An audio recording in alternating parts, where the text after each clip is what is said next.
What a fucking liar, dude. What a fucking Weasley little liar, dude. What a fucking Weasley little liar, dude. Holy shit, dude. Fuck it. I'm saying it.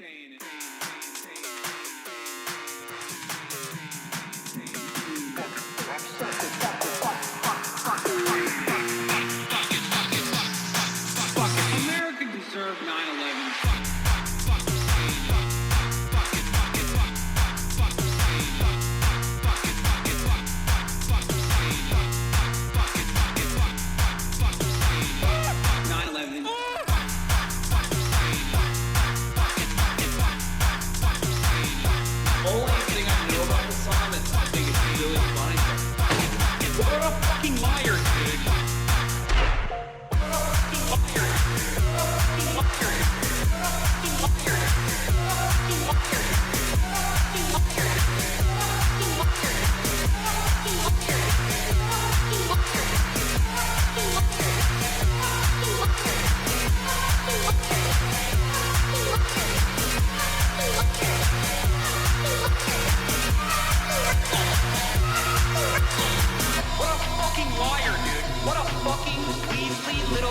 Liar, dude. What a fucking Weasley little liar, dude. Holy shit, dude. Holy fucking shit, dude. Literally lying. What a fucking liar, dude. What a fucking Weasley liar, dude. What a fucking... Holy fucking... What the fuck?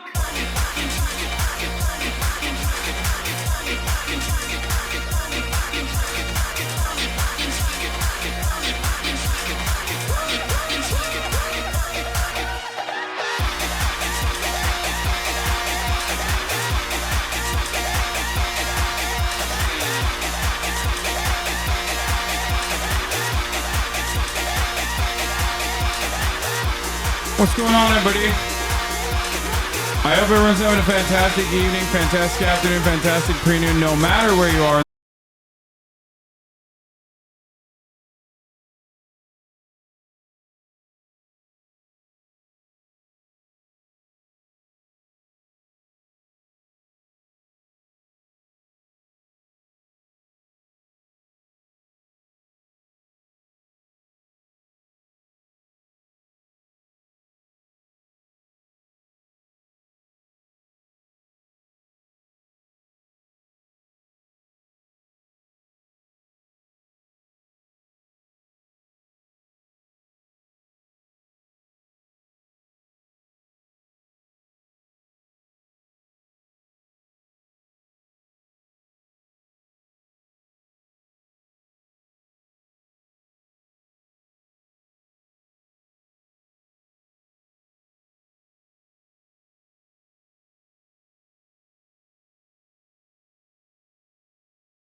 person starts yelling at me and telling me like, dude, is Dave Weigel and Austin gonna be on? Like, no, Austin left. Okay.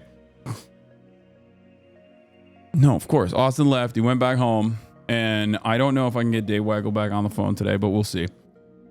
So that's neither here nor there. That's like irrelevant to the main point of contention because it's personal news wise. Is the 18th of October and you haven't touched one scary game, you coward? Yes, dude, we're 17 days out from the fucking election. Everybody needs to calm the freak down, okay? I'm going to tell you exactly what happened. There are two possible reasons as to why my PC failed yesterday. Or three, okay? Number one, Mossad. Number two, CIA. Number three, FBI. I'm just kidding. No, it's actually much stupider than that. I wish it was something convoluted and complicated, like an Israeli espionage agency tapped into my computer or some shit while I was talking to Dave Weigel about Kamala Harris's chances of winning the election. But it wasn't that. It was most likely an SSD failure. Okay, most likely an SSD failure, because that's what it told me. It was like failing to boot. It crashed weirdly, randomly. Couldn't figure out what the hell was going on. And then some of the wonderful fans actually did, in the Hostwit universe, as a matter of fact, brought forward some decent ideas, and it's one of two issues, right? I'm gonna tell you exactly what it is. It's either one, Windows Update fried the SSD, fried the hard drive, because apparently that's a thing that happens, which is insane. That should be illegal. You should go to jail for that. Okay? That's right. That is a real thing that is apparently going on. It's either a software related hardware issue or it is a hardware related hardware issue. It could be one of two things. I'm going to tell you what the fix is regardless, and I'm going to tell you the heroes in the story, and it's not me, okay? But yeah, figured out that this could be part of the reason. As Microsoft rolls out its Windows 11 24 H2 update, owners of certain Western digital SSDs have been greeted with constant blue screens of death. So it's either this, or it's a hardware-related hardware issue. A Windows update fried my video card, can only use one monitor. No, it's wonderful. It's wonderful that like a Windows update can just like brick your PC entirely and cause even hardware issues if necessary. The other idea that the Starforge guys, because it's a Starforge PC at the end of the day, they reached out. They were like, what's going on? Your shit seems bricked. Saw you're having some PC issues. I believe that you had the 139K since launch. If you didn't apply the BIOS updates lately with the newest Intel microcode to stop them from killing the processor, too high voltages, including at idle, basically, Intel finally root caused it this month. It's likely that the 139,000K, or no, 13900K is degraded and is starting to cause intermittent crashing, which at the frequency will increase. Happy to help arrange a unit swap. So it's one of those two issues. We didn't even figure it out. Well, because the Hasan Abi gaming team, okay, I'm not going to reveal too many details, but the Hasan Abi gaming team came in the clutch. Ironically enough, I have been so disrespectful and rude to them without gaming, not even a little bit, but my gaming editors came in clutch. They reached out and they were like, yo, I got this shit. I got you. Not even a problem. I can help you fix it. So we started this journey immediately, as Austin was in the background listening to a fucking Kamala Harris rally and laughing loudly whenever Kamala Harris made a joke, making me want to video game myself. I got down on my fucking hands and knees, pulled up on Discord, video call, and I started, opening up this bad boy. First of all, let me tell you, the shit that is inside my PC is crazy. Couple things. The 4090 with the current MOBO that I have, obviously it's so massive that like the motherboard is on finicky, shaky grounds regardless. They need to make that shit smaller, okay? The 4090 is like a goddamn spaceship. Number two, there were cobwebs inside of the fucking PC. Literally. Like, Straight up cobwebs inside of the fucking PC. Did you have a dead roach in there? No. No bugs, just cobwebs. Had to clean that a little bit, whatever. I took everything out. I took the SSD out. It didn't actually matter because the SSD seemingly was fried, right? The hard drive was fried. So this hero, Hasan Abi gaming editor, my hero, my king, my goat, some of you are actually cool, okay? Some of you are actually good. Some of you are not. Many of you weren't. Many of you are being fucking annoying. Anyway, but he was like, don't worry. I got you. I will go to the micro center near me, pick up an SSD, and come over, pick up your PC, fix it, give it back to you in the morning. I saw that his car was low battery. I was like, nah, dog, you can like charge your car there if you want. But I had to go to the Stavros because I had made a promise to Stavros that I would go watch his movie premiere. So I had to leave. My mom was home. So they just hung out. The Hasan Abi editors, Hasan Abi gaming editor team hung out with my mom and they fixed my PC. And that is the reason they swapped out the SSD with a new one. I believe it's a 2 terabyte Samsung one. It's better than the one I currently have. But Hasan, this is your multi-million-dollar business. You should probably think about professional solutions to these kinds of problems. Yeah, that is the professional solution. I got you. So yeah, we got, we're good. We're kicking. So after that, what do you think will kill the stream today? Who knows? But I spent the rest of the night after the Stavros movie premiere and also most of this morning when I wasn't working out, basically downloading all the drivers that I needed to download and making sure that my PC works and that I can stream from it. Of course, there were a litany of complications, including Rodecaster Pro 2, driver issues, camera issues. You already know. Had to set the scenes again, get the fucking, get the alerts, all this stuff. But luckily, because of the, did you lose any file data? I lost everything, but it doesn't really matter. Do you see what I'm saying? Like, I'm so fluid with, no, it doesn't matter. Do you not back up anything? Who cares? Who cares? All of my video game save files are saved on Steam. All of my video game save files are saved on Steam. This is my work computer. There's no recovery method. It doesn't matter. There's no reason for me to like recover anything.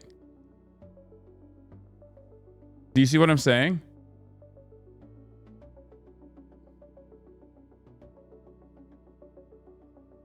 What about the goon folder? Like, memes are gone, but they're mostly online anyway. But basically new fresh install, new Windows, and here is something cool that I will show you. Folks, I changed the background color for the fresh install. We're getting frisky. Okay? Notice that? I forgot what color it was beforehand, but now it's going to be this blue.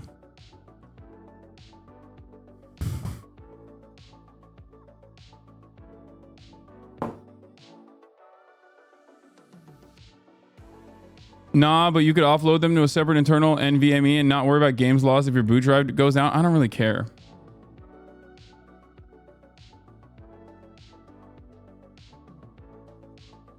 I consistently delete games off of my computer anyway. Like I will usually play one game at a time, if at that. It fixed your mic being quiet from when Twitter broke it. Yeah, my mic is actually very loud from what I can see. I'm like reading this stuff right now. And I see it, like, I'm looking at the data and it looks like the microphone quality is higher than it was before, or loud now. Like, it's louder.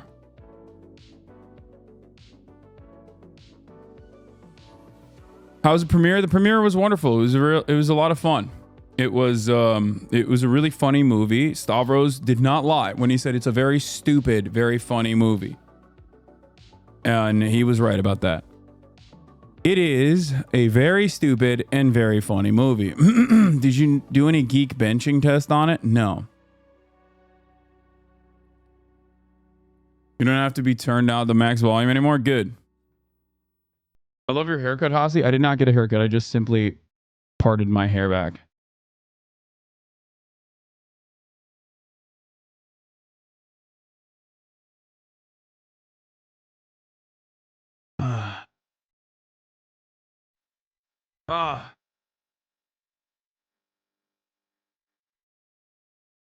In any case,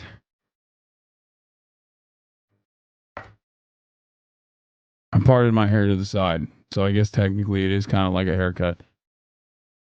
Is that sure part of the new merch? Yes, it is. Okay, so did you talk to Dave Weigel after the crash? No, because I couldn't, because the crash bricked my entire computer and I was talking to him via Discord. How would I be able to talk to him after post crash? You're so funny. He said, was Austin vindicated? Like, what do you mean? Your phone? Yeah, no, I DM'd him and I was like, I'm really sorry, but we can't conduct this interview any longer because my computer is bricked and I have to go deal with that, which is my primary concern at that moment and nothing else. Obviously, what the hell are you talking about?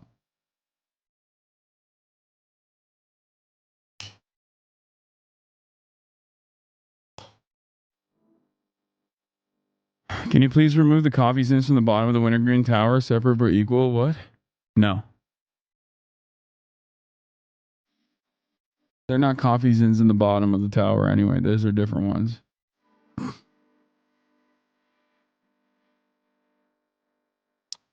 So yeah. That's the situation that unfolded yesterday, and luckily, because of some fantastic Hasan Abi heads who saved my life and saved your stream, we're back. The PC, for the time being, is good. We'll see what kind of misadventures this PC will offer me now. But like I said, for the duration, it's good. I mean, he was geeking out. I'm gonna have him. I'm gonna have him like play around with this setup and like maybe change it as well. Switch to Mac, bro. Yeah, you're right. I should install Linux and also switch to Mac. Yeah, two operating softwares that I always think about that would be much better for me if I use them. Mac and Linux.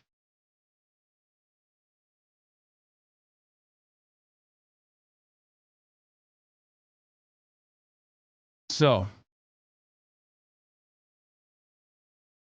bro, let me know. I'll hook you up with a backup system. I don't know what's going on. I can't see like the sub stuff, or I can see the sub badges, but I can't see like mod badges and stuff. What is up with my Chatterino? Because I downloaded it, the new Chatterino, so I don't know.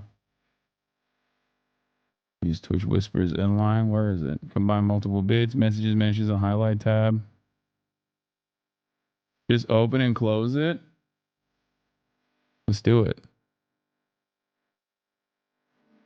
Oh yeah, it's good. You're right. So many things in the computer world just simply get fixed when you open it and close it. It's kind of crazy.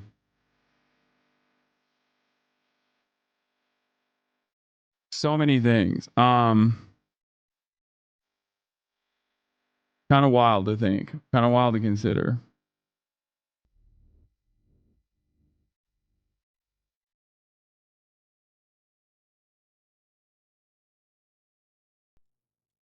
What the fuck? Why won't this? There it is. Bro, as an IT tech, I demand you stop revealing our secrets. Yeah, I mean, that is the truth. It's always reinstall, uninstall is a last ditch effort. But, you know, before you get into the hardware shit, you just turn it off and then turn it on again. And then usually it works. The problem is this time it didn't for me. Anyway, but yeah, I woke up this morning. I worked out. I was feeling a little down. I was feeling a little under the weather, and I think it's because like I haven't really haven't really had a lot of downtime in general, ironically enough, because like, although, should I make Chrome faster by turning on memory saver chat?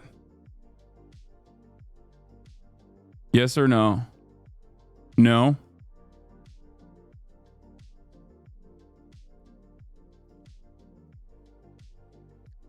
So anyway, what I was saying is like, I'm getting blue screen to death, to oblivion. I'm getting cooked, right? But it you know, I had to do a whole bunch of stuff basically.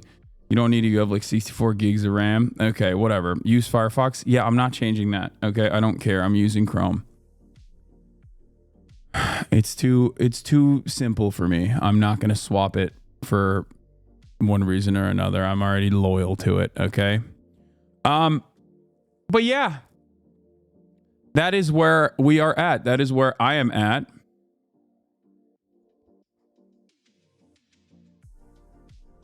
Chrome is starting to disable uBlock. You're going to have the swap soon. I might download what? Got to get the Microsoft Edge browser to jelk all day. What the what?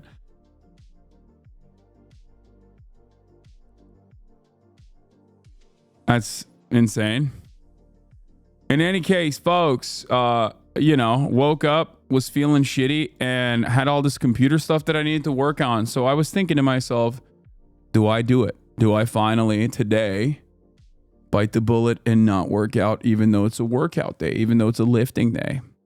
And I didn't feel good about it, but I'm glad I did. I'm glad I ended up working out regardless, because at the end of the day, I feel much better. Stopping. Anyway, What's up, folks? I'm live and alive, and it's a big day today. This is the fit that I'm rocking today, just for all of you. If you're wondering, you know, what is the fit today? That is the fit for today.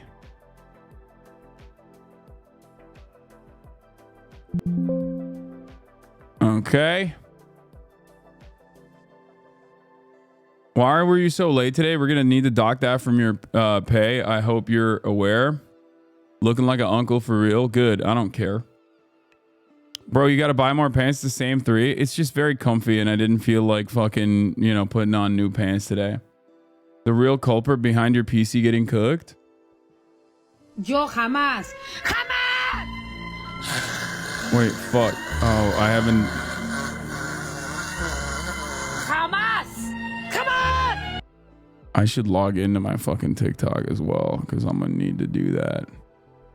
I'm gonna need to use it, you know? Bumping that. Hold on. Let me just do that real quick.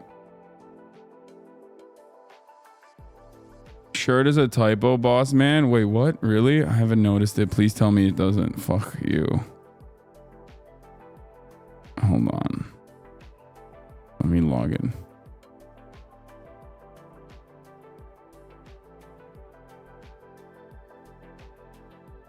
Did you watch the Tectone vid about asthma? No, why would I do that? Yo jamás.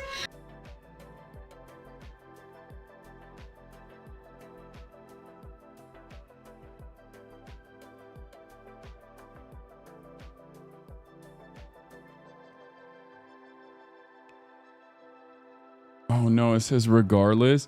Bro, I swear to God. I swear to fucking God. Oh my God, you're right. I'm gonna fight Warren James. Every goddamn drop, they always have some fucking typos, dude. How do they always do this? How is this possible? I just don't understand how every fucking drop, every time we do a merge drop. I mean, at this point, it's just like a meme. I'm just gonna roll with it. We can't even change it because they already fucking probably pre-printed them. Because you don't read, bro. I don't write it. I tell them what to write, and then they just like don't write the right things. What do you want me to do? Holy shit, dude. That's crazy. That's like again. I can't believe they did this again. Every time, bro. Every freaking time. That is crazy.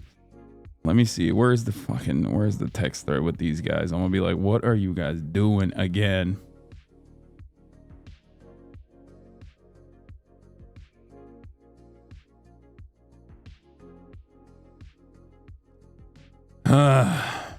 Anyway.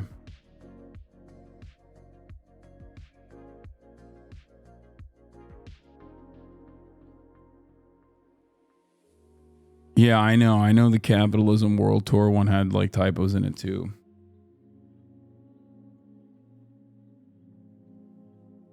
Fucking American made. This is the problem, dude. American education is cooked. So when you do American made, union made shit, you run into problems that the Chinese would never have. Come on! Anyway, this is why my computer's broken. Jamás! Come on! Jamás! Yo jamás, jamás.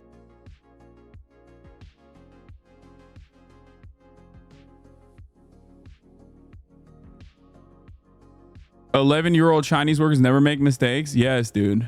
They don't. They speak better English. They have better command over the fucking language than we do. Yeah.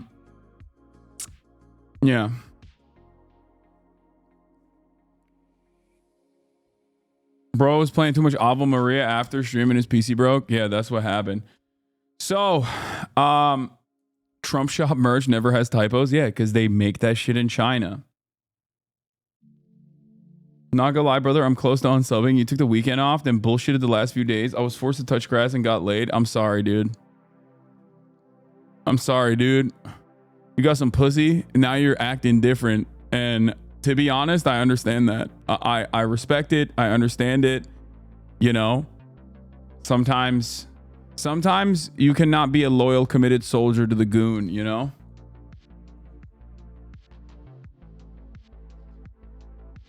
You can't always be a loyal goon soldier, a loyal, committed goon soldier who is going to... The reason Israelis say like Hamas is because Hamas is the Hebrew word for violence. Yeah, I don't really care.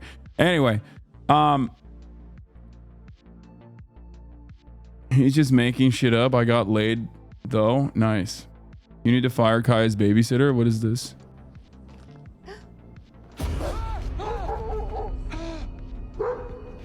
Is that pet? This is...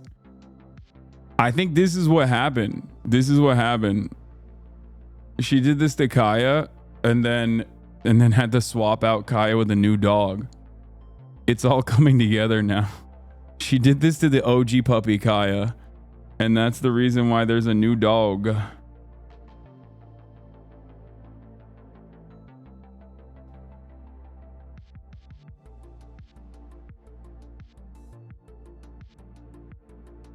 Yeah. Oh my god. Oh my god. So, where was I? Kaya's just an actor, just like Joe Biden. Yeah, they swapped Kaya, just like they swapped Joe Brandon. Woo, what was I gonna say? What was I talking about? I stopped watching and found myself in a 5-year relationship. Okay, now I know your ass is lying. North Korea in Ukraine. Oh yeah, we'll talk about all that stuff. Anyway, that's it. In terms of like personal news, what has happened in the world of Hasan Abi Piker, that's what I got for you guys. Outside of that, not much else going on. Let's blast out. We got a lot to talk about today.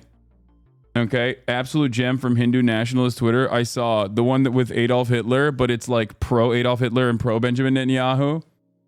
Yeah, Indian Twitter is so awesome. Like specifically Hindu nationalist Twitter is so awesome. This is an Indian pro-Israel blue check comparing Netanyahu to Hitler because he likes them both. I mean, I like that is a more morally consistent position. It's just like, it's funny, but at least like it's technically not inconsistent. Like they're both fascists that have done genocides. One is currently conducting one. So like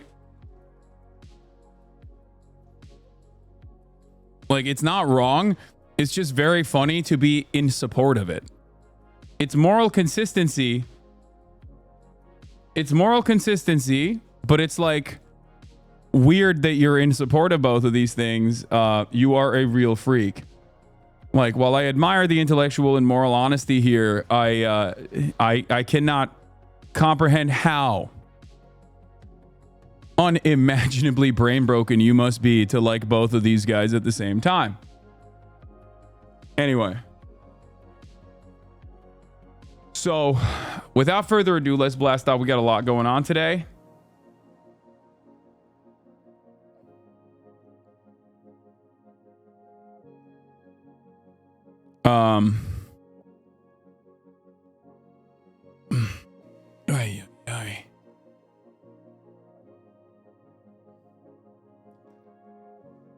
Did you hear the terribly misogynistic guy who did the game is game TikToks died? Yeah, I saw.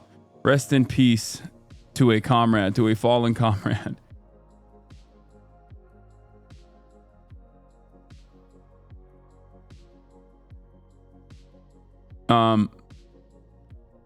Anyway, let's blast off. Let's get into it. There's a lot to talk about. 17 days out from the election. I think it's 17 days. Am I wrong?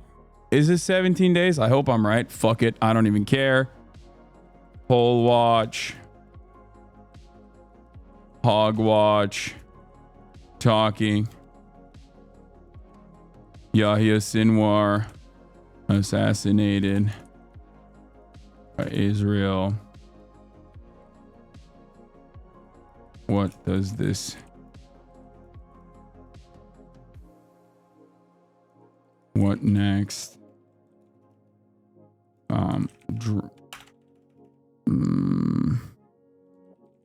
Drama. 17 hours out from the election. Poll watch. Hog watch. Yeah, here's some more assassinated by Israel. What next? Instead on the broadcast to follow up on last Kamala talk and more. Get in now. The chatter that made the anti-Semitism like blast off meme, actually I would use normally, but I don't want to use that while I'm straight up tagging Ested on the tweet. So I like normally I would use it, but I can't use it now. So do you guys have that? Do you guys have a different one?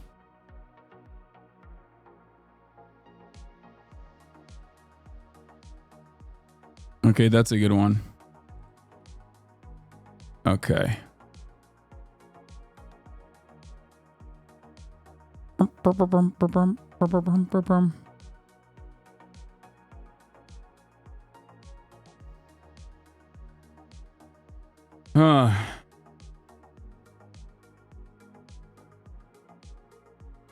It wasn't, yeah.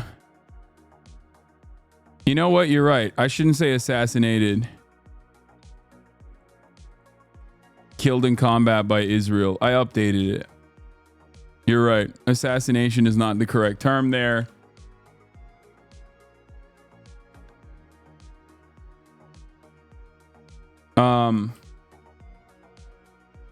Bro, you might as well stream on the Steam Deck at this point. Wait, why? What did I do?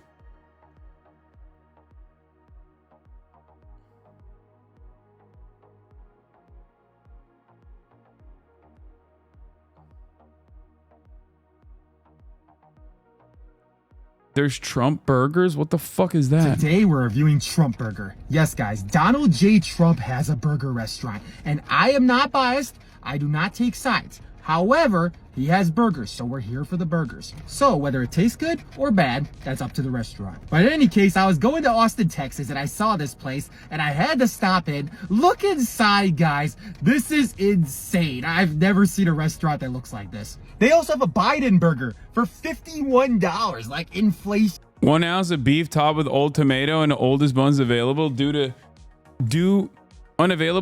cheating and inflation. Wait, Okay, I guess I'm not the only one with the typos in his fucking merchandise. What do you mean, dude, cheating and inflation?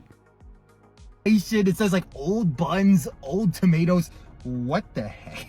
Starting off for 13 bucks, we got the Trump burger printed on Okay, that looks like shit, dog. Where is it? Where is this? Where did he say this was? Kentucky? How are you gonna be in Kentucky and have dog shit burgers? Like, what do you have at that point? Austin, Texas? Ain't no way. That's even worse. Bro, I'm gonna keep it a $1.50 with you. If you are in Texas and you make a dog shit burger, you have nothing else to live for. Okay? It's like, that's the one thing. That's your thing. You should be able to make solid fucking burgers, dog. What are you doing? Like, this looks like dried out cafeteria food, bro. What the hell is this? This shit makes the Beast Burger look edible, dog. How? On the aesthetic front alone, this better taste incredible, okay? Because I am already pissed off. I'm already fucking pissed off, dude. What remains if you do not have burgers? America is the burger nation. If you fuck up the burger, you might as well not be around at that point, okay? You might as well let Western civilization crumble, because god damn it, this is what it's for. God damn. That just pissed me off early on, dude. We just started, okay? We just started and I'm already pissed off, dude. What the fuck? buns with fries. And look at this thing. If this thing ain't as tall as a Trump Tower, my goodness. Oh, Glaze. Come on, bro. This dude, okay, no more integrity from this guy, okay? I question the intellectual integrity of Luke Foods. This seems a little biased, okay? And I saw this white boy pop off when he first encountered the delectable world of Indian food, okay? This white boy was swagged out. He was losing his dang mind, okay? The first time he dipped that fucking naan, I think it was in butter chicken or whatever, one of those, it was tikka masala. I was like, I've been there, you know? I remember my first time. Like, that was passionate, okay? That was passionate shit. What the hell is this? It's terrible. Never mind, I spoke too soon. We're back. We're back. We're back. Luke is back. Ah!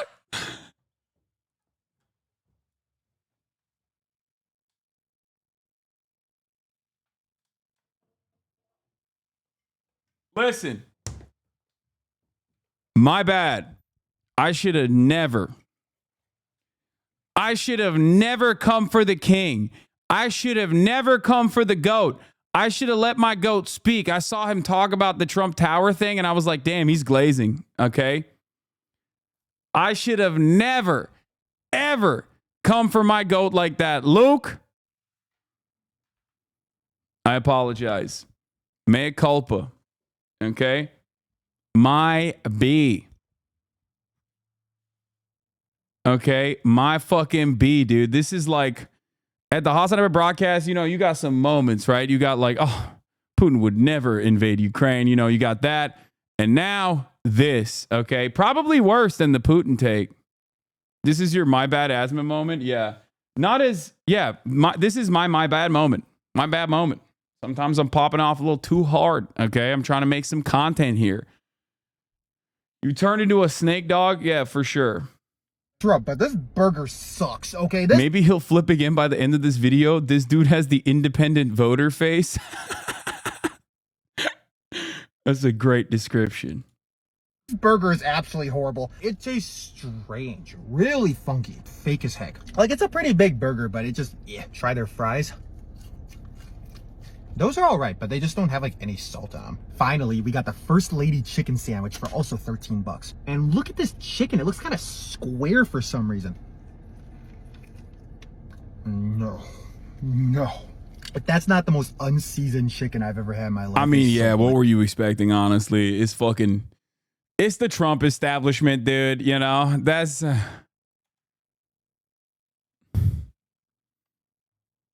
they are... Yeah, that's not surprising to me. I'm gonna be honest. And it is dry. Like I said, I have nothing against Trump, okay, but this food needs to be better, okay? Okay. This white boy, once again, extremely swagged out, right? Why? Because he's had the delights that this world has to offer in terms of Indian food. My man, his life has changed so dramatically. His life has changed. Indian, what? Audio is off? What do you mean? Is this cam delayed? What?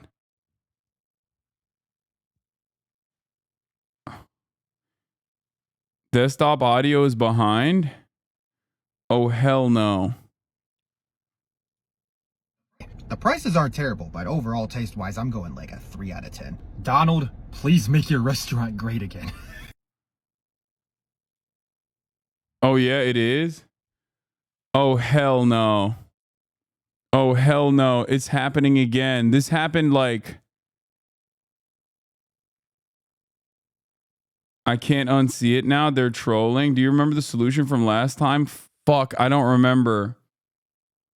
What the fuck did I do last time? I don't remember, dude. Oh, fuck. The audio was about 1 to 2 seconds off. Oh, this used to happen back in the day too. Is the audio from the video is definitely delayed? Ay. Hold on. Let's do a YouTube video and we'll fucking find it. Delay cam and mic by 1 sec. No, that's not it. It's like hardware acceleration or some shit. I think that's what it was. It's not me. My audio and my video are not delayed, but when I watch videos, it like there is a little bit of an audio delay. Let me see. The prices aren't terrible, but overall taste-wise, I'm going like a 3 out of 10. Donald, please make your restaurant great again. Oh yeah, it is. Yeah, my audio is not delayed on my mouth. What did we do? What did we do last time? Set the desktop audio to 50 milliseconds delay? No, dude, we didn't do that. Shut up. That's not what we did. I checked off on properties on my desktop audio. I checked off use device timestamps. There it is. Let's go. Let's freaking go. Wait, I checked use device timestamps. Should I not have it on? I checked off on properties on my desktop audio. I checked off use device timestamps. I checked them off. It was on. I checked them off. Okay, it's no longer on. Let's see how this works. Is it fixed? We don't know. Pass this on. The vid is unsync. I just watched it. Okay, let's try it again. Might need to restart. No. Try it again with the Indian food. Today we're trying Indian food. We got the buttered chicken, the garlic naan, the onion bhajia, the gulab jamun. I think I got that right. And the gulab jamun. Yeah, the fix, right? Woo! Woo! Woo! Woo! Woo! Let's fucking go, baby. Let's go. Let's go. Dude, oh, this is light work, baby. Light work. Not even a problem, dude. Send me some real fucking issues so I can deal with that shit. You know what I mean?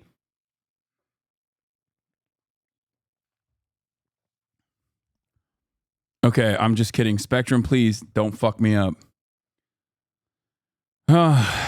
Please stop making that noise. I thought the police were outside of my house again. What do you mean again, bro? What the hell do you mean by again? Anyway, we blasted off, but I don't think people saw it.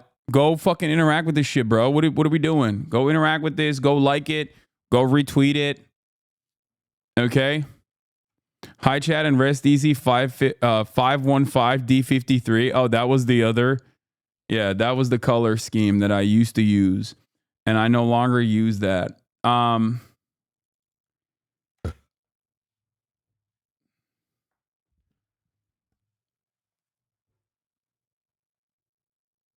Anyway, switch to blue sky. I'm not doing that. Okay. Let's get started. Let's get ready to rumble. We got a lot to talk about. Okay, you already know. We got a lot to talk about. There's a lot going on in the world, okay? There's a lot happening. Did you show Chad the bodyhead video? Oh yeah, me and Austin sat the fuck down. We sat our white asses down and we watched bodyhead, and it was awesome. It was incredible. I'm a hardcore Republican. You are my favorite streamer. I hope this is okay with you? Question mark. I love your commentary. Hell yeah, brother. I'm a goddamn hardcore Republican myself. Okay. An Irish Republican.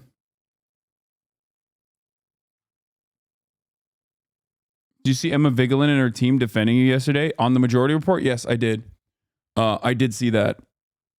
Shouts out. I also reached out to Uncle Sam and I was like, bro, can you please talk to Ethan? I'm like legit worried on his trajectory, and he said he would do it. So I might set that up.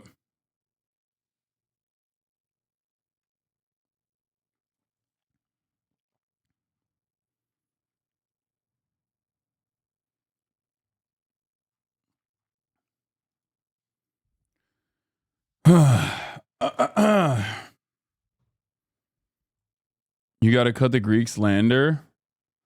No, the Greeks are the goats. I love them. Okay. Not gonna lie, it looks like you're drinking poison from the 1800s. I am drinking poison. It's called cold brew. All right. So Sam needs to talk to him offline. Yes. No, that's the point. I don't care if it's like content or not. I want that to happen offline. Yes. I want that to happen. Online, offline doesn't matter for me.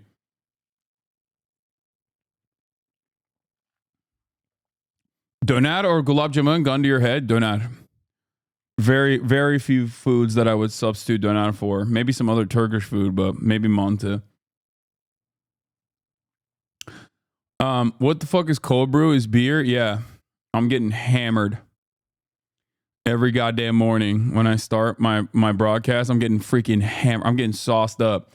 Does Timasius have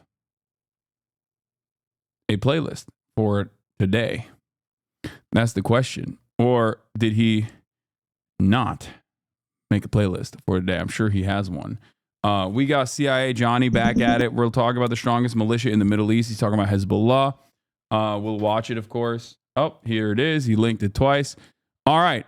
So we will, I think, let me hit up Ested, make sure that he's still good to go for later. Wait, one. Oh, wait. Holy shit. He did. Wait, I'm going to start the conversation with Ested actually today. Okay.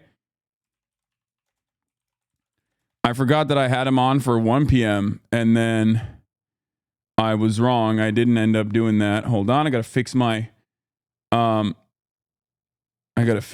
audio video. Okay. Input device.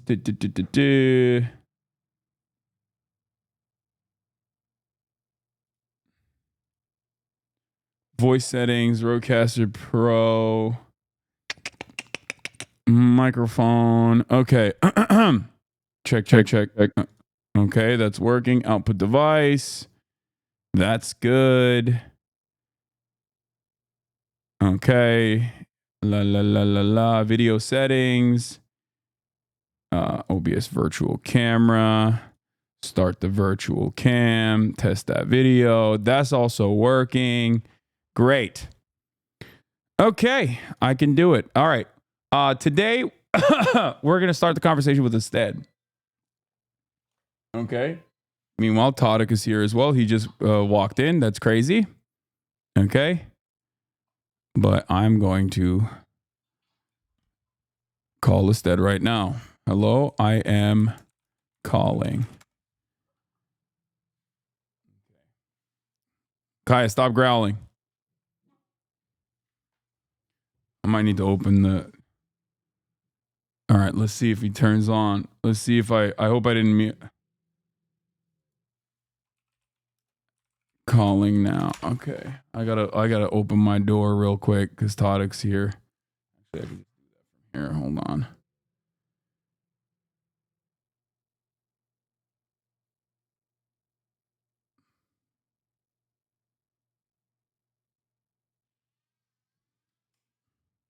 All right, let's see. Tadic, what's good, King? I'm doing an interview and stuff, so I can't. Yeah. Oh, hello. You guys can come say what's up to Kaya if you want. I'm about to conduct an interview. If I can actually make it work. I don't know. I can't hear him or see him. But yeah. It's in the other monitors in the other room. What's up? God damn, bro, you came in with the whole squad. Yeah, that's how bad the monitor is, huh? That's how bad Myung's monitors are. That's crazy. I can't hear you. Let's see. Let's call him again. Let's do a voice call this time. Maybe it'll work. Show Tadic? No. He is Tadic is right now picking up his monitor that he bought and placed in my house last time he was here, but because he no longer is my input settings on Discord. No. I already fixed my input output. He's not picking up. I'm calling him, but he's not picking up, but that's because I'm late.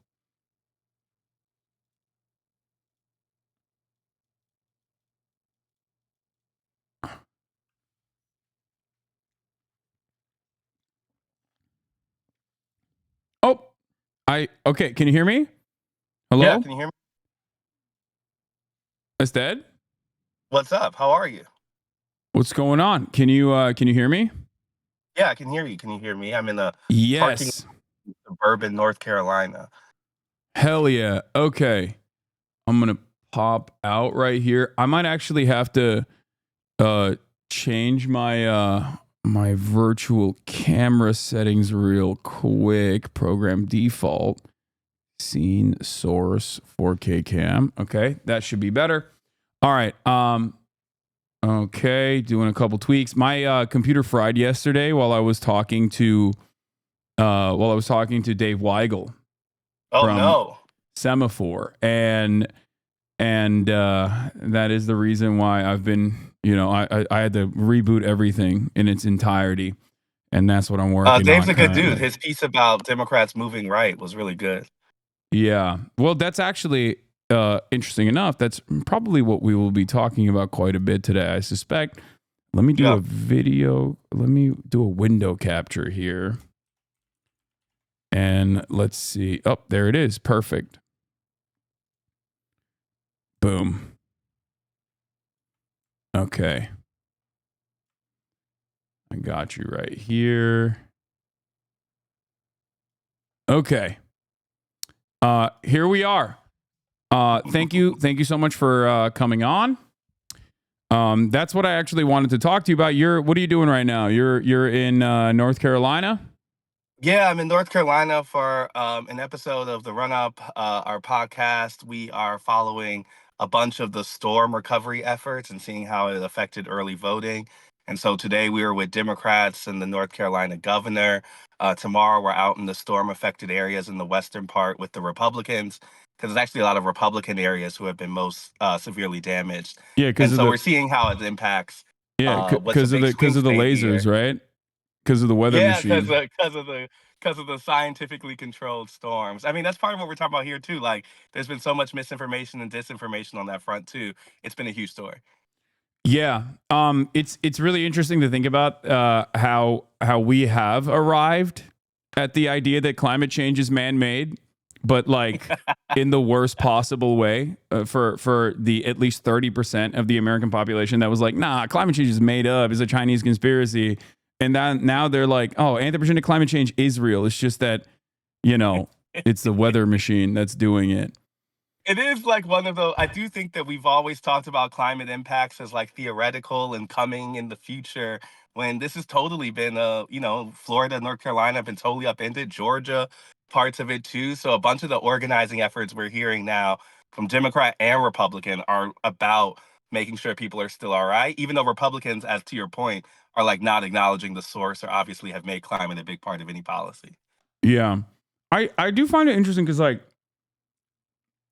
I think the lack, like the refusal overall to acknowledge climate change, I think has caused a lot of these localities to not harden their infrastructure adequately as well. That partnered up with like austerity, like permanent austerity from especially the Republican side, I think has created this very unique circumstance where like they almost refuse to even do like the bare minimum that they have to protect their own citizens.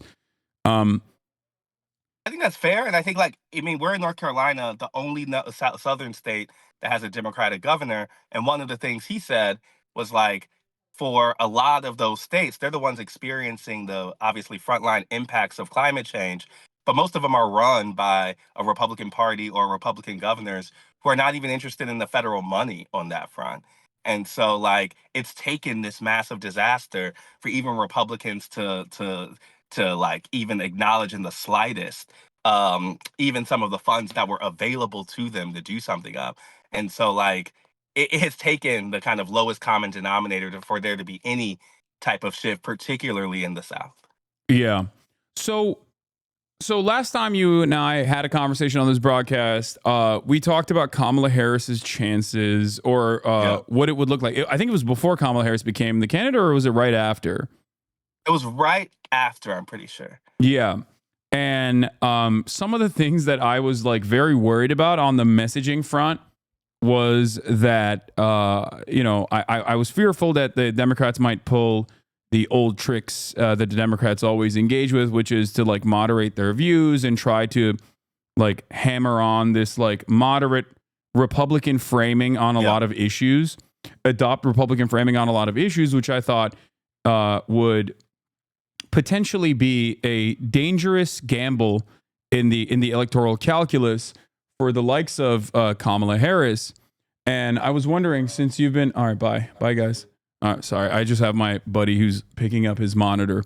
But the question I have for you is, since that conversation, do you feel like the Democrats have? I do genuinely think the Democrats have changed their messaging or rather, moved to the middle as best as possible, sometimes directly to the right. And do you feel like that has been successful? Well, I think it's definitely the strategy. I think you correctly identified what ended up being true. Like at the time in which we were talking, there was that kind of burst of energy. There was the party reuniting around her.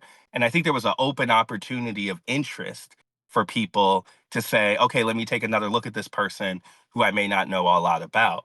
As they've started to add meat to the bones on that front, they've almost exclusively done that from a Republican or more centrist lens, whether that is basically conceding Donald Trump's crisis or its described crisis on immigration, whether that is a policy front where she's talked about a bipartisan council of advisors or the need to have a Republican in the cabinet, whether that's campaigning with Liz and Dick Cheney. It's basically been the only place she's been willing to show any type of break from Biden on is saying, I'm Biden, except more open to kind of Republican and centrist ideas. We had Mark Cuban on our podcast, and one of the things he's saying, he was like, I did not like Biden because I felt that he was anti-business and anti-billionaire in some senses. And he has felt, this is just me saying what he said. Yeah. And he said that one of the biggest differences he's seen is that Harris calls him up and that Harris has tried to have an openness on that front. And so when I asked Cuban, I was like, well, isn't she trying to be everything to everyone? I talked to Bernie Sanders, who said that she could be open to progressives. He's like, I think progressives are kidding themselves. And this is a centrist president who's making that clear. And I kind of think he's right. Like, I kind of think that Harris has now positioned herself not just as someone who is more quote unquote moderate, but is preparing for, I think, maybe a Republican Senate or a divided Washington. And I do think the Democrats have basically tried to course correct from 2019, where they think they were too progressive. And they've done this in the last month or so. And so it's come off, I think, as if she is rejecting the last primary and the position she used to have. But I really think it's a kind of party apparatus that's trying to recalibrate itself and is frankly conceding that that has to come from the center, at least in their view. Now, if that's successful, I don't know. Like, I don't know if I agree with that analysis, but I agree that's their thinking.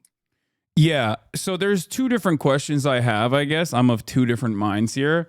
On the one hand, I like to say I put my, Harris Waltz analyst hat on, right? And think about it as like, is this an effective way to run a campaign for the general election? Like, will this be a winning strategy?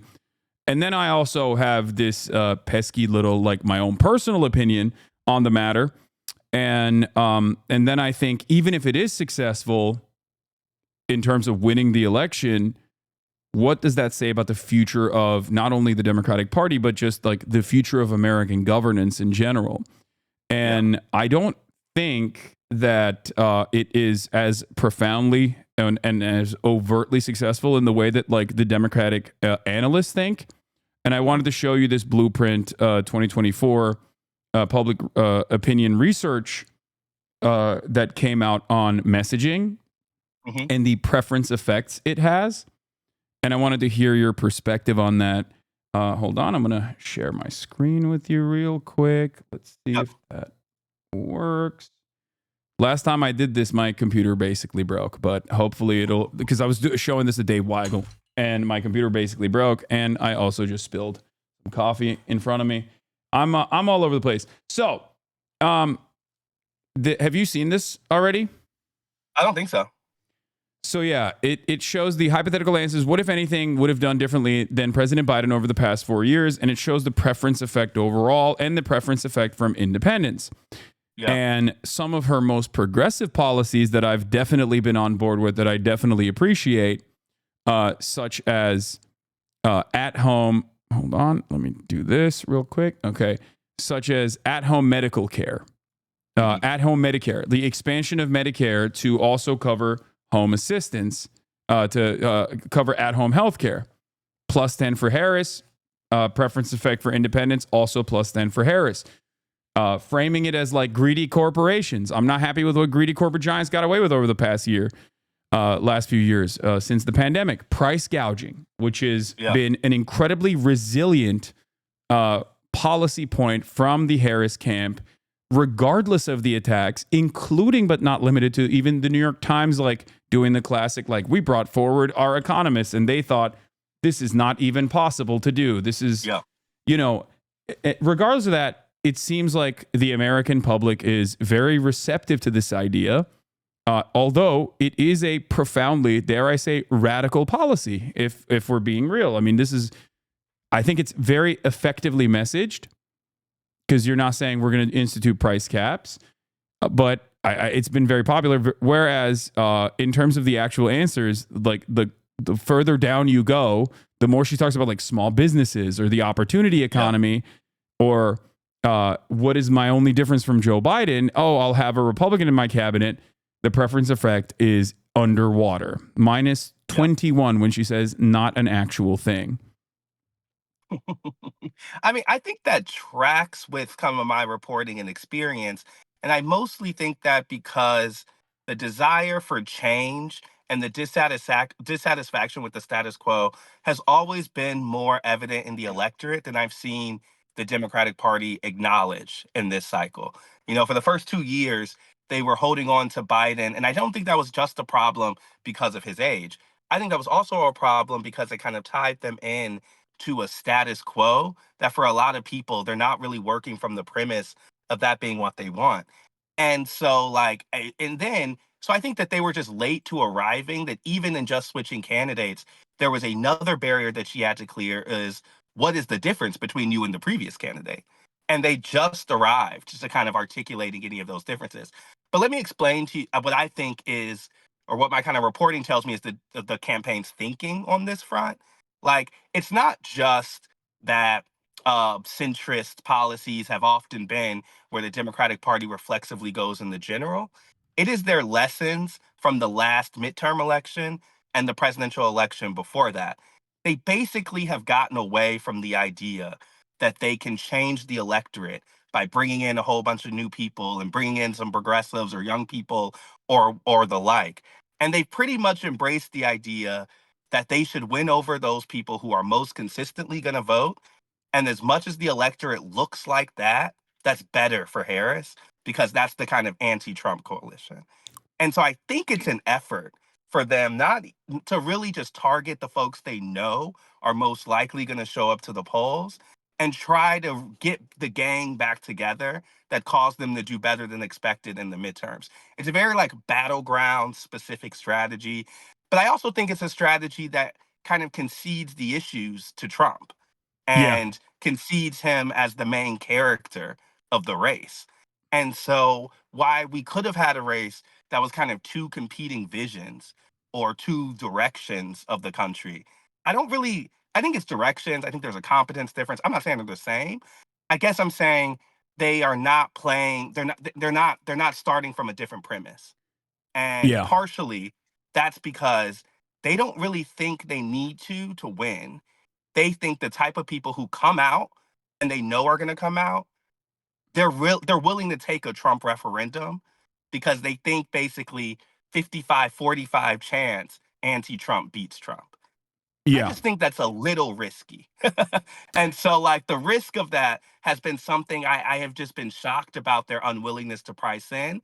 But that's the thinking when you see the kind of messaging shifts that you're, I think, right in identifying over the last couple months. Especially risky for Kamala Harris, because when I look at the polls that say, regardless of her like very clear communication, especially since the swap out, that she is going to be a conservative. She wants a muscular military, a lethal military, right? Like all Yeah. this stuff. How she owns a Glock and she's not afraid to use it if you come to her house and that she's gonna follow the law on all this stuff. You're all right there, Instead. Yeah, my phone keeps falling from my makeshift stand. Yeah. No, it's all good. Regardless of all of that stuff, Americans still view Kamala Harris by 46% as too liberal. And I think you and I both know what the real reason for that is, right? It's not her messaging, it's not her communication, and it's not because the broader electorate is like much more conservative, or I guess they are a little conservative in their broad reception of Kamala Harris, but it's not actually about policies. It's because she's a black woman.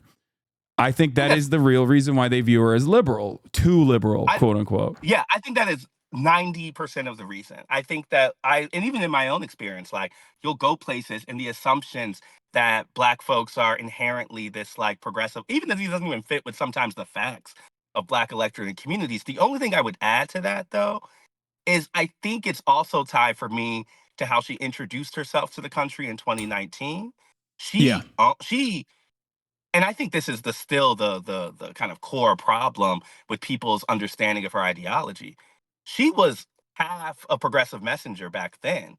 And so I think because the last primary, there was such an incentive for everybody who wasn't Joe Biden to basically flirt with this kind of progressive aesthetic. Yeah. I think it fueled the idea that she was a San Francisco liberal. Yeah. And if she would have come out in that race and been, I think, the moderate she mostly is, I think we could have had a different reality.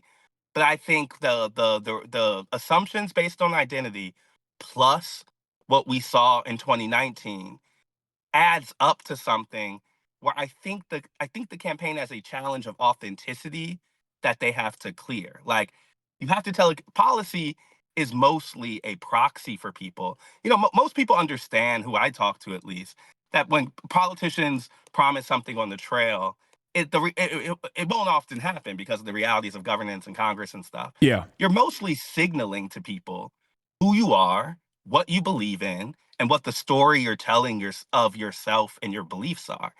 And I just think her story has been inconsistent.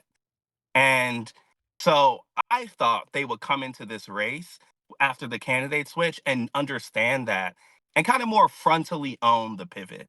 Say, hey, 2019 was a little crazy. Maybe Democrats did that. Maybe Democratic Party was someplace I wasn't. I've been in the White House for 4 years and I've learned how governing works. Now I'm this person, whatever, sure. But they've kind of tried to do that without saying it most explicitly. And I think that's helping fuel some of the kind of thirst for more answers and tougher questions and things like that. Is because I don't think you can say a new way. I think when you say a new way forward and you were the vice president and also you haven't had a primary to explain any differences from you and the rest of your party, Yeah. I think it's fair for people to say, what does that mean? You Yeah. know? And I think that's a question they haven't really answered. And the biggest thing I would say is if you don't answer that, then you're kind of a status quo candidate. You know, you're kind of representing now in a time when people want change. And so you can bring change through identity or representation or the like. But at some point, I think the best version of a Democratic candidate is one that actually lays a vision forward. And I still think we're asking, what is the Kamala Harris vision? Yeah, and with 17 days out from the election, I think it's like I think that is I mean, it's a difficult endeavor. It's definitely very difficult to have this truncated campaign and launch it with like a couple months out from the actual deadline. Having said that, I do think that the policy prescriptions that they had, some good and some I think falling significantly short of what is necessary, have caused this issue for people, especially when you're conceding to right-wing framing on a lot of these issues. Now, the reason why I brought up the fact that people perceive her as too liberal, San Francisco black woman, regardless of the fact that she's literally, called herself a top cop, right? Mm-hmm. And had some relatively progressive initiatives at the time, but also communicated a very even, dare I say, reactionary point of view on in other moments throughout her prosecutor tenure. Mm-hmm. I think that given that, when I saw this battleground, I thought, especially paired up with the reality that like 70% of Americans want a different way forward, like they want to change from Joseph Robinette Biden.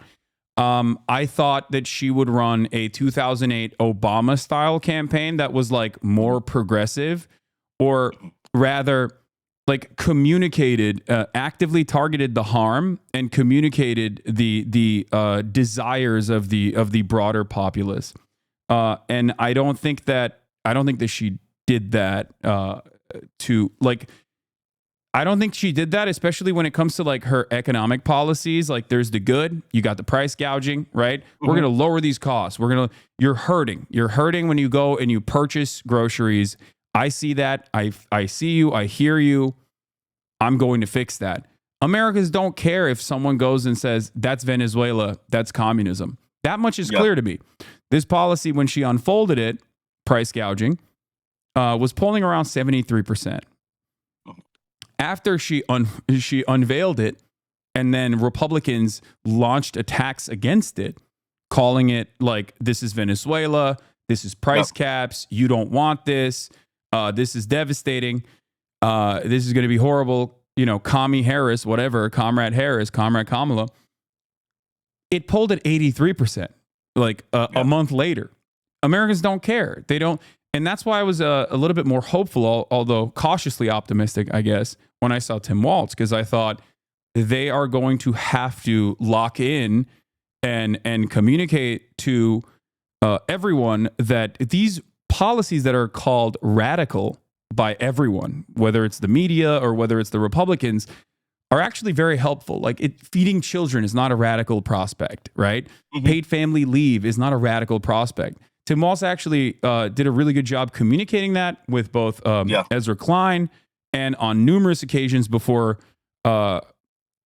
he was actually selected as the vice president, where he would frame it as like, this is how you help small businesses, right? Paid medical and family leave, allow small businesses to be more competitive with giants, like with massive chain retail stores, for example. Mom and pop shops can now be more competitive. Sure, you'll pay a little bit more in taxes, but at the end of the day, you don't have to pay for all of that. And now you can be competitive against like a Walmart, right? A big chain.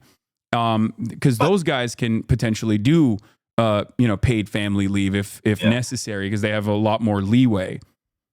The only thing I'd say, and it's kind of a bleak response though, is you're working from the premise of public opinion being the most important thing.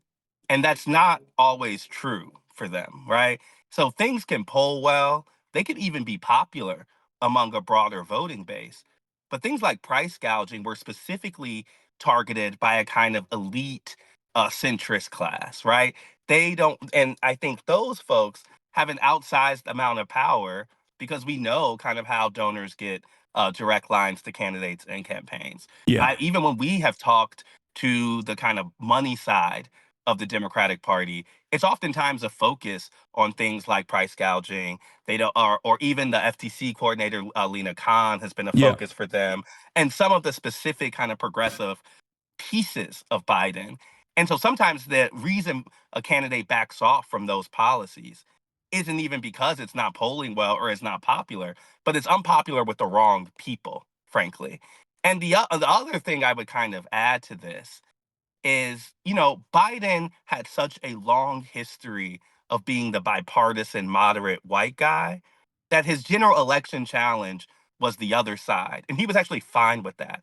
He was doing a lot of overt plays for progressives, a lot of overt messaging on policy. And I think even policy-wise, he was willing to kind of embrace more progressive domestic ideas specifically, because there was no fear that anyone's going to think Joe Biden is a radical. There's a different level of cautiousness coming from them because she doesn't have that sort of ideological root or story with the public.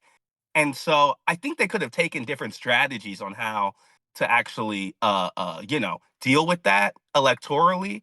But it's very clear that the one they've landed on is one that is a moderate centrist signal. And to say, hey, I can't be too crazy. Look at me with Liz Cheney. Look at me with, I'm tough on immigration. I'll shoot you if you come to my house, whatever. That's clearly the route they've taken. I think they had other options, though. Yeah. So let's talk about like the, I guess, successes potentially, or maybe the failures of this this strategy. So in terms of the overall momentum, because it's very hard to look at polls, like they're very inconsistent for the most part. Yep. You have a lot of junk polling from the right that tried to sway the Real Clear Politics average like firmly on the Republican side. And I think that is a deliberate attempt to, because people want to vote for the party that's winning. Like you want to vote for the winning team anyway, if you're like in the middle still, or you don't really care about Trump all that much. I think that there is a lot of that going on, but beyond that, it's like, I think Trump has always notoriously been a turnout guy with low propensity and mid propensity voters. So those are like hard to track in general because they're not consistent nor reliable voters. And given all of that, in a post Roe v. Wade overturned world, I think that it's really difficult to just simply look at polls and make an assumption of what's going to happen. So you kind of have to look at the momentum a little bit. And the momentum certainly favored Kamala Harris early on because I think, sure, once in a blue moon, the donor pressure and the public pressure actually aligned because they didn't want to dump millions of dollars to a race that was going to a candidate that was definitely going to lose, right? Nobody wants, people want a return on that investment. So the public responded very positively to having their demands be met and heard. And they rewarded the Kamala Harris campaign with $1 billion, right? They have a massive war chest. So having said all of that, the vibes overall were favoring Kamala Harris. The momentum had swung generally in her direction, and yet they cut into that, in my opinion, especially over the last month or so. They cut into that in a spectacular fashion with this moderate messaging. So overall, I guess my question is, like, you talk to people all the time for the run-up. You talk to some very unique, very interesting voters, right? And what is your overall vibe on the ground? Yeah. Like, are these people responding positively to it? Like, does it seem? Do you talk? I guess the question is, do you talk to the podcast voters at all? Because I want to know what those guys are thinking. Yeah, I think we do. I mean, I think about someone we talked to for last week's episode who was a 27-year-old who he said he got his news exclusively through Instagram, and he was outside of this Trump event. He had never voted before, and he said that he was going to vote this year.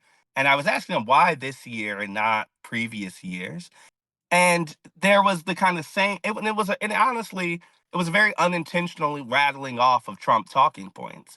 He was saying things just feel a little pricier and things feel a little more unsafe. And that was enough for him to kind of feel like he should take a different type of action.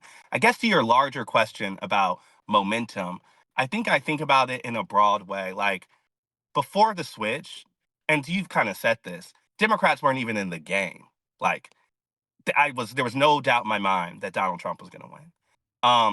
After there had been, and I think there has been a kind of reorganization of the party. The only thing I would say is the big difference between 2008 and now is I do think Democrats were more concerned about bringing new people into the process, expanding their coalition, kind of reaching a different type of voter, making it feel more like a movement. I think Donald Trump is the movement candidate of this race. And I think Kamala Harris is the Democratic Party. And I think those are an important distinction to really understand because Donald Trump's task in this election, I think, is actually a little harder. He has to get all of those Calebs of the world, the 27-year-olds who are pretty inconsistent, to actually come out Yeah. and change the scope of the electorate. Yeah. And that's not an easy thing, even if they're telling pollsters they're interested in you, even if they're telling their friends they're interested in you. Like those people famously don't always follow through when it comes to it. And we know the Roe v. Wade voter is showing up, right? Yeah. We know that the anti-Trump voter, the MSNBC person, the angry Republican over the last couple years from those suburbs, they've already come out in special elections and Yeah. midterms already. And so I think it's kind of the way I would answer your question is like you just have to rethink of who the Democratic Party coalition is. If we were still talking about the Obama era, if we were still talking about them needing a movement, I think they would be in big trouble because I don't think that momentum has continued in the same way. I don't think people see her as the type of movement figure folks saw Obama as. But I don't think that's how they actually win. They win through a more affluent, educated political class. It's less of a movement itself. And so there's this strange thing where I think where less people voting, or at least a more traditional type of person voting, is better for Democrats. And so at the same time, the momentum has blunted. I don't think it changes the overall kind of 51-49-ness of the race because frankly, the Democrats weren't banking on that type of person in the first place. They like to say they are, right? They like to pretend kind of that that's still the voter they're most interested in. Yeah. But it's not the young person. It's not a mass organization of people of color. It's really a more specific type of person who's actually improved their chances over the last couple elections. And that's the new Democratic Party. Yeah. So they have a better shot at winning, but it's less of the type of coalition that I think Democrats like to tell themselves is their coalition. It's the Chuck Schumer equation. For every two blue collar vote we lose in the across the board, we win two in the suburbs. Like we win one in the suburbs, or we win two in the suburbs. It's like that's totally what they're thinking. I mean, here in North Carolina, we're about to go out canvassing with people. We're in this suburban area, fast growing. That is their focus. is in converting the kind of diverse suburbs into Democratic voters. And they're actually, if you talk to the Detroits and Philadelphia organizers, they feel like the campaign isn't as focused on them as previous Democratic campaigns are. But that's partly a tell on the way that the lens of the party has kind of shifted. Yeah, I really do think that this is a dangerous gambit. Like I think it's a very dangerous gamble. I think that like we'll see. I know that the educated college educated whites in the suburbs are like a resilient voting bloc that consistently votes, but I don't know if enough of them are going to make up for just simply like the larger number of people that are out there, especially if there is some kind of like hemorrhaging from the base that we have seen, right? Especially with like the coalitions that existed within the Democratic Party. I think that they're definitely taking that for granted, and we'll see. We'll see how it works out. I want to switch gears for a second. You don't have to look further than 2016, right? A drop off in Milwaukee or Philadelphia, a drop off in Dearborn or Michigan with Arab and Muslim voters. Like it could. There's a lot of ways that this could go wrong, and they basically have hemmed themselves in to a kind of 270 to 268 type of strategy. Yeah, They are very tied to that Midwestern blue wall. They are very, and so that has to hold. And those type of things, I think, coming out of the candidate switch, I think we thought of Harris as having a broad new landscape with the Georgias and Arizonas and all these places on the table. But that requires a real multiracial, multi-class movement. And if you limit yourself to really that kind of more traditional voter, you're not going to win the Arizonas and Georgias, but you might win the Wisconsins and Pennsylvanias. Yeah. So, I wanted to ask you something. I want to hear your perspective on this. There has been some stuff in the last month or so that, like, in terms of messaging, that I feel like is harkening back to a very dark era of the 2016 campaign. I'm specifically referring to Barack Obama talking about black men and how, I guess you guys just don't want to vote for Kamala Harris because she's a woman. And I feel like this scoldy tone, I mean, this is like perhaps a private conversation that people might have behind closed doors, but like when you're Barack Obama and you're openly stating that as a message, like, that is going to get a lot of play in the media. And I think that there's two things there that I am, I guess, a little bit frustrated with. One, the potential 20% swing for non-college educated male voters, especially under the age of 50, has been consistent for every demographic group. For sure. And black men comprise the smallest percentage of that. So hyper focusing on black men in that regard, I think, opens up the door for a lot of conversations that you will hear sometimes even from like white women on CNN, who will then turn around and be like, yeah, why aren't they voting for women? And it's like, it's a very weird, it's a very weird conversation to have, especially when like black people across the board are still overwhelmingly, including black men, are still overwhelmingly voting for the Democratic Party. And I don't think that the Democrats understand this as a warning sign of like the base kind of like falling apart a little bit. And beyond that, I think like the scold attitude is I feel like they did this with Hillary Clinton when they saw some issues, like, and I think this is like the last ditch effort to like try to scold people, and it's a demonstrable failure time and time again. I mean, I gotta say, I hated it. I mean, when I saw what he said and kind of saw the tone in which they were coming at this, it felt really reminiscent of some of the worst versions of Democratic messaging. And I think Barack Obama's been pretty like egregious in some of the tone he's come at black voters with, even while he was president. I remember 2016, he talking about, if you don't vote for Clinton, you'll be letting me down personally.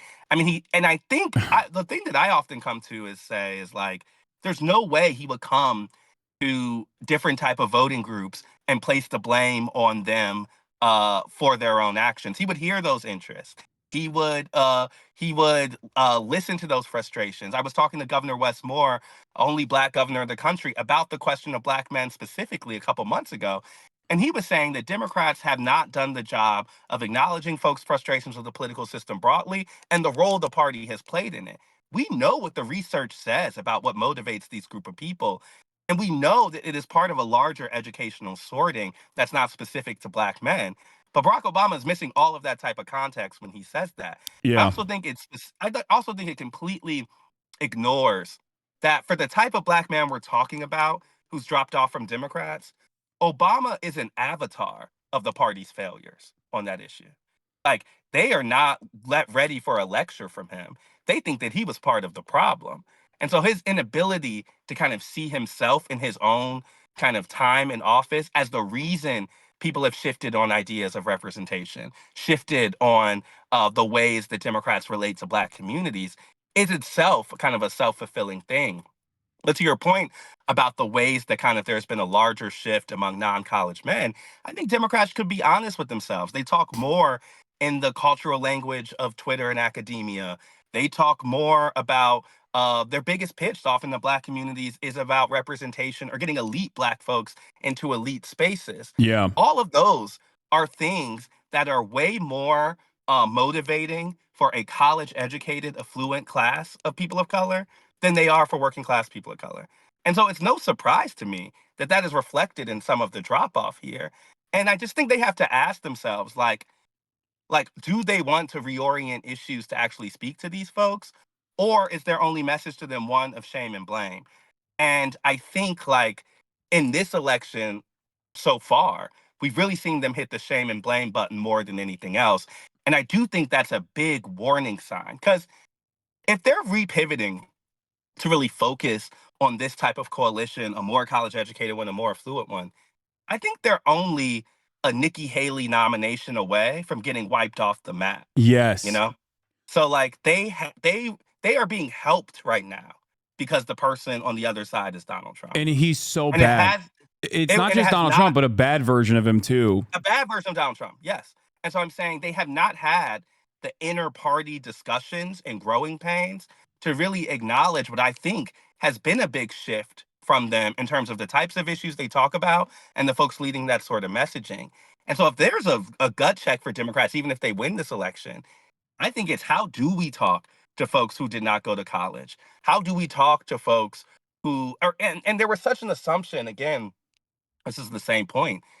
They did not think they would have to do this because they assumed that people of color would move in their direction to a kind of demographic destiny sense. That undergirds so much of the overconfidence that Democrats have had over the last 6 to 8 years, is because they have felt that inevitably Latino voters would reject Donald Trump, or inevitably black people would reject Donald Trump. And I think the thing that I hope, or maybe hope isn't the right word, but the thing that I think they have to have understood by now is that that type of assumption is not true. And Yeah. there is no guarantee that the more diverse version of America is a more inevitably liberal democracy. Yeah. There's no guarantee of that. And so I think they have to wrestle with that. And it's the big difference between saying the words that black people aren't a monolith or that Latinos aren't a monolith or whatever, and actually believing and moving like that. Because they know to say it now, but in the end, when you hear Barack's tone, when you hear Obama's tone, he's basically saying that black men have to do this one thing because they're this one way. Yeah. And that's not a winning message. It, So it also I think ironically, they have to get to that eventually. I just don't think they have the capacity, frankly, or the voices in the room to do that right now. like, scolding of that sort, even if it's correct to a certain degree, should never be deployed as a It's bad front-facing message. politics. That's not, you It's can't do that. yeah. And I don't know how the Democratic Party has like never really reckoned with that. And I think it's I don't know if it's like the DC media bubble that they're completely captured by, but like that kind of messaging is not going to shake people into going, oh yeah, I just came to my senses. Like, this guy is racist, right? Yeah. And I think they well, go can I ahead. say also, like, it's a consistent problem for them, even in this own election cycle. Part of the reason there was a big underrating of Biden's age as a political problem, or a lack of understanding that most people in the country were seeking change rather than the status quo, is because there has been a consistent distance from leaders of the party, from the type of like working class, non college folks who are driving a lot of these changes. There was an assumption, I think, from party leaders that Donald Trump will be inherently unacceptable because of things like January 6th, or things like his legal problems. That was a bad assumption, too. And so I think if we add up all that we've learned since 2020, you have a consistent story about a Democratic Party whose distance from these type of voters is putting them in pretty bad electoral situations. You know, now they might have a little get out of jail free card because people's distaste for Donald Trump is so high that it could lead them to a slight electoral college victory or even a bigger one. But that's not about them, you know? And I Yeah. still think that eventually these distinctions that they have not wrestled with are going to become very important.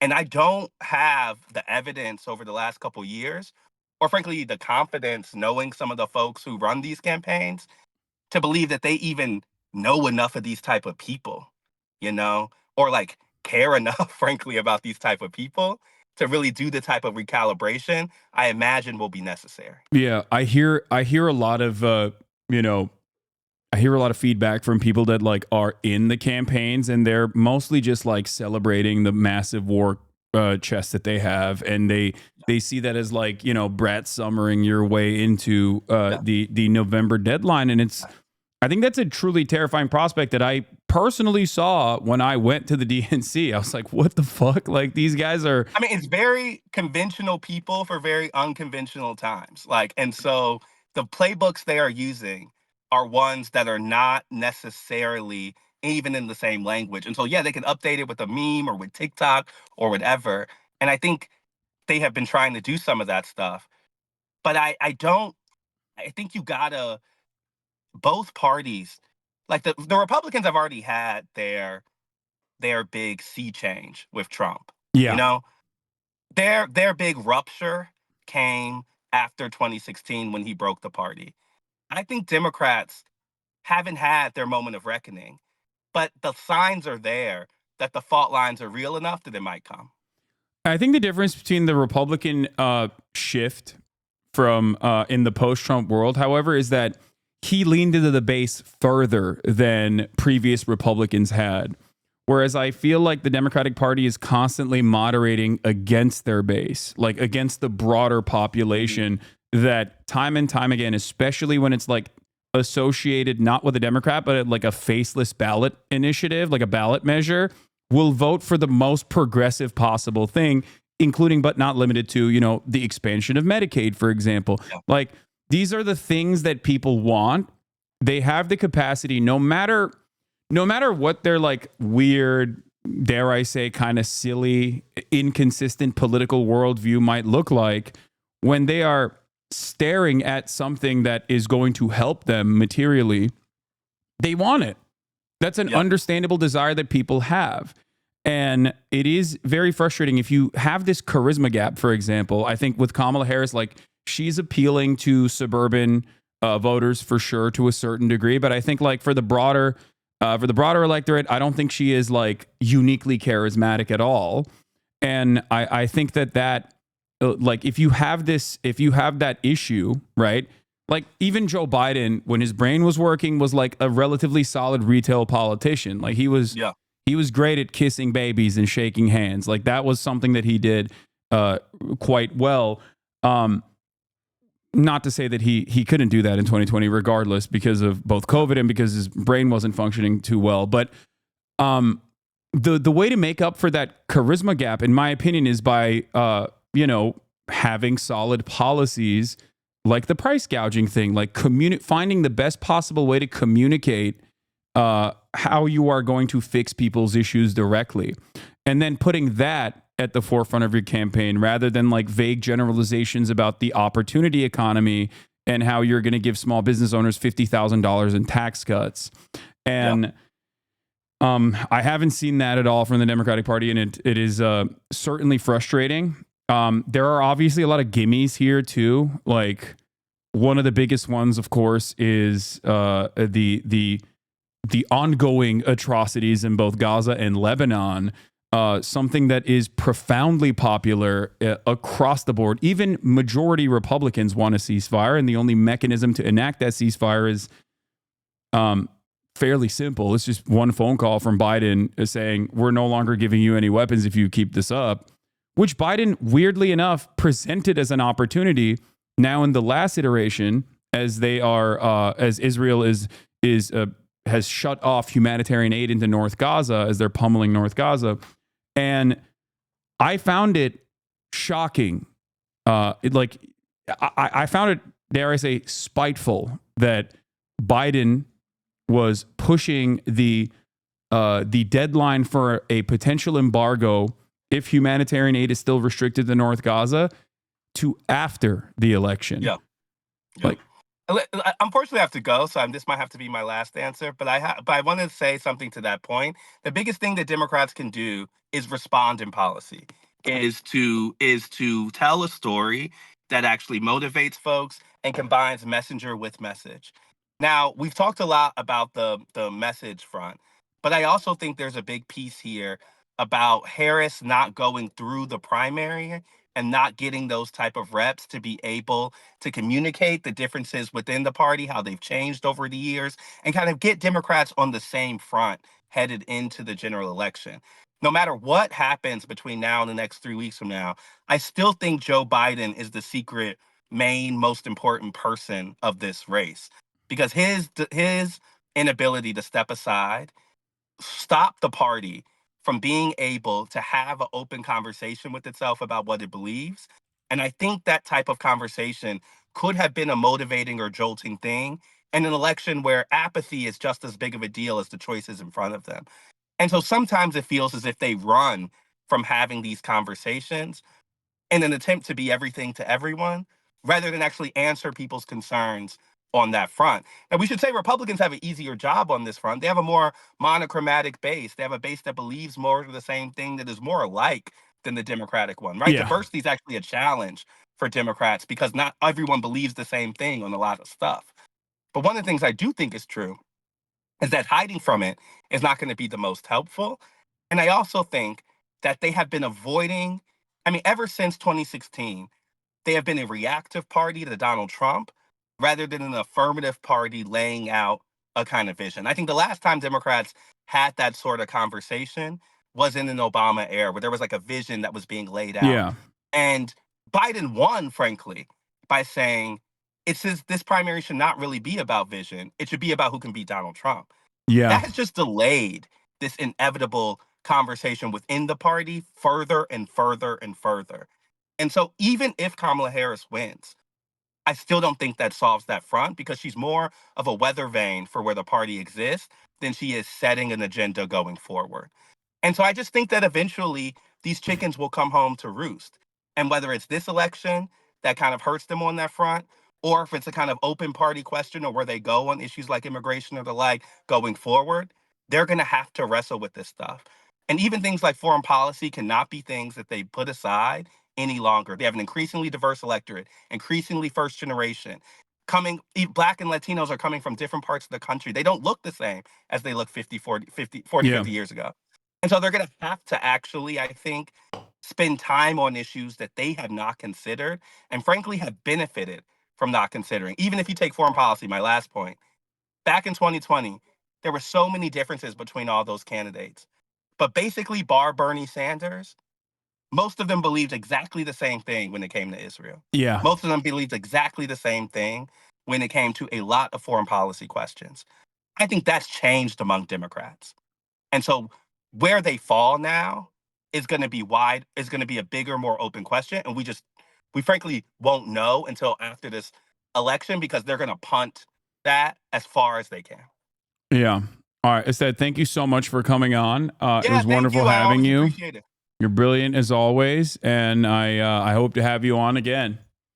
Yeah, for sure. Thank y'all for checking us out and check out the run up too. And we're gonna have some fun before the election comes. But thank you for having me. All right, bye. All right, that was Seth Herndon of the Run Up podcast on the New York Times. He's a brilliant reporter. Fantastic conversation as always. It's great to see people that are very prominent members of mainstream media that are, especially by design, because he has to have his eyes on the road directly. Like he is directly talking to voters on a regular basis. Like I love talking to people like that in particular, just like Dave, because they get to see so many broad perspectives. So great interview overall. Was he driving? No, he wasn't driving. You're crazy. No, he was parked. Anyway, so yeah, I hope that was at least a little bit more instructive or a little bit more informative for you guys.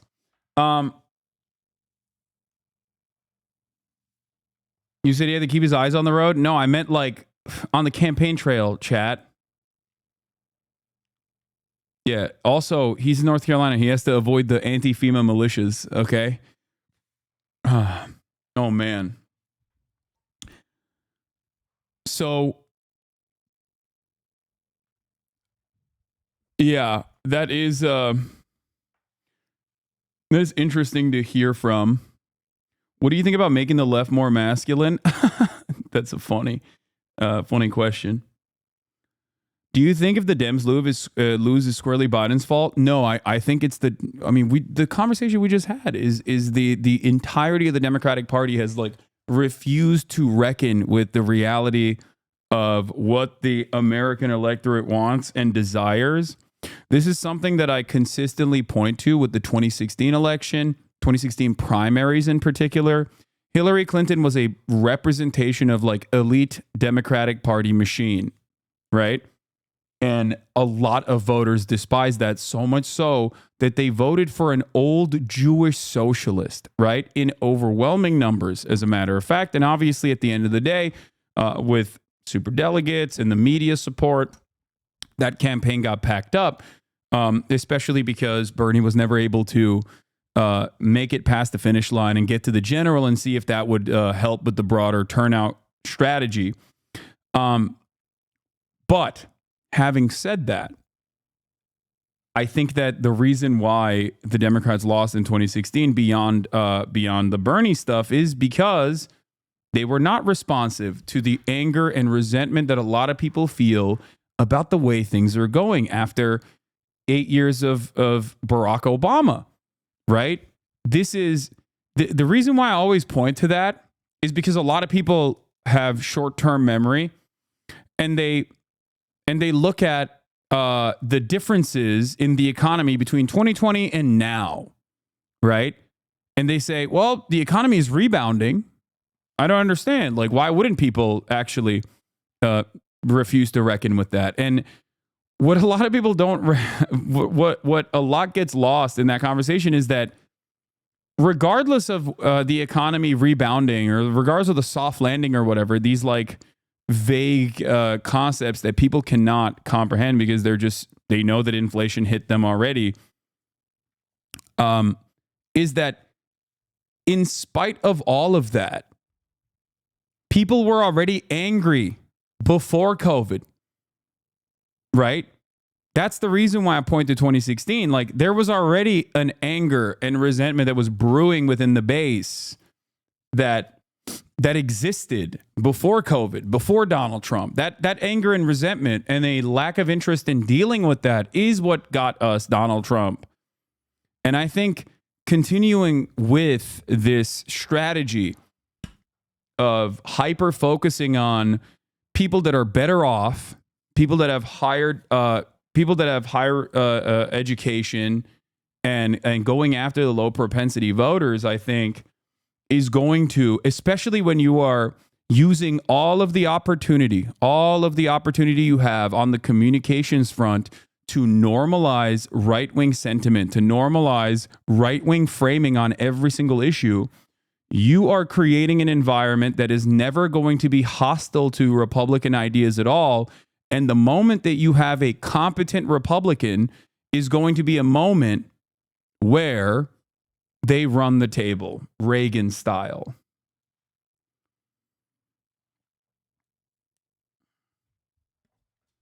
Yeah. I think he was 100% right when he said that this new Dem coalition is collapsing as soon as the GOP nominates a Haley-like candidate. This is the decency coalition, and I doubt it will survive a post-Trump election. Exactly.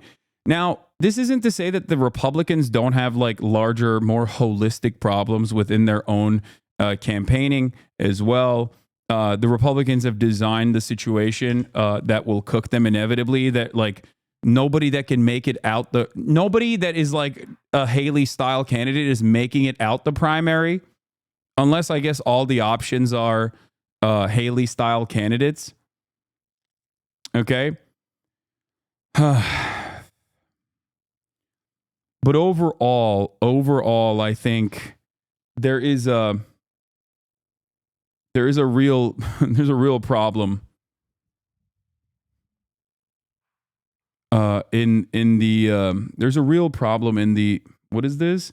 Hamas is bad. Hasan sucks. On God, Sinwar deserved it.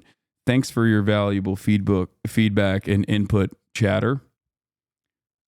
Is there a competent Republican currently? Someone may be green now, but it could be more dangerous for Dems later. I mean, even a fucking JD Vance, dude. Yeah. I mean, the JD Vance that I saw on that VP debate and the JD Vance that I've seen thus far on the New York Times interview, for example,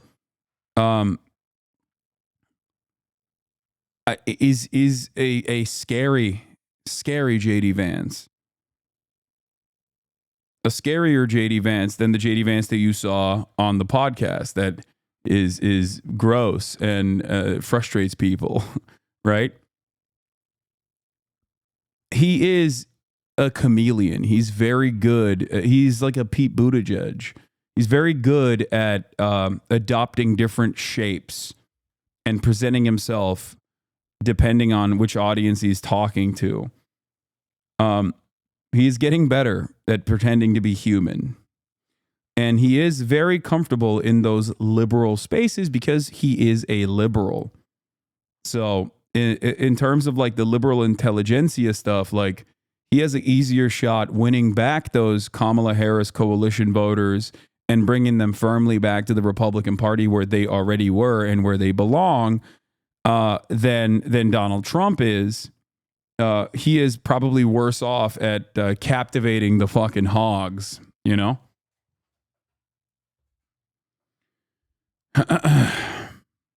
So he needs to get better with the donut shop worker demographic. Yeah.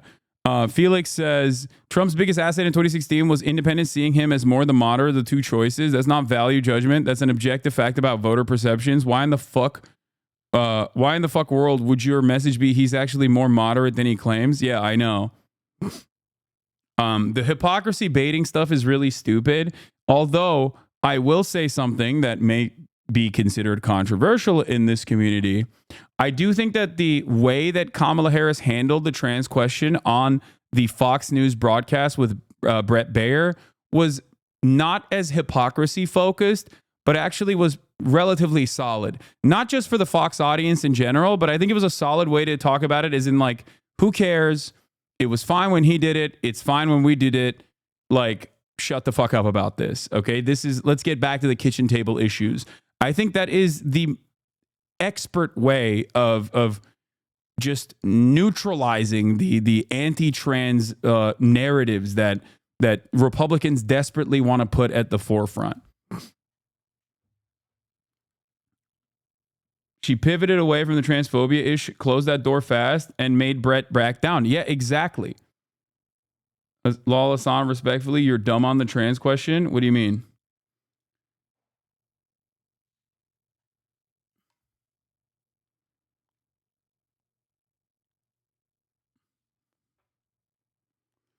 I don't think a normal Republican can turn out rule of voters in the same way Trump can. No, but they still have their base. Like evangelicals are always going to vote, and they're a resilient voting bloc for the Republicans. Waltz had an even greater answer to it. It was fantastic. Waltz pulled no punches, calling out the anti-trans attack ads for fomenting hate and demonizing a minority to maintain political power. Here's the quote that was really good. I think this is the one, right? The line of questioning came midway through the interview where Waltz was asked about what the administration would do for queer kids. You can see the Waltz full response here. Tim Waltz, yeah, well, there's certainly things we can codify into law. We know the hate crimes that come against this, making sure that education is out there. It starts with making sure that those kids are safe in the schools. They're safe in their persons. I think the platform of being able to talk about this makes a big difference. But I also think, Abby, your point is on this. I was just mentioning we need to appoint judges who uphold the right to marriage, uphold the right to be who you are. I'm proud to be on making sure that that's the case. Uphold the right to get medical care you need. We should not be naive. Those appointments are really, really important. I think that's what the vice president is committed to. No, I think not the judges. There was another thing that here, this is the one. Yeah. We're out here trying to make the case that access to healthcare and a clean environment. This is the banger message. Sorry. This is like, it's not just buzzwords, chatters. This is, I think, the best possible angle of attack here. We're out here trying to make the case that access to healthcare and a clean environment and manufacturing jobs and keeping your local hospital open, those are the things that people are really concerned about. They're running millions of dollars of ads demonizing folks that are just trying to live their lives. That is perhaps the best mathematically calculated response to all of the trans panic shit that you can arrive at. That is Tim Waltz doing Tim Waltz shit. The problem, however, is that this is relegated to the, to the random podcasts of the world and is not the primary communication strategy of the party itself. And that is very frustrating. And for the record, a version of this also exists for anti-immigrant sentiment, right? Like it is damn near identical. Hasan, you talk way too much about the trans stuff. Are you by chance a trans? Dog,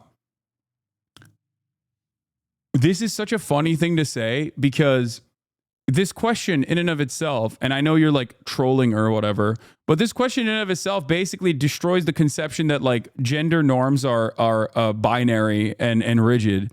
Okay. You know what I mean? Do you understand that? You understand that you're like openly recognizing the reality?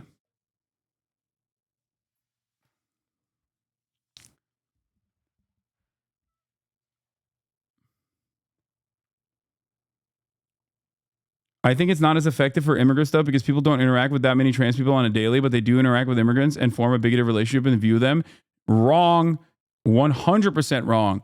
On the immigrant stuff, it's actually even more successful because of the lack of access to like a random normal trans person that people might have, right?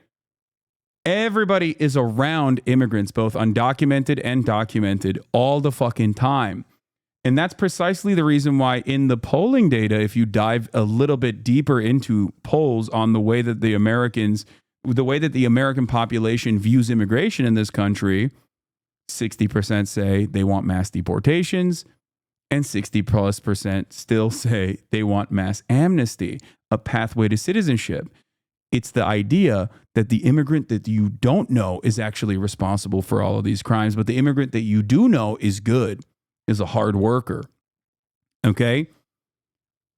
And the Democrats, it's same poll. Is that from the same poll? Yes, same fucking poll.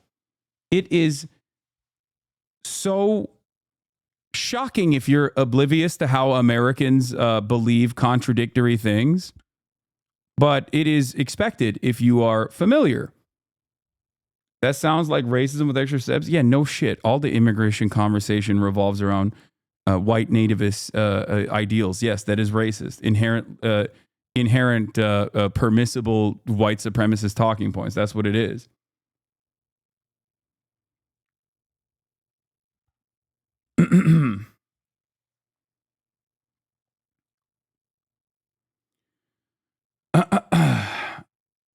So the median voter undefeated, it's not necessarily just a median voter. It's just like every American voter is like this. When we're talking about percentages like 60+%, that's like damn near the entirety.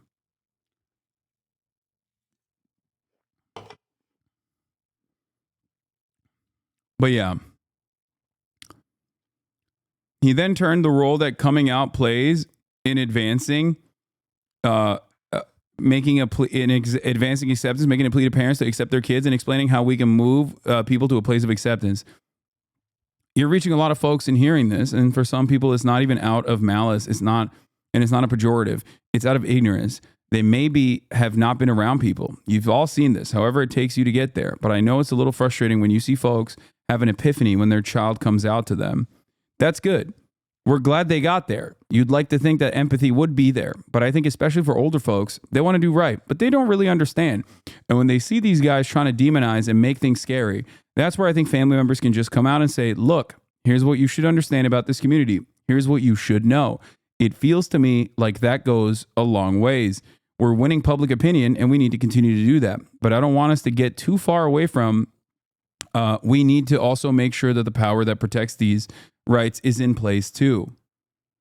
So I think that Tim Walz is this is another one of those like is another one of those instances where he's just like, when you let his freak flag fly, he just pops off pretty hardcore. I just wish he wasn't in the cuck corner all the time, you know what I mean? And shackled and muzzled by the establishment Democratic Party that sees him as like a weird radical that's going to be off-putting to the fucking broader base of support, while they simultaneously trot him out as like a coach that shoots guns. Come on, go shoot your guns and be a coach. Shut the fuck up about like your actual worldview. And that's what's like really frustrating about this kind of thing. Like you have a golden boy and you've muzzled him. I don't like that. I think it's really, really, really stupid.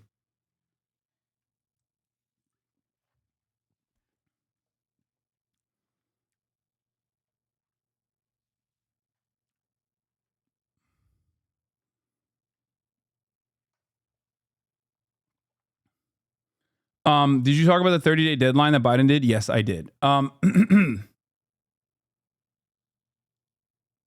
You are 100% spot on with the Nikki Haley comment. She's Mr.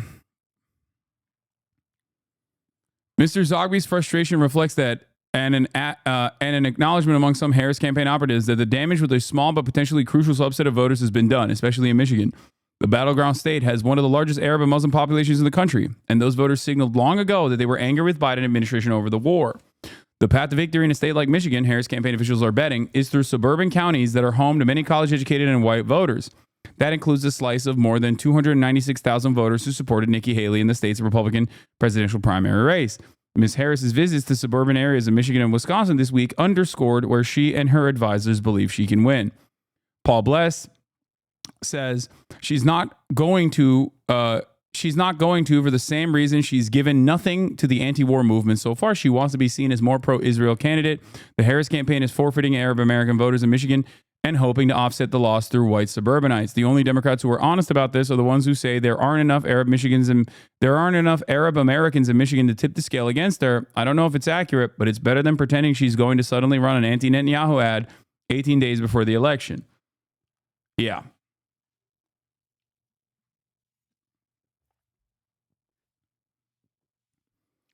She wants votes from the anti-Zionist protesters out? No, she does not. She does not. I don't think you guys understand. She does not. She has openly communicated that if you care about this sort of thing and you want to vote on that basis, you are not a part of the party. I mean, that's it.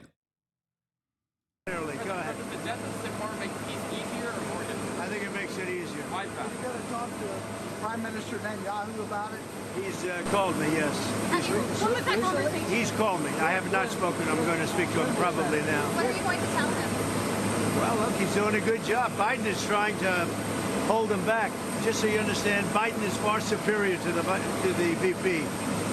He's trying to hold him back, and they probably should be doing the opposite, actually. I'm glad that VP decided to do what he had to do, but it's moving along pretty good. Everything's moving along. Yes, you have clearly. Go ahead.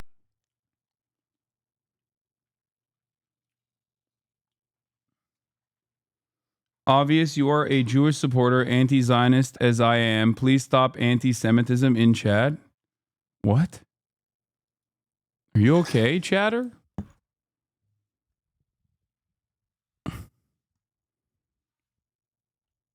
What is happening?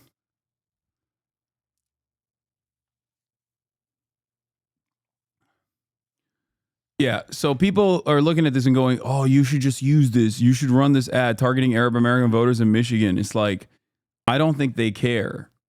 You know, I don't think they care enough. I think that they have made this electoral calculation. I don't know if it will get them across the finish line, but it certainly will not in the next election cycle. Does that make sense? That's the... Like, even if they are to win, and their chances are looking worse and worse every single day, there's still a likelihood that they will win, right? But the problem here is that coalition that they're trying to laser in on will inevitably go back to the Republican Party, no matter how aggressive or right-wing the Republicans are, as long as the Republican Party maintains messaging discipline and doesn't go as hard as Trump does. That's it. Down to the wire, every single person that you meet, most likely at a certain point has heard something that Trump has said that they do not like. And this absolutely includes Trump voters. If you ask Trump voters, like, what do you think about Trump? They'll be like, I don't really like some of the things he says, but he's my guy, right? Like, that's such a commonly held perspective amongst Trump supporters. Okay? That, to me, means that if it's not Donald Trump, someone who might be as charismatic as Donald Trump, that's really, really difficult to find. But if it's someone who doesn't go as far and as beyond as Donald Trump, like, you know, and running around and being like, yeah, immigrants are, you know, poisoning the blood of the nation and that they're going to fucking eat your pets or whatever, like, you're going to have a really hard time beating a person like that.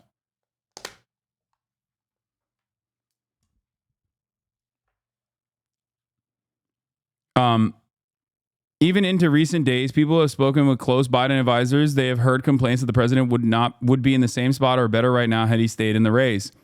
One Dem veteran consultant, that's literally insane. Yeah, that's not correct. For the record, that's really stupid. They should have literally, no, they would not be in the same place. What the fuck are these guys talking about? What are they smoking on? No, he would be like on the national polls would be fucking minimum 5 points underwater. Perhaps maybe even a larger percentage. It is crazy. Okay? You are out of your fucking mind. Like, the only reason why you think that is because you haven't heard his brain. You haven't heard his brain leaking out of his ears on national television in quite some time. And that's why you're like, oh, well, you know, people like him. His approval ratings went up when he dropped out of the race, dog. Like, they hated him so much that they were like, oh, thank God he fucking left. Okay, give me a fucking break. You're so stupid. Anyway, in mid-September, the Democratic and Research Polling Initiative Blueprint conducted a national poll testing a long series of potential statements Harris could make about herself and Biden. Those that performed best, the polling found, were those that displayed a clear break between her and Biden, while those that performed worse were those that portrayed a future Harris administration as building on the accomplishments of the Biden era. Any mention of Biden, the polling found, led to less support, even at the position it had Harris taking was the same. even if you're going to lean on the Biden administration's accomplishments, it is best to not admit that it is Joseph Robinette Brandon's accomplishments because people don't like him. Very, very dumb that the Democratic Party is like, nah, we are Biden. Mike from PA, Harris is completely fumbled by turning to the right and has totally cratered her support among young people and black people. Pathetic and deserved. Please tell me how interested you are in this election in November using a scale from 1 to 10. Share of registered voters responding 9 or 10. Okay. We are at 64%. It's lower than Hillary Clinton for black voters. And 18 to 34-year-old voters, 54% to 49%. That is fucked up.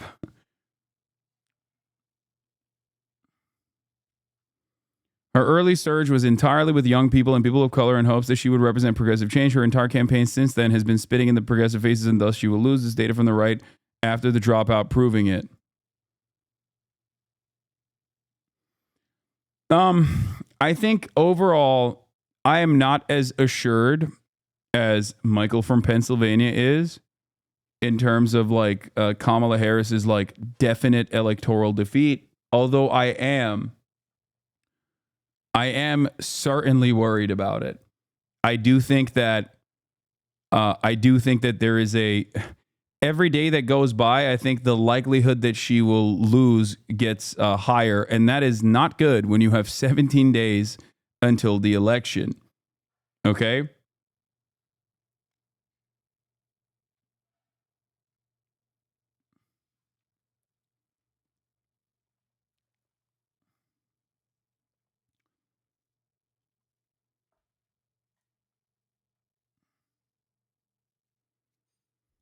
Are people less enthused? Yeah, they will vote for Trump or not vote. I doubt it. Yeah, we'll see.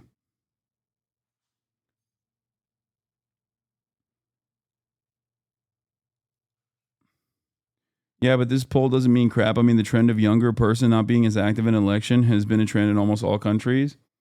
No, I think that there's a lot of fucking people under the age of 35 that if you activated, you could actually swing like a shit ton of districts. The problem is we just never try. We don't ever fucking actively try that shit. Like, here's what doesn't work for under 35-year-olds, okay? Telling them to shut the fuck up and vote.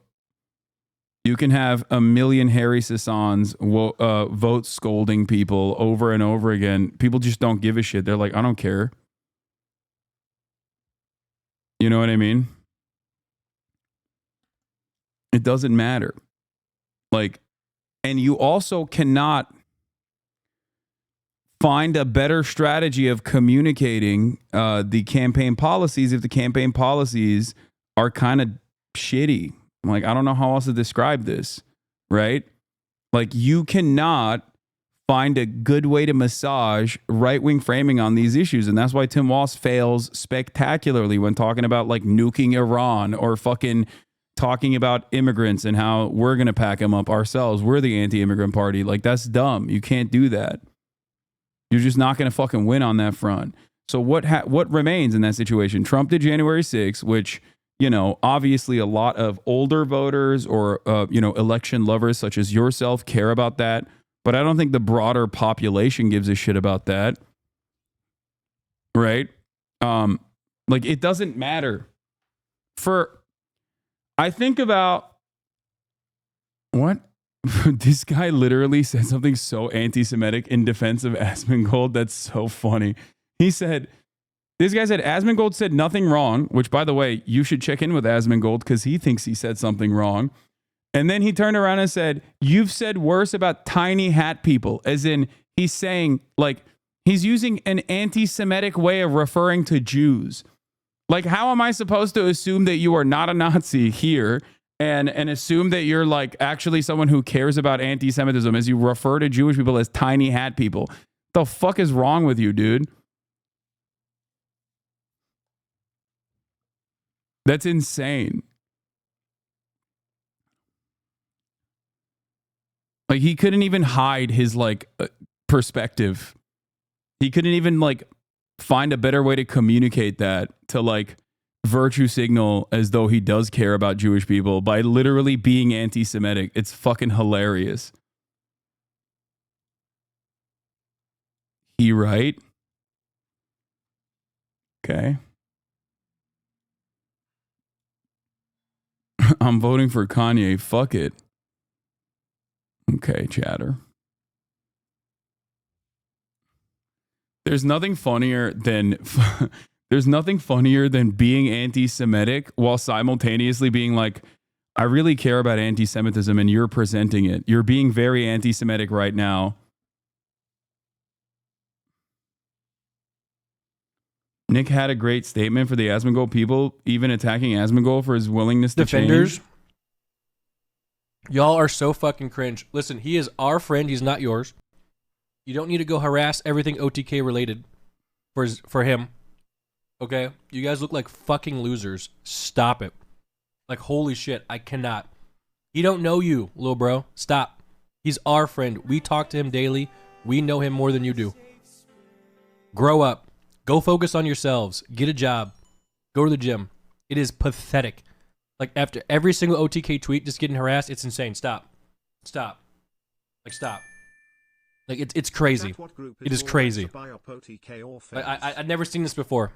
Like, stop. Y'all are making his community...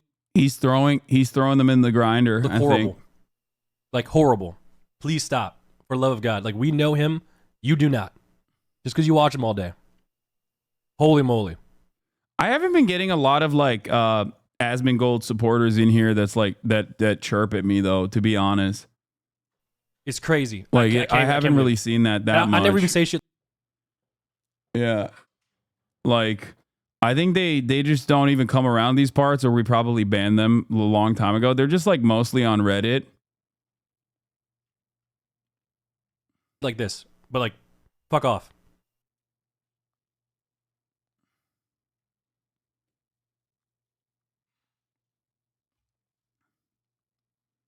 On the mod side, it's not even that bad. We had a handful, but even some of them were immediately apologetic. Yeah.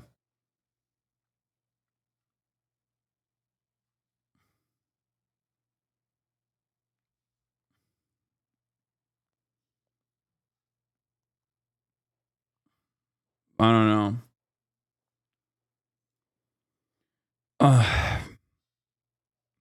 I think it's weird to get mad at everybody, including like yelling at Asmongold as a fan of Asmongold because he said that he recognizes that he did something wrong.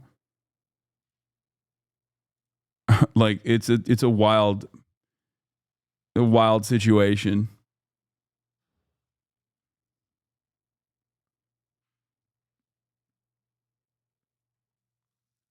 Let people grow.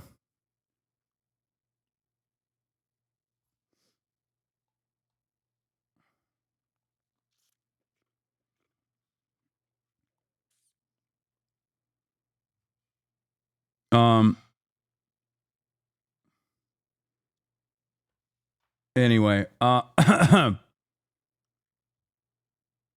Peter Alexander, what is one policy you would have done differently over the last 3 years and a half as than President Biden? Week that every president has to cut their own path. What is one policy that you would have done differently over these last 3.5 years than President Biden? I mean, to be very candid with you, even including Mike Pence, vice presidents are not critical of their presidents. I think that really actually, in terms of the tradition of it and also just going forward, it does not make for a productive and important relationship. I don't think that's a good message. You got to be like, I'm expanding on I'm building a new pathway for the future or something. You know what I mean? There's a lot I can do, and there's a lot of limitations to the position itself. Like, I think given the constraints of the job is one thing that speaks to why I can't make these changes right now, but the American people will vote for the change that they want to see in me. Like just simply saying that like I'm a VP to Biden and I ride or die with him is so dumb, especially when as Biden's vice president, you were chosen to replace him because he was objectively unpopular. I've given you that green light with his comments that you can carve your own path. So now that you have this ability to say that to be on your own? Well, no, going forward, there is no question that I bring my own experiences and my own life experiences. Is there a policy that stands out to you in particular, either? Sure. I mean, my approach to what we need to do around Medicare covering home health care, born out of my experience. Oh my God, she's trying to do patchwork on the blueprint messaging front. She's trying to hit those hit the positive policies that she saw play well. No, she has said something about Medicare. It's correct. This is a actual policy that is overtly popular. When I first heard it on The View, I said as such. I told you guys, the moment that she unveiled that she was going to expand Medicare to at-home care, I was like, that's great. I call balls and strikes, chat. I call motherfucking balls and strikes. The reason why I keep going back to this blueprint thing is because this verbatim is like straight up everything that I have said for the past couple of months. Okay? When she talks about good policies that are progressive, that help people's like material problems, it portrays well, it plays well for the broader electorate. They like it. They're like, I'm hurting here. I'm glad that she's going to address that. That is normal. Okay? That's normal. Of course. Of course, people are going to be like, yeah, man, why the fuck would I vote for you? Oh, you're going to do something for me? I like that. Okay? Now, this isn't even to say that she's going to do any of this. I'm just, at this point, we are so captive to reactionary framing on issues that I'm just like, she won't even lie to people, you know? I'm like, lie to the American public, please.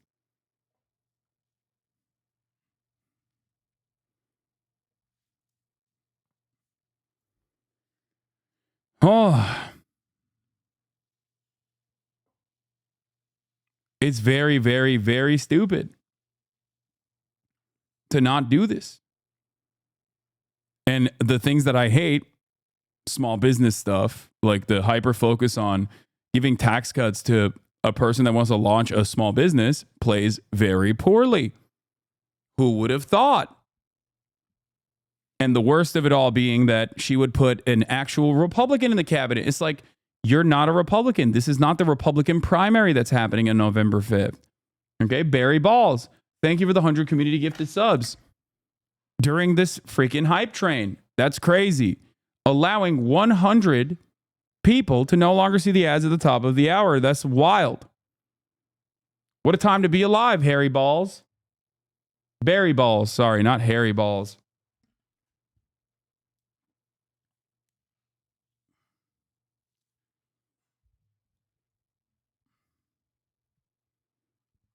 Here's the 3-minute ad break now, chat. Experience of taking care of my mother.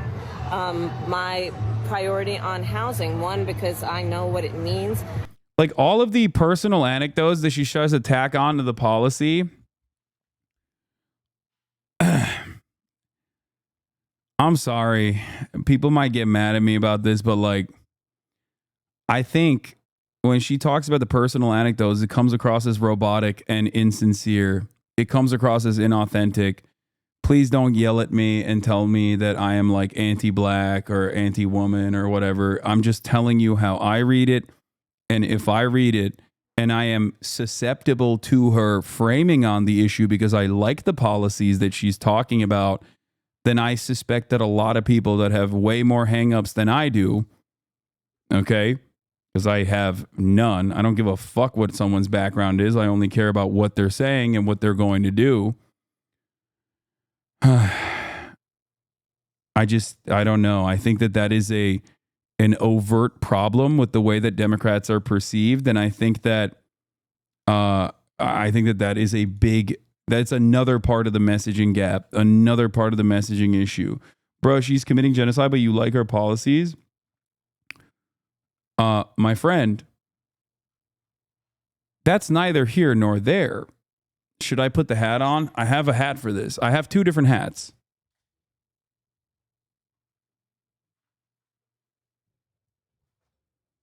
When I'm talking about Kamala Harris's policies and talking about the electoral calculation here, doing the rat race, I'm putting my fucking DC wonk analyst hat on.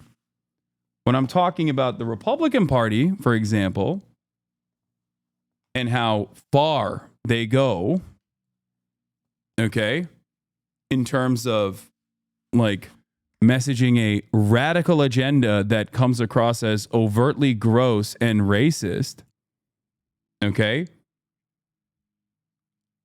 I'm talking about it from the perspective, not because I agree with the Republican Party at all, nor the Democratic Party as, for that matter, but from the perspective of, will this help them win the election? Do you understand? Do you get it? I don't think you get it, but it's okay.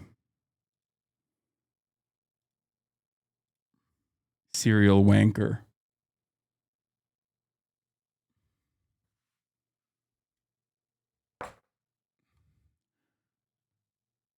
This guy. What the fuck?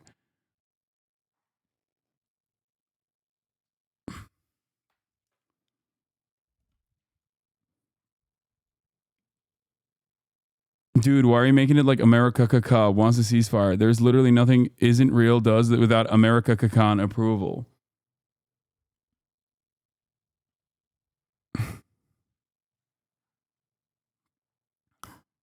Do you think Kamala is Hillary 2.0 or is she doing something better or worse? I think that Kamala Harris is Hillary 2.0 for sure, but she doesn't have the baggage that Hillary has.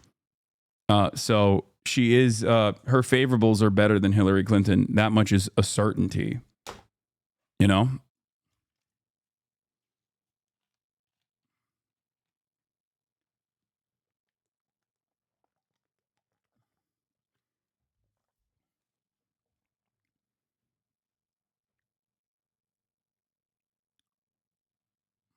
Anyway. Do you have a hat that you put on when you are talking about an organized militia movement in the third world? Yes, I do.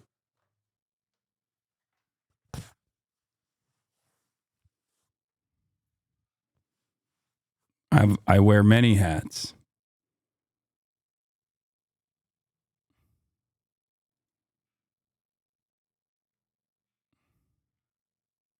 Affordable housing and the ability to buy a home.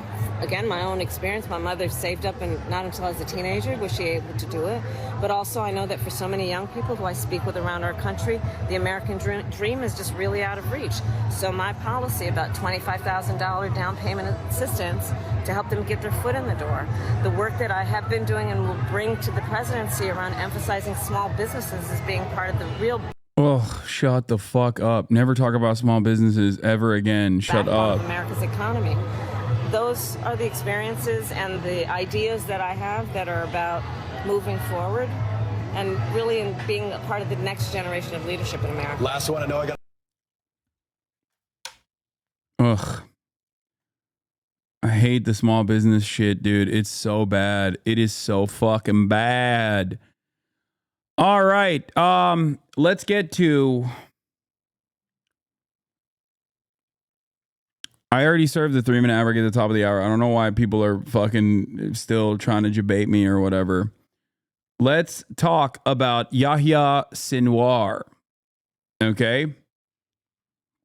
Yahya Sinwar became the Politburo chief of Hamas, was already the leader of the military wing of Hamas, and is seen as the person who was most responsible for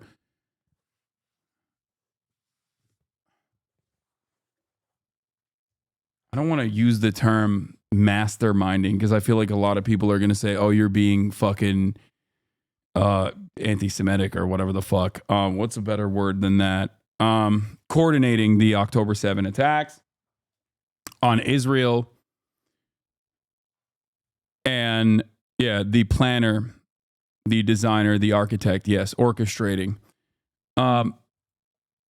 So there's the raw footage of Yahya Sinwar's last moments. This doesn't actually show any blood or anything, but Israel, weirdly enough, presented this, I think, because they thought, like, look how sick this is. Like, we killed him. He died. He's a loser. But the reality of the matter is that I think this will probably, I mean, I think this is like something that will backfire.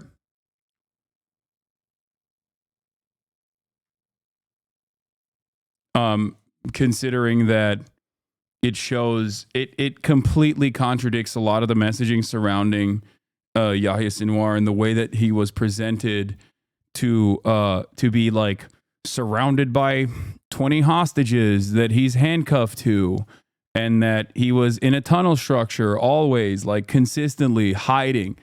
And that's not the case at all. His arm is severed in the video. Yeah, his arm was shot off, I believe, by like the first artillery shell. I will give you the details of what happened, what took place 2 days, I guess 2 days ago, yesterday. But basically, there's constant 24/7 surveillance, and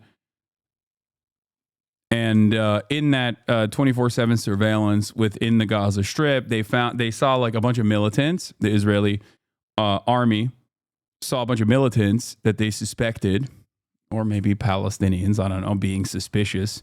That's enough to fucking attack them. But what is this? Important word to understand the Israeli psyche is fire. I'm Elon Gilad. I write about Hebrew and Jewish history. Let's take a look at the central concept of Israeliness, starting with its etymology. The word comes from the criminal jargon of Russia in the early 20th century, where it was used to mean non-criminal, and by extension, someone who may easily be exploited, a mark.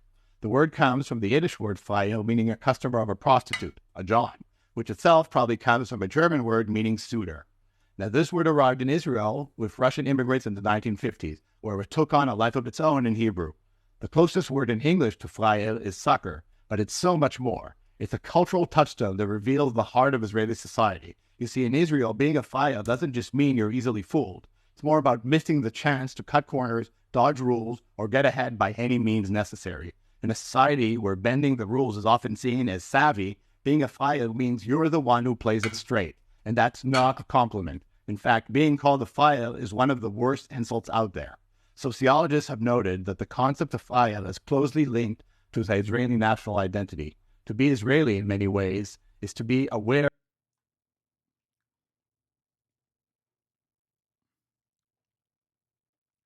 of the constant risk of being a fire, and to navigate life with the sharpness and savvy needed to avoid that fate. This mentality is seen as a defining feature of what it means to be Israeli, shaping everything from personal interactions to national policies. Now, you know. What? It's not passing the smell test? What are you talking about? This guy is not like a random dude. This is a Jewish guy who writes about Hebrew and Jewish history. The fuck? Like, talking about culture in Israel. Where's time without an ovo when you need him? God damn. Talking about cultural undertones in Israeli society.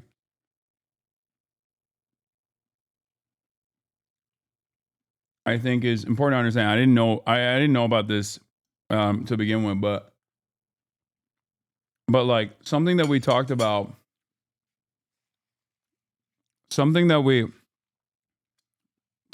before, is like the way that the Holocaust is viewed. The way that the Holocaust is viewed in Israeli society, and like what role it plays in understanding contemporary Israeli mindset. He's paraphrasing an article from '99 about this concept. Yeah, he's not like a fucking random person. Anyway, he's an editor and writer at Haaretz, who also, I didn't even know about this concept, but I kind of understand what he's saying. That like, but as far as like the militancy, for example, the militant attitudes baked into the way that never again is perceived by broader Israeli society. When you're building a nation, when you're creating a nationalist mythos, there are a lot of things that there are a lot of cultural perspectives that you point to, that you create.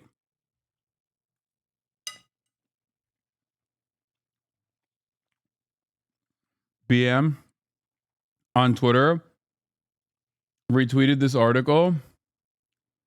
Yeah.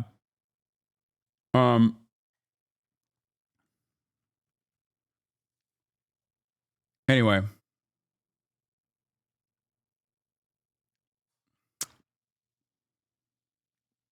Colonizers think that dying is the worst fate and that dying fighting is dumb. If you can live as a slave, they have to believe that otherwise they can't rationalize themselves.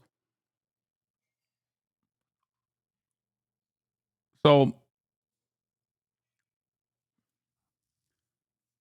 Israel's release of Yahya Sinwar's final moments serves as propaganda to showcase strength and humiliate Palestinians, reflecting Israeli narcissism. While Israelis interpret his death as a victory, others see it as a symbol of resistance and martyrdom, highlighting different perspectives on life, sacrifice, and struggle. That's a pretty solid way to look at it. I think that a lot of people that watch the footage,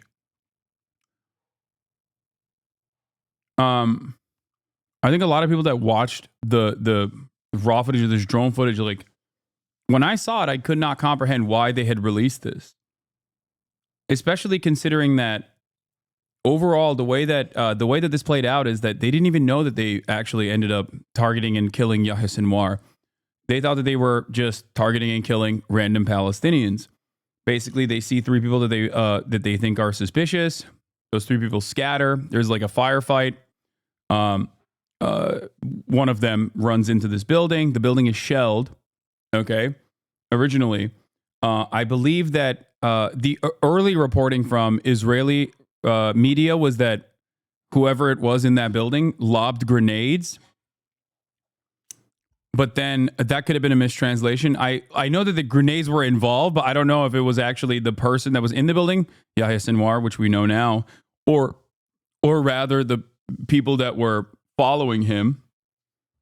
Tank, not artillery. Yes, a tank shelled the building. They run away. Like the Israeli soldiers run away. Then they send in a drone. This is the drone footage.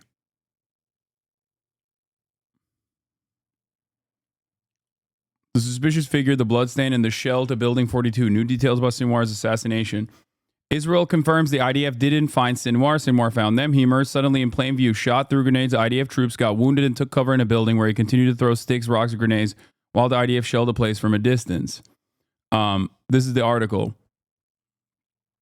Basically, what ends up happening in this process is, this is the drone footage, and you'll see.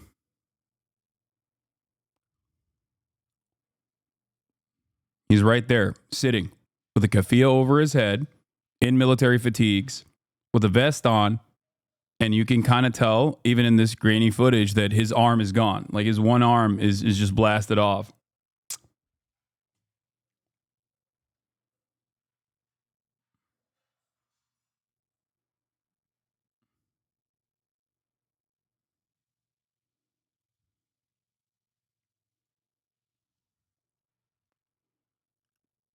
They didn't know at the time that this was Yahya Sinwar. So they turn around once they identify that there's a militant in the room. Okay, with the drone, they send the tank back, and the tank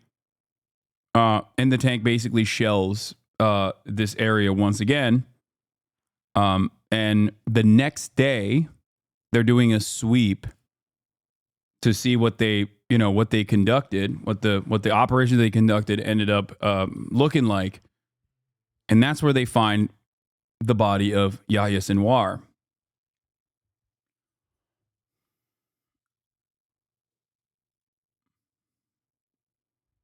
He recognizes the drone is there. He picks up a wooden stick and tosses in the direction of the drone.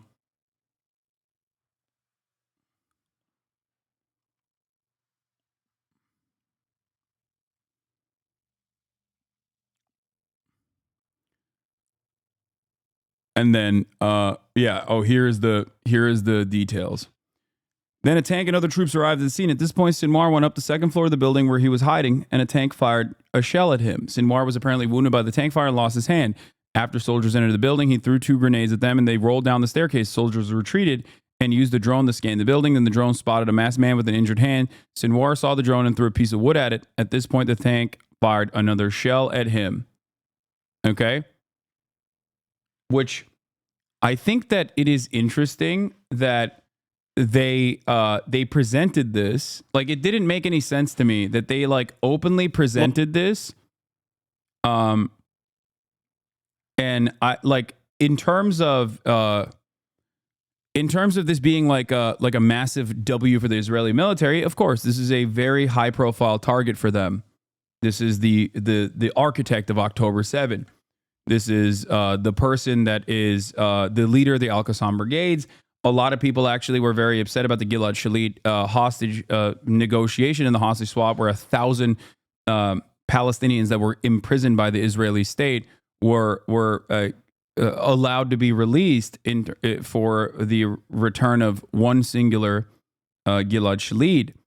One of those people was Yahya Sinwar. I've actually listened to, I believe his name is David Remnick, who even read his book and has talked about his background quite a bit.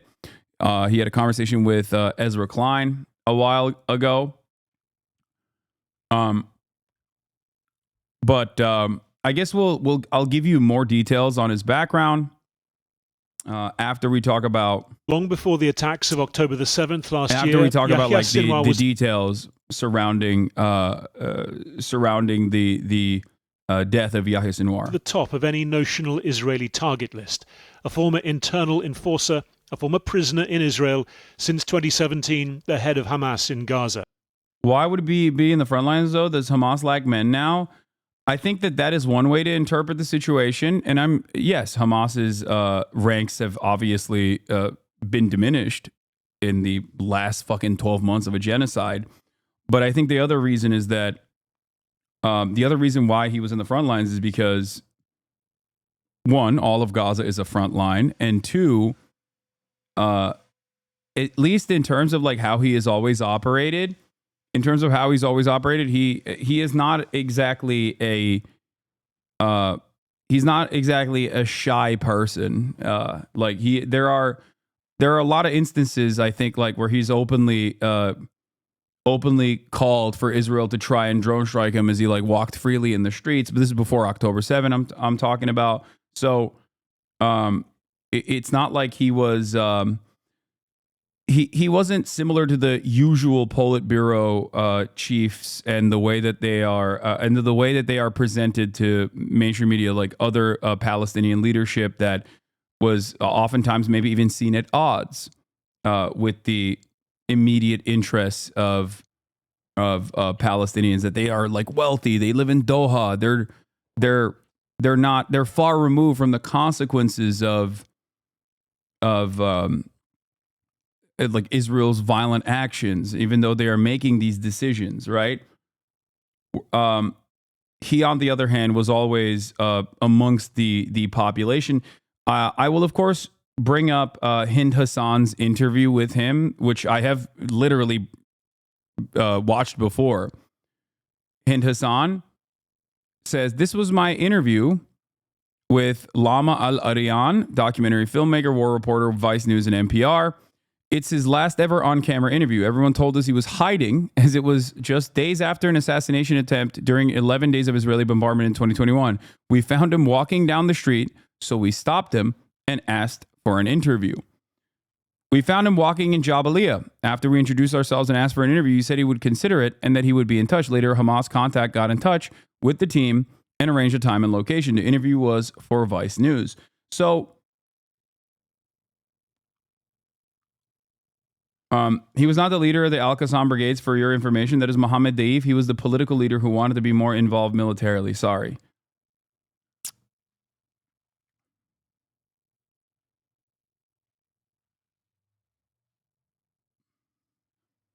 It is interesting, though, once again, we'll dive further into the background and into the mentality of Yahya Sinwar. I've read primarily Israeli reporting on him. Like, that's the most access that I have, because he wrote a book. He spent a big chunk of his life, 2 decades in Israeli prison. His primary responsibility for Hamas was to seek out collaborators. So, like, most of the people that he actually punished or killed were Palestinian before he went to Israeli prison. And and in Israeli prison, he basically learned a lot about Israel. One thing that you hear about him, one thing that you hear about him quite a lot from at least like Israeli people that are knowledgeable on these matters, is that one thing that I've heard so consistently, both from David Remnick and many other people in Israel, is that they always say Yahya Sinwar understood us, as in Israeli society, better than we could ever understand Palestinians.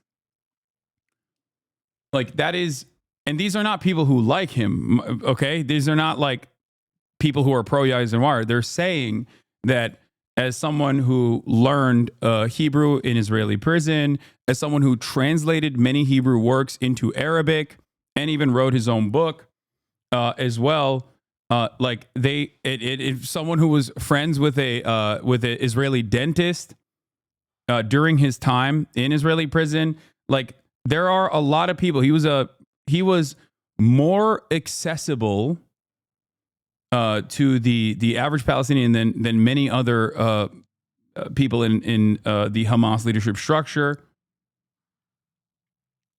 And he was also more accessible to even Israeli people as well.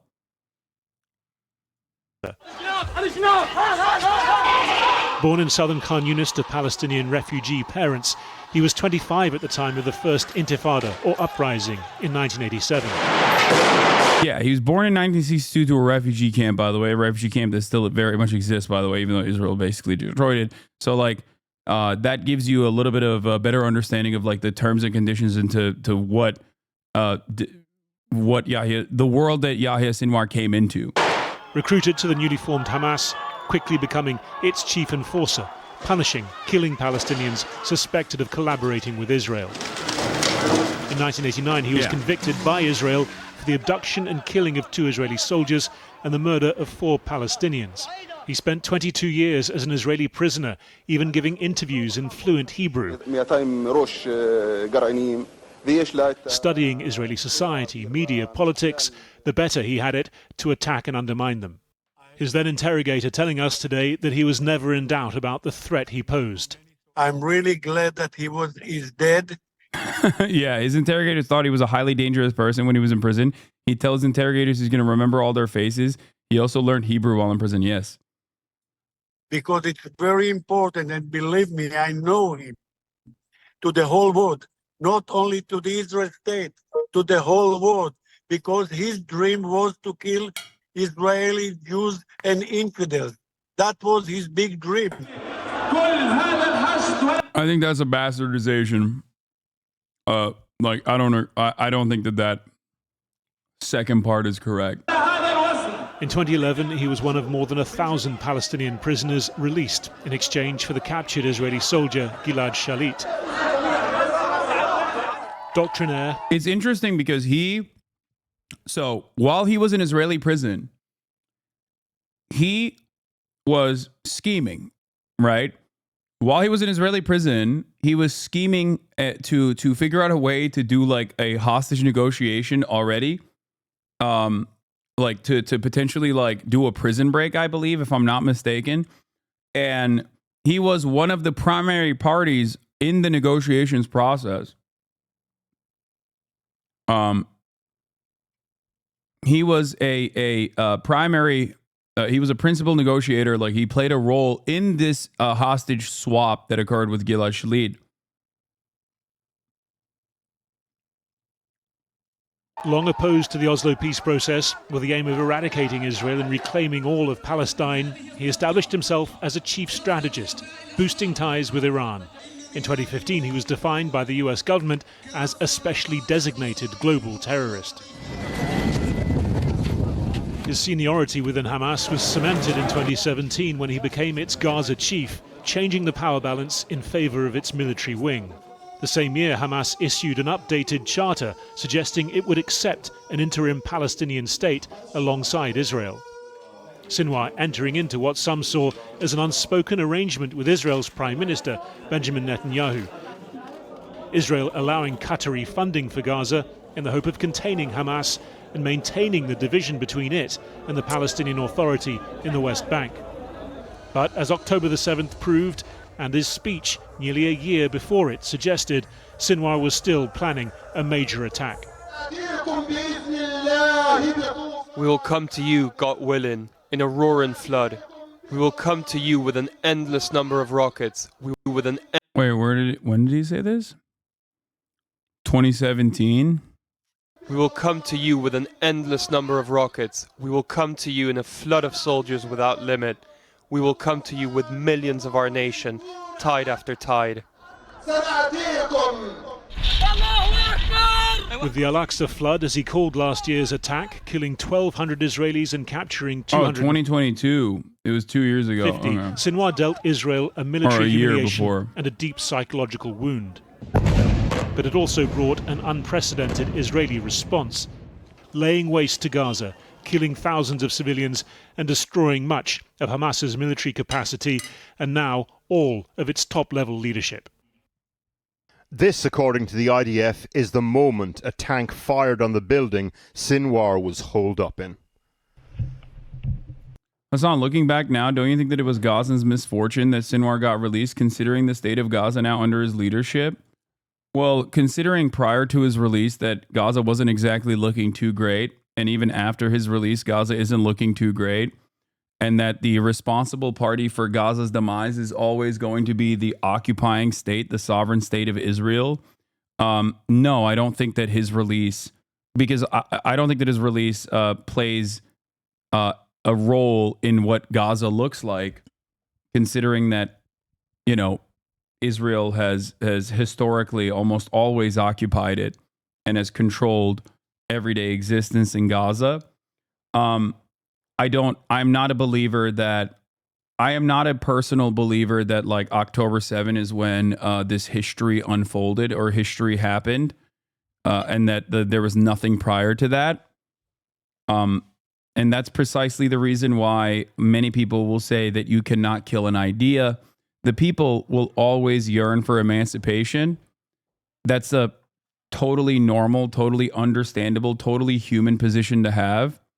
And that's precisely the reason why, for example, Hassan Nasrallah's assassination by Israel has not changed the dynamic with Hezbollah still very much fighting against the Israeli incursion into Lebanon, because it has nothing to do with the leadership unless you personally think that like these guys have the capacity to brainwash, you know, millions of people and are just like mind controlling them somehow into resisting against the state of Israel, and that it's not coming out of a normal, very human place of wanting to not live under the ruthless, cruel, brutal military occupation of a settler colony historically that has dominated them, humiliated them, pushed them into a corner with no other way out.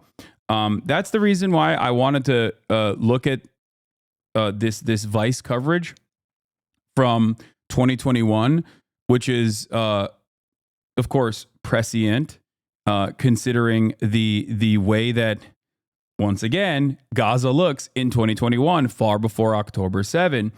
And this is one of the last Western interviews that Yahya Sinwar ever gave.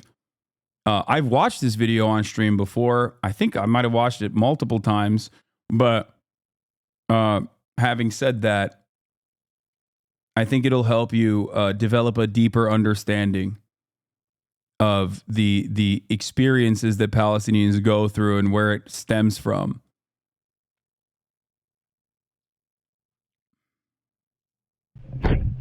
And this is the Bizlash brigade of soldiers who killed him, operating in that area on the day.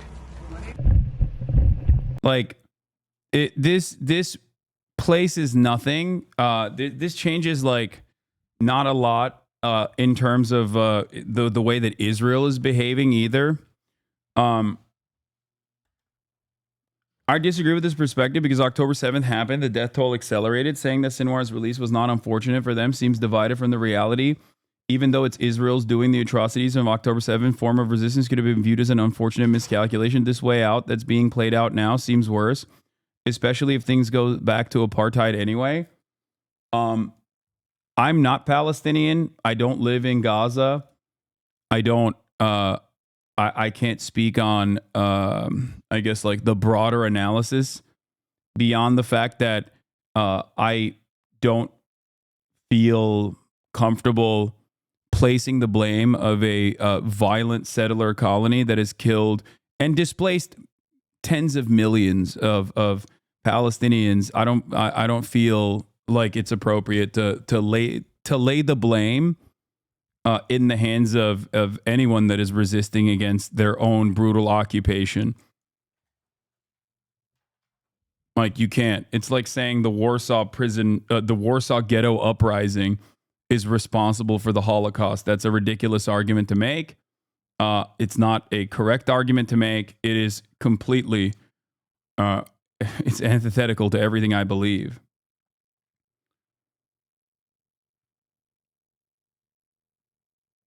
This is such a bad take. I can't. Yeah. Especially because you're hyper focusing, chatter. You're hyper focusing on a singular person and not the broader concept of humiliating and destroying the lives of millions of people. And I think that you can't have that opinion unless you legitimately think it was this singular person that like mind controlled people into acting this way. You know what I mean? Like, no, I think that it is a understandable position that people will have when their lives have been ruthlessly dominated by this settler colony. That's it. Right? Earlier this month, I read Ezra Klein's interview with Franklin Ford, the author of the recent sweeping article in The Atlantic, looking back at the Biden administration's Gaza policy, in which Ford made an interesting claim about Biden's red line on Rafah in March. Okay, we'll look at this later. So,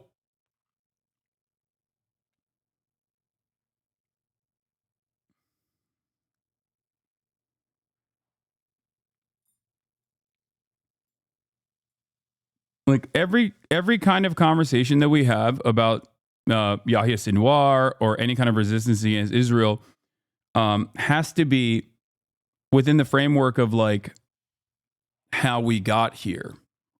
Because I think many people personally think like, oh no, these guys are just like ruthless barbarians and they just want to kill Jews and that's why they are in this position and that's why they did what they did. And that's just objectively incorrect.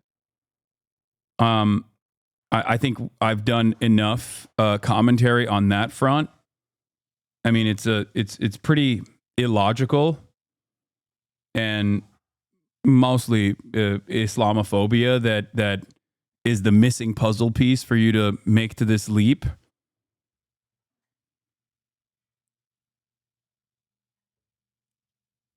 Especially when you think about like fundamentalists and how they came to power within Palestinian governance. Those guys are seen as like the less corruptible forces, but ultimately they were the only game in town for quite a while. And that was a miscalculation, I think, from the Israeli government as well, because they definitely played a significant role both in the occupation, obviously, that created this hostility towards them. But beyond that, saying that like, well, it's better if they're not the secular Western focused types, but instead the more fundamentalist types that are easily cast aside as like terrorist barbarians. We can do a very good job of like presenting them as an inherently hostile force that needs to be wiped out with force. So time and time again, Benjamin Netanyahu and many others in Israeli society in positions of power have openly stated that was the goal. So that is how you arrive at a Yahya Sinwar type of person. That is how you arrive at like a more fundamentalist group of resistance forces that are not comprised of fundamentalists themselves for the most part. But let's continue. The Tel Satan neighborhood, Rafah, southern Gaza. Israeli soldiers have stumbled on the country's most wanted man. A gunfight had ensued. A tank shelled the building. Then a drone is sent in. It picks up Sinwar sitting in an armchair still alive. Looks like a hand is missing. Eyes on the approaching machine. The last act of armchair aggression from the man who planned the death of so many. Throwing a stick at a UAV. But yeah, this completely cuts against like all of the Israeli propaganda that was conducted on this matter, presenting Yahya Sinwar as like an out of touch with the devastation that he was responsible for post October 7, a careless, bloodthirsty monster that doesn't care about however many Palestinians die in the process, because it directly cuts against that when he,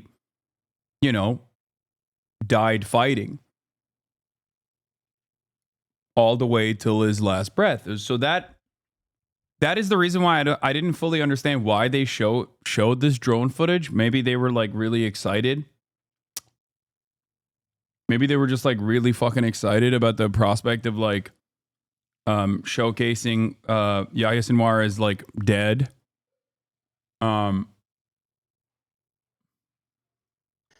The Israelis released pictures of items they say were found with the body, from suitably sinister to mawkish and mundane. Cash, bullets, ID papers, Mentos. Also a map of what's reported to be a tunnel network. Along with Sinwar's brother Mohammed, Khalil al-Hayya is a candidate for the next leader of Hamas. Today, thought to be in Qatar, eulogized Sinwar and ruled out an imminent release of hostages in Gaza. Those prisoners will not return to you until the aggression on our people in Gaza is stopped and full withdrawal from it, and release our heroes, the prisoners, from the occupation jails. And we continue with the Hamas. Oh no, Sinwar was an everyday carry Reddit guy. Yeah, his everyday carry always featured Mentos. That is real, by the way. Like I think he really liked Mentos. That was the thing.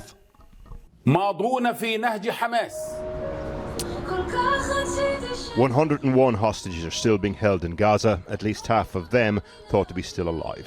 Their friends and family took to the streets of Tel Aviv again today.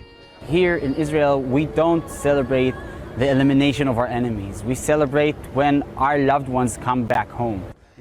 At Hostages Square, we met the cousin of Carmel Gat. The occupational therapist was one of a group of 6. By the way, this video bites the entire Israeli project in Gaza in the ass. They can use a drone to go into a building and easily find one quote-unquote terrorist. And why the fuck are they dropping 2,000 bombs all over the place? Well, the thing is, they literally lucked into finding him, too. They didn't even kill him as, like, the high-profile target. Like, I think it also further demonstrates the incompetence, even with the motherfucking American military's surveillance tools at their disposal. It was never about Hamas, and this video very inadvertently shows that Israel's admitting to this. Yeah, it's not like they droned that area. That drone, most likely, is not even fucking fashioned by the IDF. A lot of those soldiers go and buy their own personal drones. They do GoFundMes and shit because they don't want to get into like direct conflict. They don't want to get into direct combat, so they like oftentimes use drones to surveil it beforehand. Those are not like standard, those drones are not even like standard operation drones. They usually literally go and get those drones on their own. Yeah.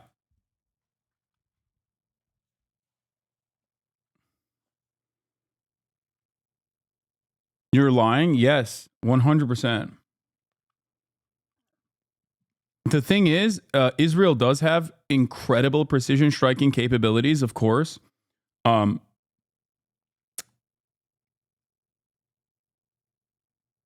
But overall,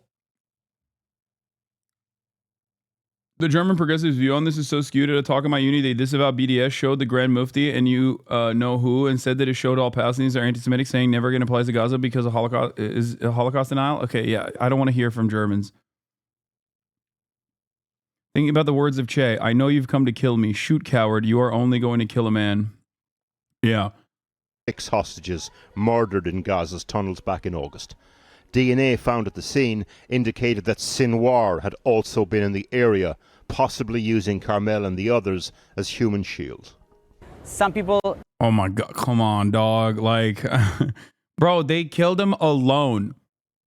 Like, they killed him alone, and they're like, but he might have actually had hostages with him. It's like, dude, you can't fucking package this up as a human shield narrative when, like, the fucking drone footage contradicts that. What the fuck do you mean? That's crazy. Okay, there were no human shields. There were no human shields there, but I'm going to imagine them being there anyway is a wild fucking assessment to make.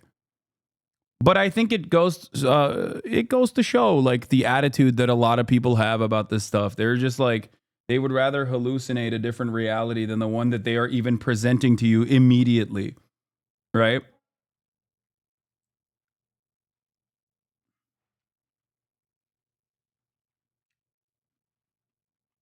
Like, that argument in and of itself is also stupid. It's like, yeah, he had a bunch of hostages with him, which is why we shot him with a tank. Because that's the level of care we have for our own hostages that we want to return. In the government in Israel wants to go on fighting forever and to keep on fighting, even though we eliminated Sinwar, even though we have a chance to get the hostages back. We need to focus on what's important, and most of the Israelis think exactly what I think. They think that the most important thing is the hostages, and if we miss this chance, I don't fully agree with that. I don't think most of the Israelis, I mean, a lot of Israelis do want the hostages back, but I wouldn't say that most of the Israelis are not celebrating Yahya Sinwar's death. Like, I don't agree with that. Most of Israeli society was like basically packed up when Netanyahu threw a bone to the Lebanon invasion camp. Like, they literally fucking stopped the hostage conversations that were getting really heated inside of Israel. If you remember,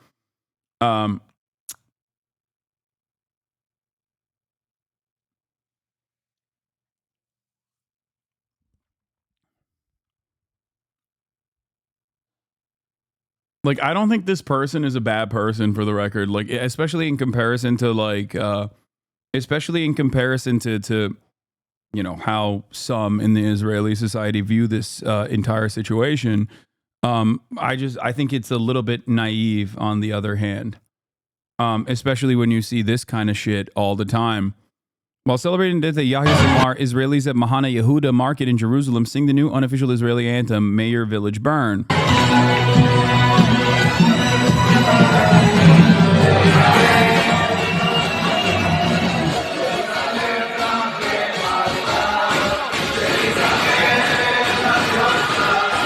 And meanwhile, it's not, for those, I guess, maybe not, he might be naive, but let me tell you something, okay? There are plenty of fucking overtly idiotic people, especially in American media, that immediately went, oh, well, Yahya Sinwar is dead. Now, I guess, like, Israel can finally do a ceasefire. And it's like, no, dog, they fucking have been bombing today. They haven't stopped bombing Gaza. So what happened? Surely they'll stop any moment now. Is only a position you can arrive at if you are the dumbest fucking rube of all time.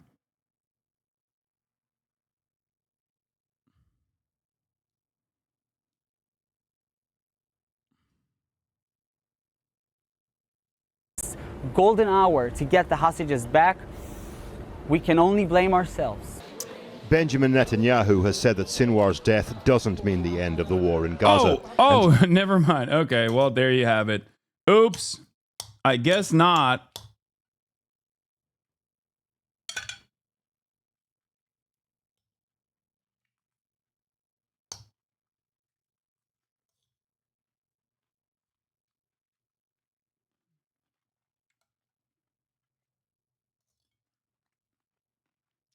Yeah. Let's pack this up, guys. Never mind. Now, of course, other fronts have opened. The funeral today of one of 5 Israeli soldiers killed in southern Lebanon on Wednesday fighting Hezbollah. Some of those injured were first brought to this hospital in Haifa, northern Israel. What happened in southern Lebanon on Wednesday has somewhat got lost with the news of Sinwar's death yesterday, but it's significant. 5 Israeli soldiers killed, many injured. They were from the Golani unit, and what's important about that is that colleagues of theirs also from that brigade were killed in a drone strike by Hezbollah earlier in the week. Also today, 2 gunmen dressed in military uniform cut through a border fence and entered Israel from Jordan. They were killed by Israeli soldiers. The IDF are searching the area around the Dead Sea for a possible 3rd gunman who got away.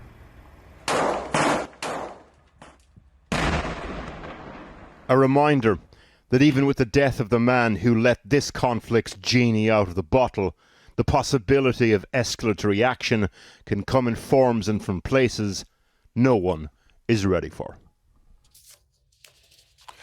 There's also little hope in Lebanon that Sinwar's death will mean the end of the conflict there. Hezbollah says it is escalating its war against Israel. There's been no let-up in the IDF's airstrikes across South Lebanon, and the UN says its peacekeeping mission has suffered several deliberate attacks by Israel in recent days. Our international editor, Lindsay Hilsum, is live in Beirut. Alex, all day long, the Americans and the Israelis have been talking about the death of this one man, Yahya Sinwar. But you know, it looks a little different here because everybody remembers that all of his predecessors as leaders of Hamas were also killed by the Israelis. It's almost in the job description. And it didn't destroy Hamas. So people here don't think it's really going to make that much difference. It also doesn't address the fundamental problem, which is that there is no peace process to deal with the fact that Israel is occupying Palestinian land.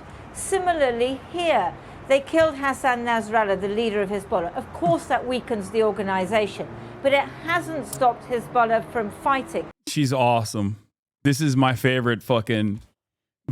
She's my favorite, dude. Hezbollah! I love this lady. Hezbollah! Yahya Sinwar! And Hezbollah! Lebanon. Hezbollah is still very much in operation in Lebanon.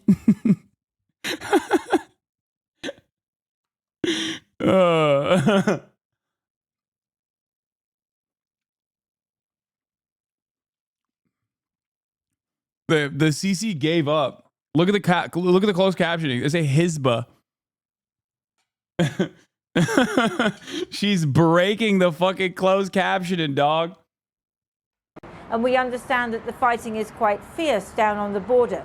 Nor does it address the fundamental problem of the enmity between Hezbollah's patrons, Iran, and Israel. So that's why very few people here think that what the Americans want will happen. Very few people think that this is going to be a turning point in this conflict. So much for Western leaders' dreams of peace. Today, the Israeli military released footage of their troops operating in southern Lebanon and claimed victories.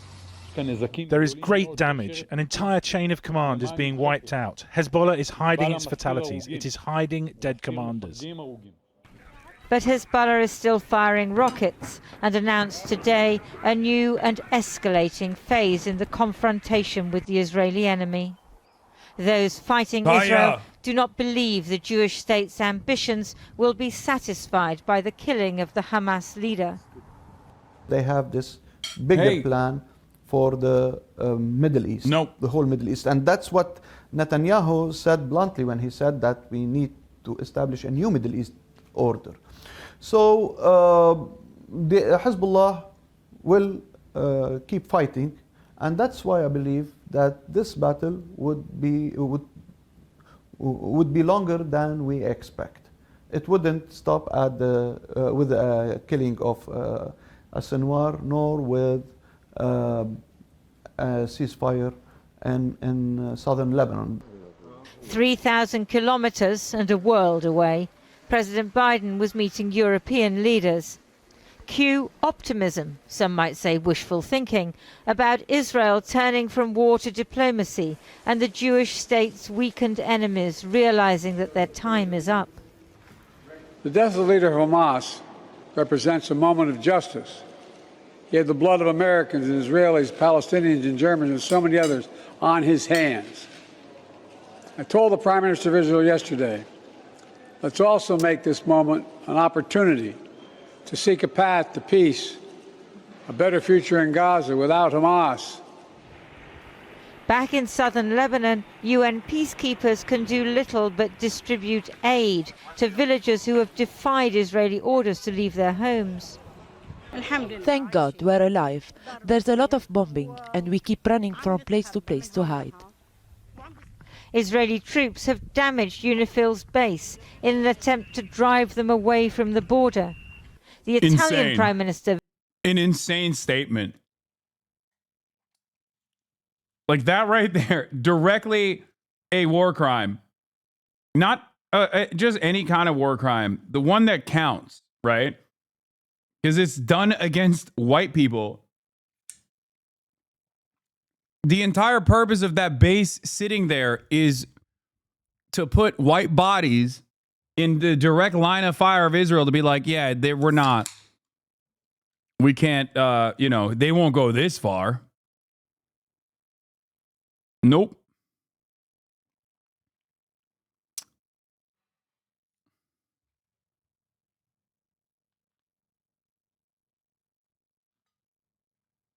visiting Lebanon today, says the UN peacekeeping force, which includes Italians, should stand their ground. This is why I repeat that I consider targeting UNIFIL unacceptable, and I ask once again that all parties strive to ensure that all times the safety of each of these soldiers is guaranteed. This was weird.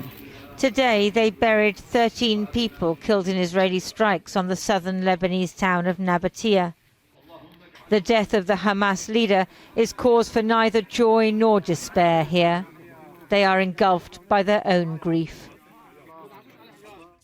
Lindsay Hilsum in Beirut. Now, Alan Pincus was Israel's consul general in New York and is now a columnist for the Haaretz newspaper. I spoke to him earlier and began by asking if this should be a moment for peace. Israel should announce a unilateral ceasefire, demand a hostage exchange in order to maintain that ceasefire, see how the reaction is, but for all intents and purposes, declare that the war is over. But that won't happen. What will happen? The IDF will not retreat, will not withdraw. Mr. Netanyahu, the prime minister, does not see this as an isolated arena, but rather part of a major, bigger war that extends now into Lebanon with Hezbollah and also directly with Iran. So in his mind, a ceasefire in Gaza would not achieve anything. But it's playing well for him at home, isn't it? He is doing better, Alex, than you would have expected. The pager attack on the military leadership of Hezbollah in Lebanon, the assassination of Hezbollah Secretary General Hassan Nasrallah, the assassination or the killing of Yahya Sinwar in Gaza. So people feel rejuvenated. However, the hostages, that's the other side of this. The hostages. No progress there. In fact, there could be a regression there. And I know this is a very grave and grievous and hard, difficult thing to say. There is a higher likelihood, Alex, of hostages being executed rather than being released right now, because like, not all of them, but he's not even wrong about that. Like he's imagining it. They haven't said that they would do so, especially because it's their only form of leverage. No, not by the IDF, dude. No, not by the IDF.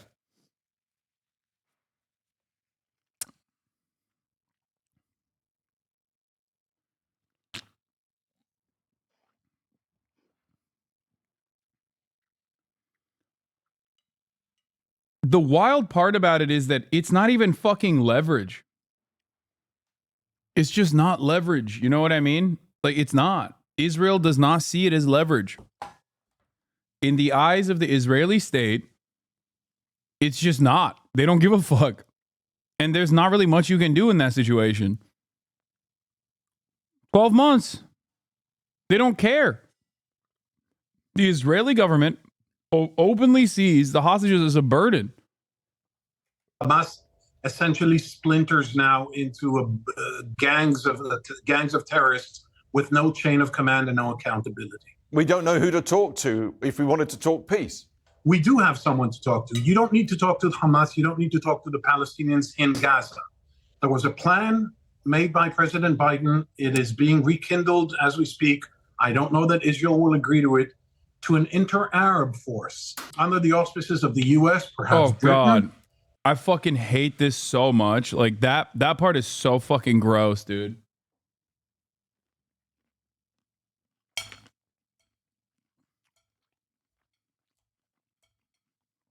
Yeah, let those fucking Arabs deal with these other fucking Arabs, you know?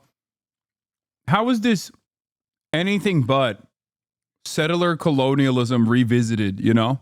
Or not even settler colonialism, direct colonialism. Yeah, get the colonial subjects to be fucking dealt with by the appropriate vizier that we appoint to the position of power.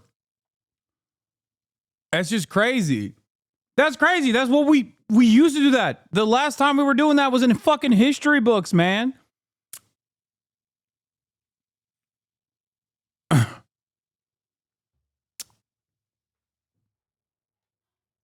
That's wild. Here, we will appoint, like, we will designate and appoint a higher version of fucking Arab to deal with the lower version of Arab in Palestine, and it'll be fine. Maybe the UN that would enter Gaza, provided that Israel withdraws. So there is a way to fill that vacuum. I just don't see it happening. How do we even begin now to get this going when neither side will entertain a two-state solution? There is this conventional wisdom or prevailing thinking that it is null, void, unviable, unfeasible, what have you. The thing is that the people who keep on saying that the two-state solution is no longer viable should owe us intellectually and politically an explanation on what do they think is possible. Endless war. Asal Rod says, Chinese Foreign Minister Wang Yi is considering a post-war plan for Ukraine based on ideas developed by Russia. See how ridiculous it sounds? The future of Gaza should not be decided by Palestinians. The future of Gaza should be decided by Palestinians, not the state that occupies them or the one that arms and funds their occupation. Yeah.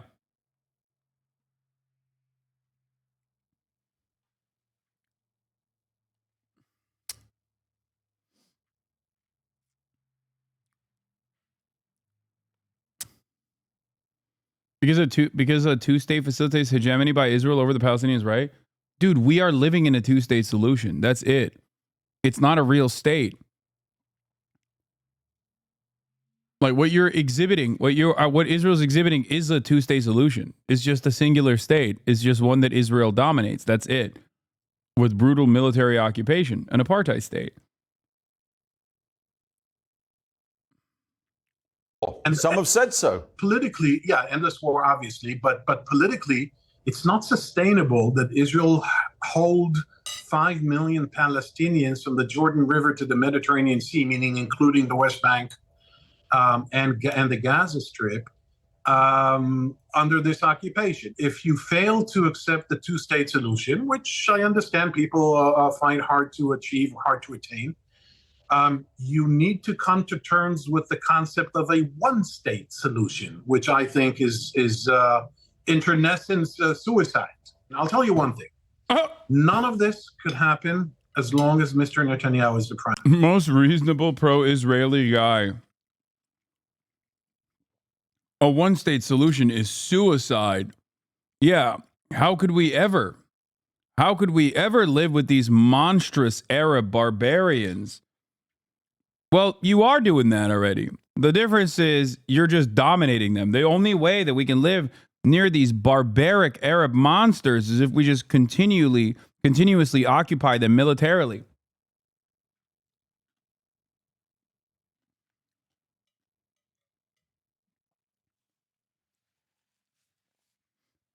Notice how when this guy says that,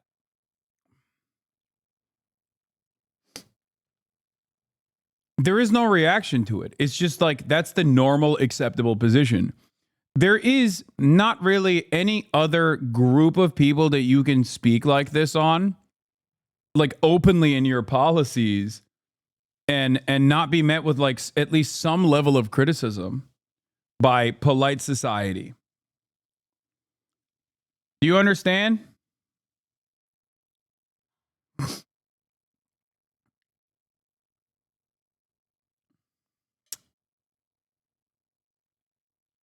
Like there is no world. Like you can't say that about black people now, at least. You know what I mean? You can try to cling on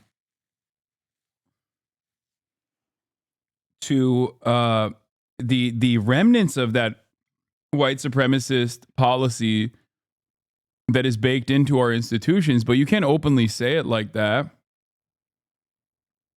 You know? Mudahar mad at you in a new clip. Bitch, I don't give a fuck, dude. Come on, dog. Oh no, another fucking drama baiting YouTuber who is desperate to fucking continue maintaining this like centrist posture, which has like overt racist in it, is upset at me. Let me guess. It's another fucking right-wing framed clip that he watched. Like, it could be anything. It could be the victim of a genocide in Yemen. The survivor of a genocide in Yemen is just like the victim of the Holocaust, Anne Frank. It could be probably that. I assume it's that. He's like, oh, I can't believe he said that. He's so stupid. He should get banned. Something along those lines, right? Mr. Free Speech. That man went to he went to Mecca, dude. Like, that's so crazy. How the fuck do you live like that? It's so wild that like the audiences that you're desperately trying to fucking cultivate despise you. You know what I mean? They despise you. They don't see you as fucking human. And you know that already because you know how fucking Twitter is whenever they start talking about Indians. And I see his fucking chirping about that sort of thing. And I totally understand where he's coming from. But it's just like, I don't know. It's always strange when I hear this kind of stuff from a dude who is like visibly Muslim. Like that's even wilder because like a lot of the attitude is directly stemming from people being like, nah, if you're fucking Muslim, if you're Muslim, you're a terrorist automatically.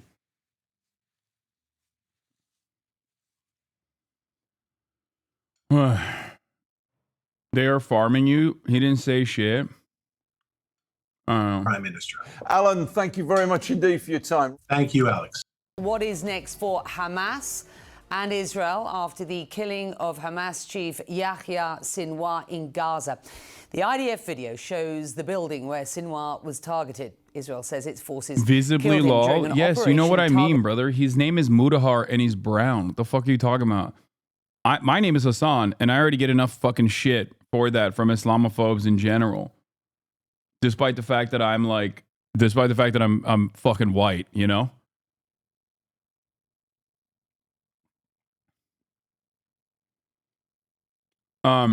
Anyway, the point is this, dude.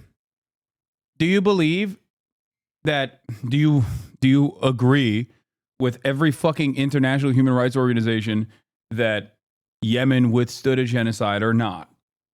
Are you going to be a genocide denialist for the genocide in Yemen or not? If you agree, then you understand my point. If you disagree, then, you know, I get why you would feel that way. You're white depending on what's most rhetorically convenient. What? They do say it about black people. They just say the word illegal immigrants. Nobody asked, shut up. You're white depending on what's most rhetorically convenient. Like you're saying like whoever is perceiving me, right?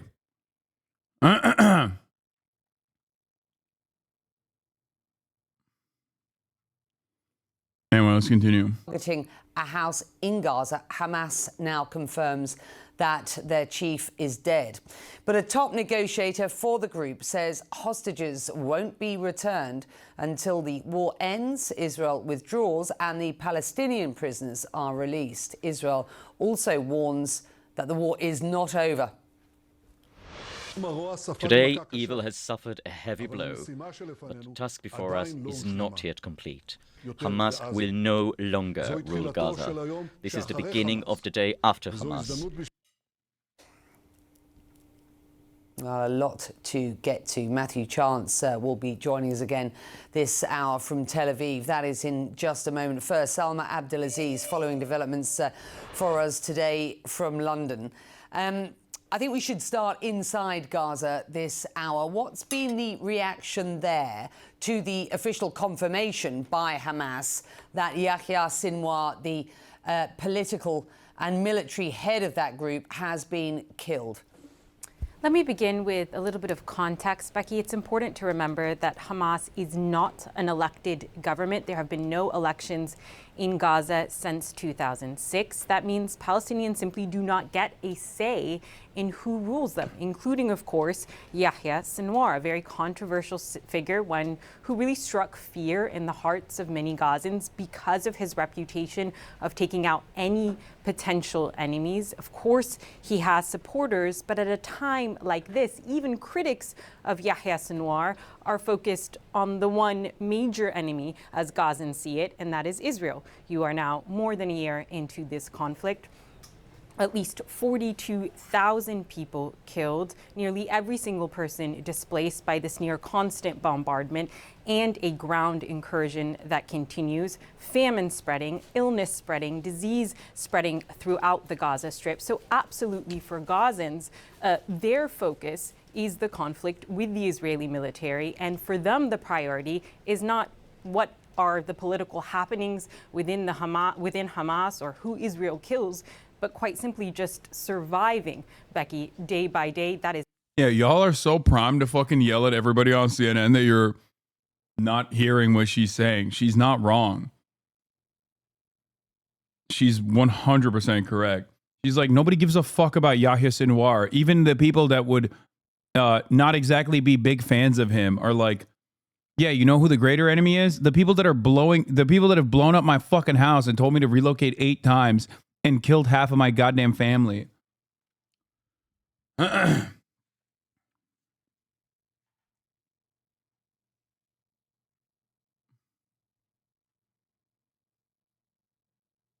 Is absolutely the priority. That is absolutely the focus in their minds, and it is unlikely that this will change matters on the ground. Yahya Sinwar could easily be replaced, and he could be replaced by an even more hardline figure. So for everyday... Time without an OO speaks. Ow. To be honest, it makes little difference to me if Sinwar is dead or alive. It makes no difference militarily, and Israel wasn't doing a hostage deal anyway. Decades and decades of occupiers' gall, thinking that the roots of the conflict are personal or ideological. It's the same logic behind Israel's support of the Islamic charity to weaken the PLO in the 80s. The same logic behind killing Yassin, Musawi, Shakaki, Mughniyeh, Al-Mabnu, Jabari, Haniyeh. Different leaders, different ideologies, same politics. Yes. Their politics and their ideology is totally different from one another, but ultimately one thing that Israel actually wants to stamp out, and ironically will never be able to stamp out physically, is their yearning for freedom. Okay? Like, it is the most understandable position that a fucking human being can have when you're like, hey, I want to stop this military. What the fuck is happening with this goddamn mic? I want to stop this fucking military from executing my family. I hate that. I really don't like being bombed.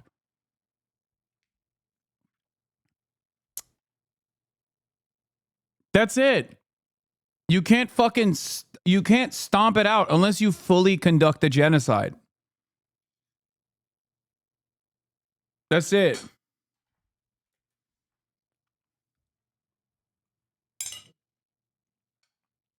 Gazans, Becky, this only continues that cycle of violence that claims more lives. Thank you very much indeed. I want to move on to Gideon Levy now, who joins us. He's a columnist with Haaretz newspaper and served as advisor. What is going on CNN, man? God damn. In the wake of Yahya Sinwar's death, they got Gideon on? That's wild. That is wild. I would have thought it would be like fucking some absolute dipshit like Kunkunkris being like, oh, Yahya Sinwar is the arch-terrorist. This is a major W for Israel. Meanwhile, they got my goat on. That's crazy. The Hague called. Yeah, the Hague made a boss call, said, hey, remember in the Nuremberg trials, we actually jailed and executed journalists? Something to consider. Just kidding. That would never happen. Yeah, remember when journalists were found guilty of packaging the Holocaust? Yeah.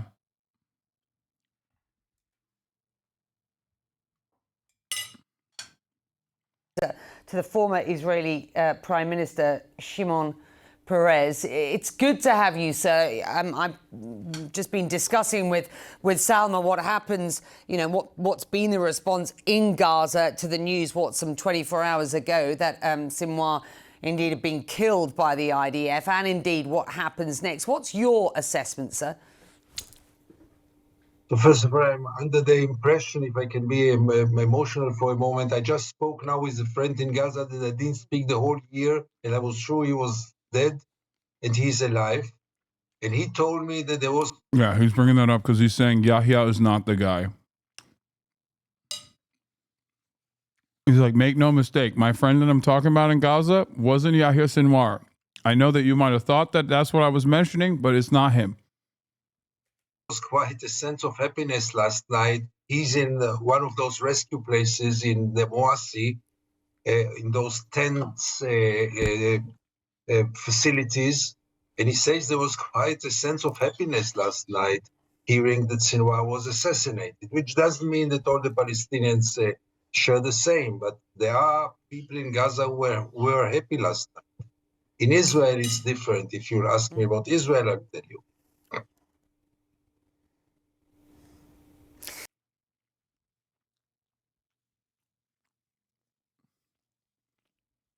So, the reason why people are celebrating, or at least his assessment is that people are celebrating, is not because they think Yahya Sinwar is a bad guy that they hate. It's because they also, in many instances, perhaps with a little bit of naivete, think that Israel is going to stop.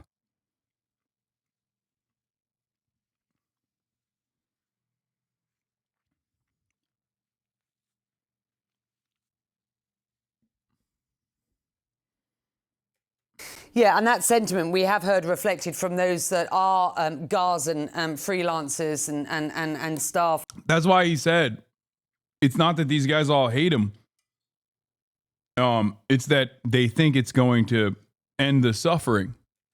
Have been able to collect. On the one hand, a lot of relief, perhaps, is the term that many have used, but also a sense of what happens to us next. Others are very much mourning Sinwar's death. You then went on to say that is very different, of course, from the sentiment in Israel. Can you just describe what that sentiment is? So while the Palestinians, for them, I mean, those who suffered this year, and both of us cannot imagine ourselves their suffer. In Israel, it's a different picture, obviously, and many Israelis saw it as a great achievement, and there was even a sense of joy last night in Israel. I can understand this sentiment. It's very human. I mean, Sinwar, for most of the Israelis, for all the Israelis, was the face of evil, and now he was killed. The main newspaper of Israel gave this morning the headline, "The Death of the Satan," no less than this. Other compared him to Adolf Hitler. This is all understandable and legitimate. The only question is, after this joy, what comes next? I mean, are we in a better place today? And I'm not sure so. Well, that better place would be a route through, a fork in the road, an opportunity, as Joe Biden has said, for the prospect or the path towards peace. We've heard from the Prime Minister himself, Benjamin Netanyahu, who has said that the war is not over. He has talked about an opportunity going forward, but he also and has also said that we are in the day after Hamas at this point. What do you make of what you've heard from the Prime Minister at this point? How do you read his intentions about what happens next? I can only guess, but my assessment is that Benjamin Netanyahu, and we have to realize it, never believed in any kind of settlements with the Palestinians. Never. He always believed and still believes, and now after the last so-called military achievements or successes, he believes in it even more, only in living on our sword, only in living on our military force. That's the only guarantee, and that's the only solution. That's a very dangerous ideology, obviously, but it is an ideology that we have to realize that leads him, because people tend to think that he does everything only for his personal survival. I'm not sure. I think that he really believes that there is no room for any kind of settlement with the Palestinians, which means that Israel will live from war to war, because they will never give up, and the resistance will never stop, because that's the nature of people. If they are oppressed, they are resisting. And this means that we are doomed to live like this for decades.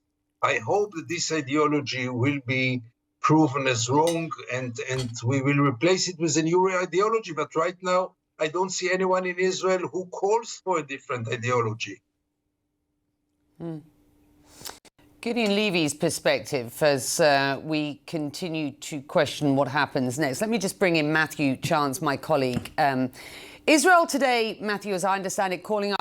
Let's see how hard Matthew will outflank fucking Gideon Levy, who still had like a relatively, dare I say, liberal approach on the matter. Oftentimes they're like, here's our Western correspondent who's going to be like way more fucking crazy. You know?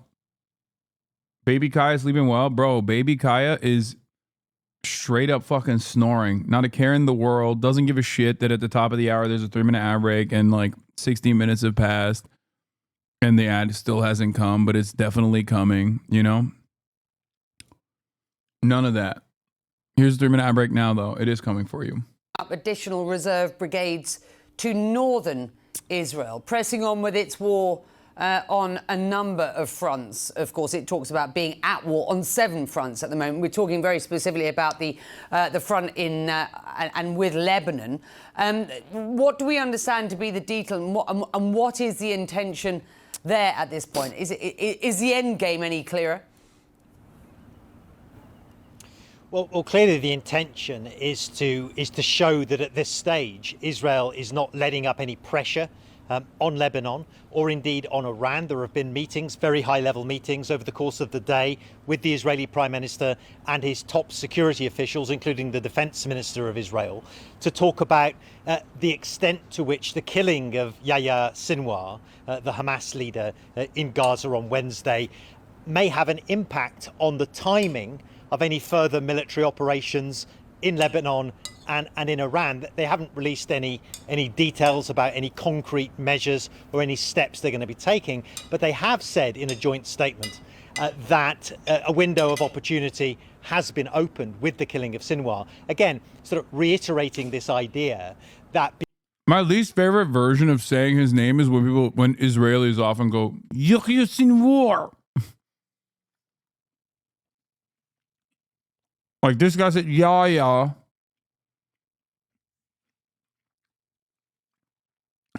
That's the funniest, like, most annoying way when people say it. Yeah.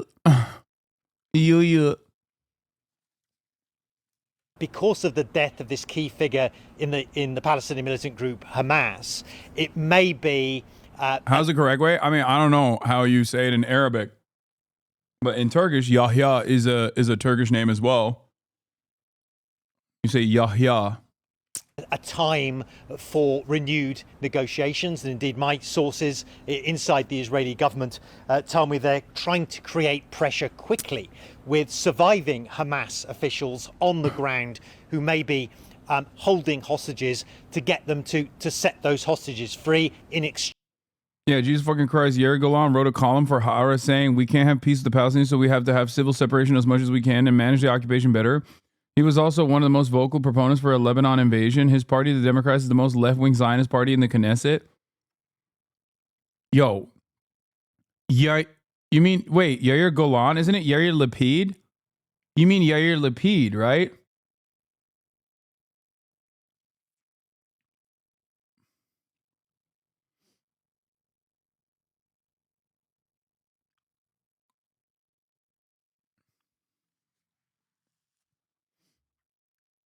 Or there's a Knesset member called Yair Golan.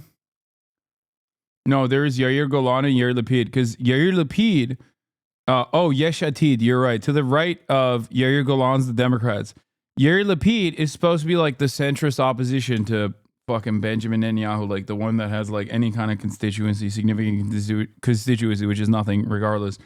But he also wrote a fucking article. Yair Lapid called for ending the war for like a week, interestingly. Yeah, but he also wrote a fucking article.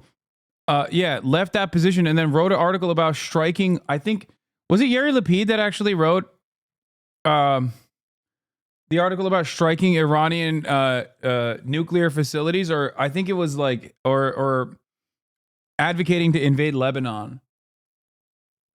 Could have been both.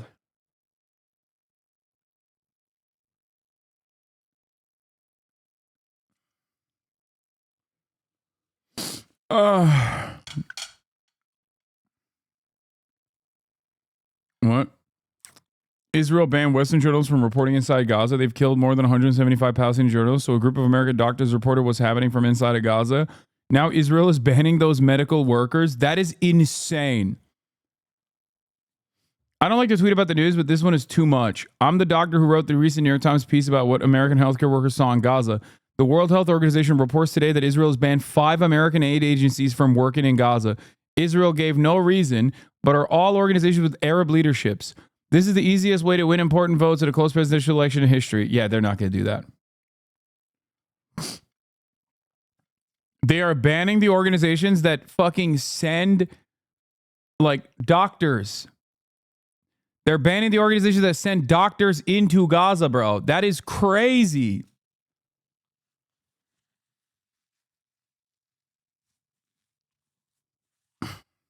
Exchange for some kind of clemency. Netanyahu, the Israeli Prime Minister, has made a specific offer to members of Hamas, saying that he will let them live if they wave the white flag and they surrender the hostages they may be holding at this stage. Again, the problem, or part of the problem, is that so far Hamas are not giving any indication that they're willing to sort of play along. There's been a statement from a... Yeah, who? There's like one guy left. And he's in fucking Doha. What do you mean? And the other guy that was also in Doha was assassinated in Tehran by Israel. Dude, one of the most dangerous jobs in the world is not being American president, is being the principal negotiator with Israel on the Palestinian side in a hostage negotiation. Even if you've never held up a fucking gun ever in your life. Senior political figure at Hamas acknowledging the death of Yahya Sinwar at the hands of Israeli troops. They waited a couple of days before they did that. There's been a further statement, also very defiant, basically saying that Israeli hostages will not be released until such times as Israel's aggression, in their words, against the people of Gaza has come to an end. So, yes, it's a hopeful moment. It's potentially a window of opportunity and a pivotal moment, but it's not a certainty that anything concrete will come out of this except for more fighting. And so that's the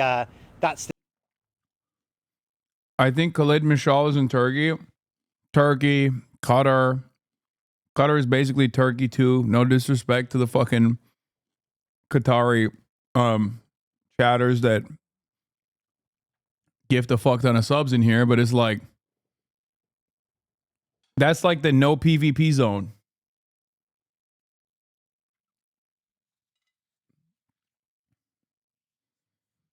Literally, it's the no PvP zone where everyone could just like get together.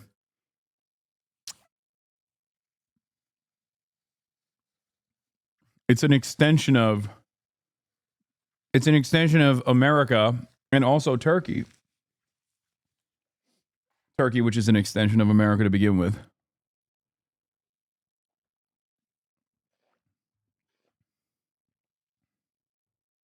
the grim reality, I think, of the situation now as we monitor what will happen over the coming days and weeks.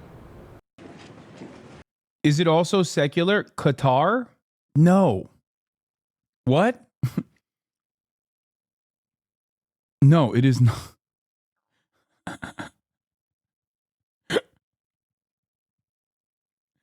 No. Yair Galad is a general, former deputy chief of staff, and was a massive proponent of ending the war in Gaza to start a new one in Lebanon and a former occupied security belt in the south. How original. I know. I haven't read the op-ed referenced by Lapid, but he's called for striking oil fields. Yeah.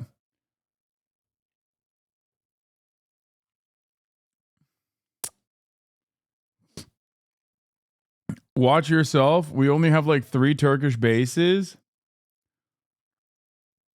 Yeah. There you go.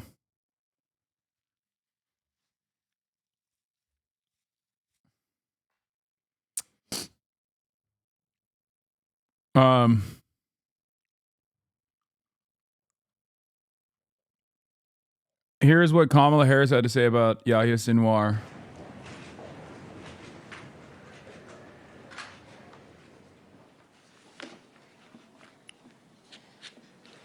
Today, Israel confirmed that Yahya Sinwar, the leader of Hamas, is dead, and justice has been served. As the California Attorney General of a border state, I prosecuted transnational gangs, and Hamas is perhaps the biggest transnational gang of all, shipping fentanyl over the U.S. border. Fuck! Just like, oh no, I fucked up my talking points. I meant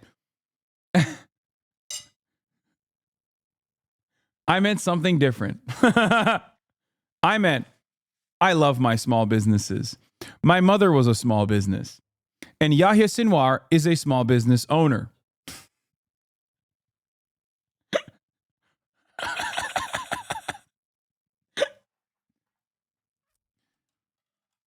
What the fuck? Hello? Your front door. Wait, what the fuck? Please. What? Okay. What the fuck is going on? What? What the fuck is happening, dude? Cutie Cinderella is outside and is demanding I open the door.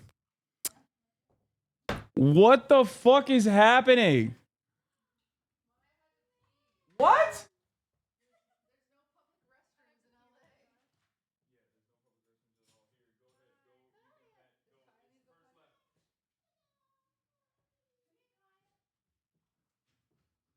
Are you guys like streaming or what's going on?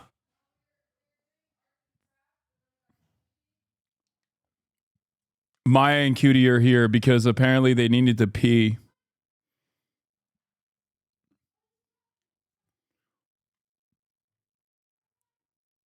UNAT can cover the death of Palestine resistance leader Yahya Sinwar. Yahya Sinwar is problematic? What are you saying?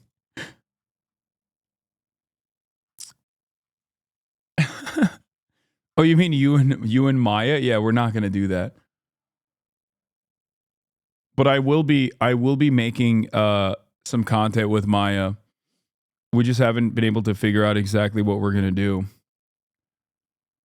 Yahya Sinwar wants to support Maya. And the United States, Israel, and the entire world are better off as a result. Sinwar was responsible for the killing of thousands of innocent people, including the victims of October 7 and hostages killed in Gaza. He had American blood on his hands. Today, I can only... Yeah. We hate it when a foreign leader is responsible for American blood, unless it's Israel, in which case we will say that they were right and good and they should kill more Americans, actually.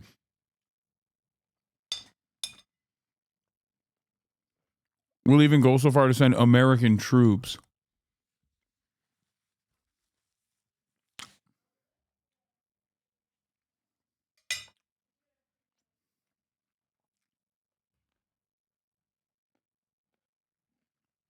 only hope that the families of the victims of Hamas feel a sense and measure of relief. This is like the worst time to be on stream.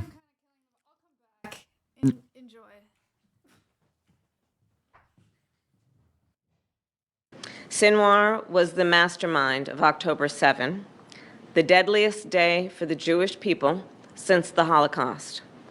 A terrorist attack that killed 1,200 innocent people and included horrific sexual violence and more than 250 hostages taken into Gaza, including 7 Americans, living and deceased, who remain in captivity. A terrorist attack that triggered a devastating war in Gaza, a war that has led to unconscionable suffering of many innocent. Yeah. He's the reason why Israel did a genocide, which we will not call a genocide. Just like, he was the reason. Hamas is the reason why Israel in 1948 did the Nakba, because they knew that Hamas was coming. They're time travelers. Palestinians, and greater instability throughout the Middle East. Any day now, they're just going to stop doing a genocide on the Palestinians now that Yahya Sinwar is dead. In the past year, American special operations and intelligence personnel have worked closely with their Israeli counterparts to locate and track Sinwar and other Hamas leaders. And I commend their work. And I will say, to any terrorist who kills Americans, threatens the American people, or threatens our troops or our interests, know this: we will always bring you to justice. Israel has a right to defend itself, and the threat Hamas poses to Israel must be eliminated. Today, there is clear progress toward that goal. Hamas is decimated, and its leadership is eliminated. This moment gives us an opportunity to finally end the war in Gaza. And it must end. Damn, she says she's going to personally kill Bibi. She's really looking for that Michigan vote. Her numbers must be looking really bad in Michigan.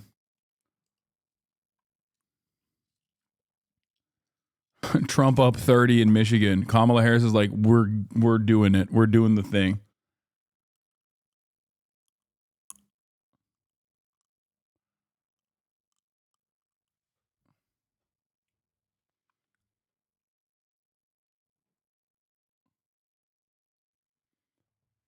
Guys, I'm here to report that Maya said she had a great piss, first of all.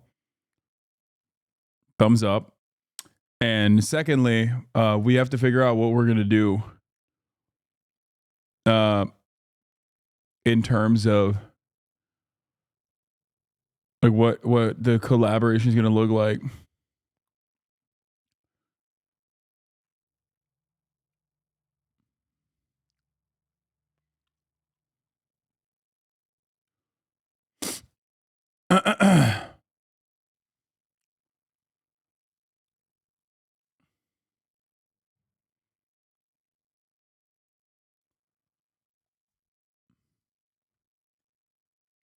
Ultrasound of Jason's baby. Eat more weird foods like you did with Savi. Yeah. Such that Israel is secure, the hostages are released, the suffering in Gaza ends, and the Palestinian people can realize their right to dignity, security, freedom, and self-determination.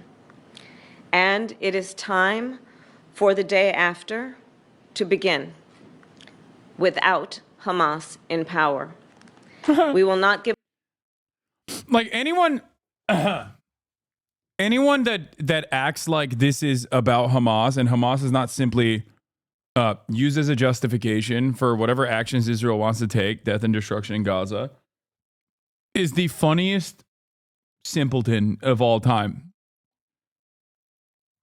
Okay? Every single Palestinian is quote unquote Hamas, both literally and figuratively. Every single Palestinian that doesn't want to fucking exist under a brutal Israeli apartheid occupation that is currently conducting genocide is technically Hamas in the sense that they are, you know, exhibiting the worst qualities of Hamas, which is not wanting to live under Israeli sovereignty. That's the part that actually is frustrating to Israel. I'll give you an example. Okay? I'll give you an example. Saudi Arabia. It's not the Islamist fundamentalism that is a problem for Israel. Israel loves Saudi Arabia. So anyone that acts like this is an issue that that revolves around like culture or anything like that is a fucking idiot. The reason why Hassan Nasrallah was assassinated by the state of Israel was not because he was a homophobe. It was not because of the militant actions in Syria, like Hezbollah's military operations in Syria at the behest of Iran or whatever, right? It was none of those things. It was because he was the primary figure in Lebanon, leading Hezbollah as a as a force of resistance against Israeli violence. That's why they killed him. Okay? And the reason why a lot of these big bearded dudes are the only game left in town is because Israel killed all of the secular, all of the Marxists, all of the Western focused guys anyway, and still continues to do so. On the night of the Hassan Nasrallah assassination in Lebanon, Israel simultaneously assassinated leaders of the DFLP and PFLP, two groups that had nothing to do with Hezbollah. This is in Lebanon. Okay, these are Palestinians living in Lebanon that are a part of the Marxist groups, the Marxist parties in Palestine. They executed them in that same operation. Why? They weren't in charge of the Hezbollah missile strikes. I thought the operation was supposed to be limited to stopping Hezbollah's command structure to allow Israelis to go back to northern Israel. Why did they kill the fucking PFLP and DFLP guys? Why did they kill Ghassan Kanafini years ago? Why have they so consistently destroyed every single Palestinian leadership? No matter whichever ideology they espouse, no matter whichever religious background that they come from. Why? It's because it has nothing to do with your worldview. It has nothing to do with your worldview or anything at all. It's just as long as you are someone who is existing under the brutal military occupation of Israel, as long as you are someone who wants to resist against Israeli violence, Israeli bloodshed, you are an enemy. As long as you don't sit back and die fucking quietly. That's it. Kanafani, sorry. Give up on these goals, and I will always work to create a future of peace, dignity, and security for all. I thank you all. Is the U.S. asking Israel to end the war now, Madam Vice President? Will you be asking Israel to end the war? Yeah, right. Fuck no. What is Trump's reaction? What's your reaction to Sinwar's death? What's your reaction to Sinwar's death? Sinwar's death? The leader of Hamas, Sinwar? My reaction is he's not a good person. That's my reaction. That's sometimes what happens. You know what's really funny about this? Like, he doesn't even want to give this W to like the Biden or Kamala administration. That's why it's like one of those moments where he's like, it's great that it happened, but also he can't like lean into it too much because then that's like giving credit to his opponent. What's your reaction? Blue Jean Baby playing in the background. Oh, I'm just now finding out about this. You're now telling me this for the first time.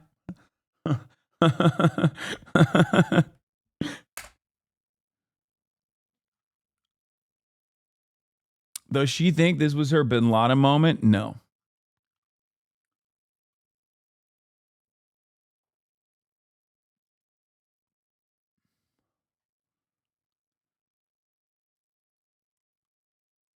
I'm a McDonald's chef. Trump has no idea how difficult it is to be a French fry cook. Is this because he said he's going to work at a McDonald's and do the French fry? What can you say about Yahya Sinwar? He lived an amazing life. You're just now telling me I've just found out. Let's understand how we got. Analysts debate whether Harris's rhetoric around Israel-Hamas war should change. Okay, let's watch Life Inside of Gaza after nearly 2 weeks of bombing. This is Hind Hasan of Vice News. She went, Hind Hasan went to fucking Gaza in 2021. We've watched this video multiple times at this point, but I think it's important to watch it again, especially because there is an interview. There is an interview in here that happens to be the last time Yahya Sinwar ever gave an interview to the Western world.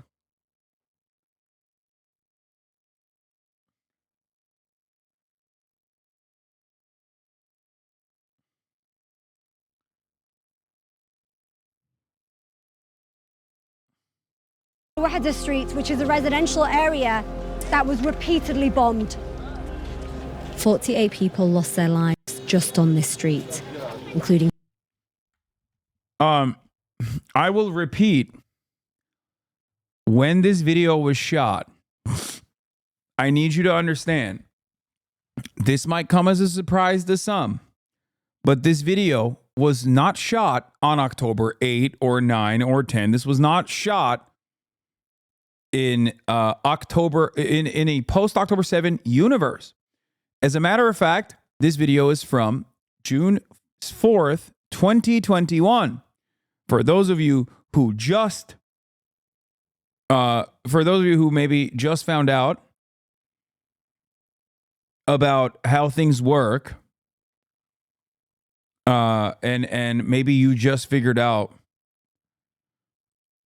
you just now figured out like what Israel was up to. This is what they were doing, okay? It did not start on October 7th. This is part of the reason. 22 members of the Al-Qawlaq family. Abu Salim is one of only 6 who survived. Serious question. How has the continued existence of Hamas and other Iranian proxies served the benefit of Palestinian people, if at all? Dude, if you're saying that Hamas is an Iranian proxy, I can't even have a conversation with you about this. Do they get logistical help from Iran? Absolutely. But if you think that they are operating at the behest of Iran, you are fucking insane. Like, what do you mean? Did you do a problematic interview? I feel like I heard something where you fucked up. Please comment if you want. This is my favorite guy. This is the lazy fucking address the allegations guy. I love you, chatter. You didn't even like read into it. You didn't even like learn about what the fucking talking point is. I love you. You're fucking goated for that. Like, I heard people are yelling at you. Can you do you know, can you explain to me what the fuck's going on? Like, tell me why you fucked up. I don't even know if you fucked up or not, but tell me. People make it seem like you did. Tried to Google and wanted it from the horse's mouth. Yeah.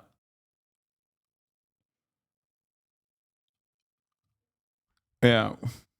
I have so many haters, but you have lazy haters. Yeah, that's why I love him.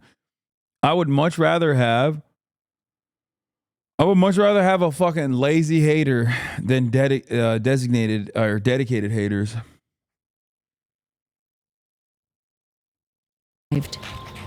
قطعت الكهرباء ضرب الجامدة قطعت الكهرباء حاجة فجت جيت بدي اتناول انا عاد حافظ كنت حاطط ايدي على ايش على كشاف اللي هو الضوء اللي على عشان الضوء فالاولاد بيصرخوا البنات بيصرخوا قاعدين شيء خبطني ورماني على اخر البيت تبعي ارتميت يعني كنت انا تقول عندي اليمين ارتميت على اقصى الشمال وجيت اقوم ثاني ما قدرتش الهوايه الثانيه جبتني.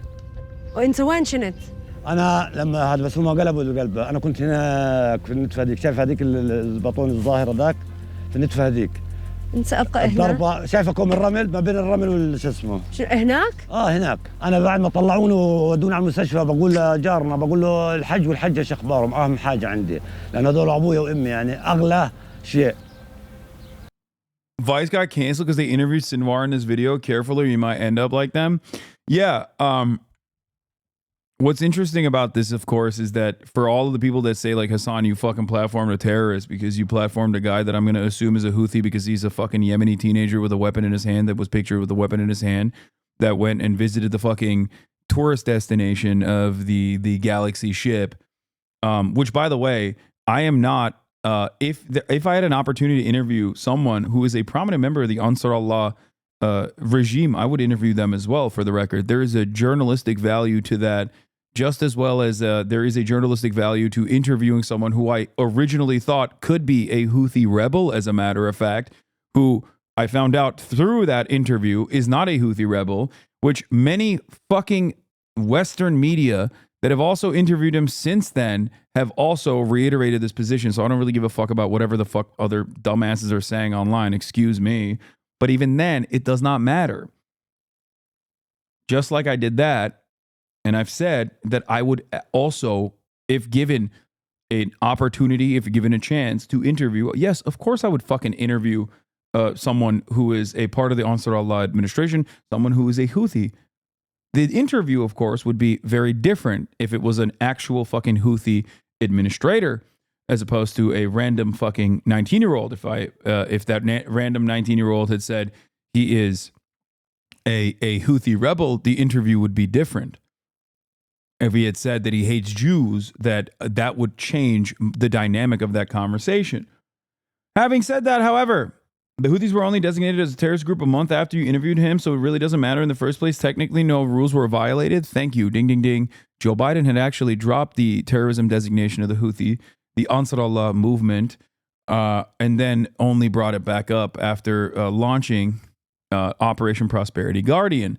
The thing is, journalists, and I myself am not a journalist, but sometimes I do actually engage in some level of original reporting. Journalists interview controversial figures and terrorists, like officially sanctioned, designated terrorists, all the fucking time. Important to understand that. Okay? Important to understand that. This is what Hind Hasan did in Gaza. She interviewed Yahya Sinwar. We're going to watch that interview. Okay? ومرضى كانوا هاي عكاز الحج هاي عصايته الله يرحمه هذا عصايته عن ماخذها من سيدي الحمد لله رب العالمين.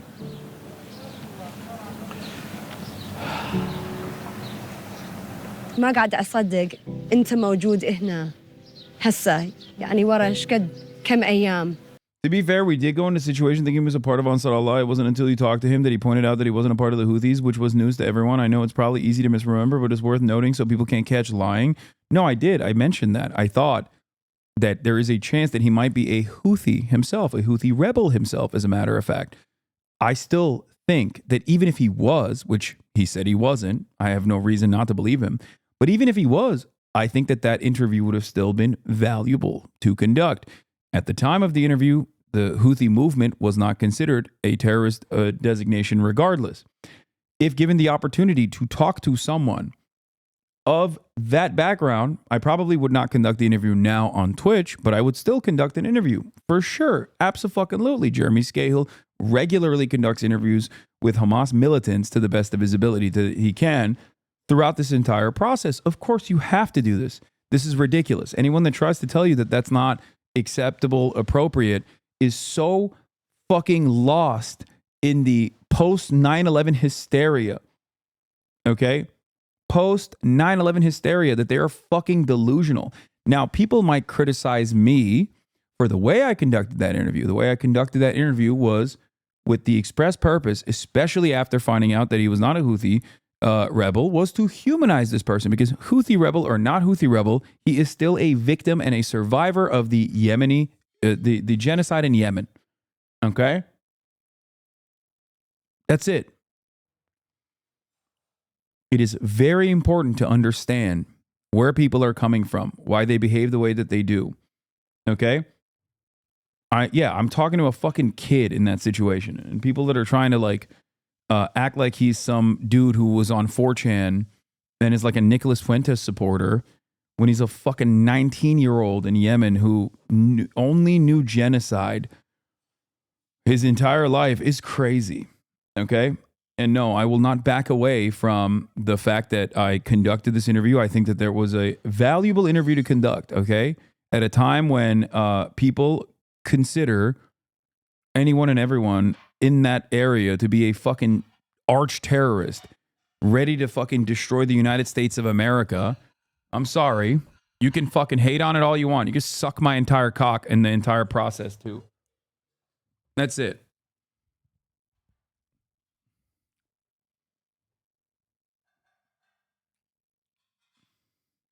To be clear, not saying that you shouldn't have interviewed him. I think it's great that you interviewed him. I critically support Houthis even as a Jewish person. I was just pointing out that some people are trying to misconstrue the context would have changed comment as a malicious retcon rather than something you misremembered. Yeah, no, that is not a retcon at all.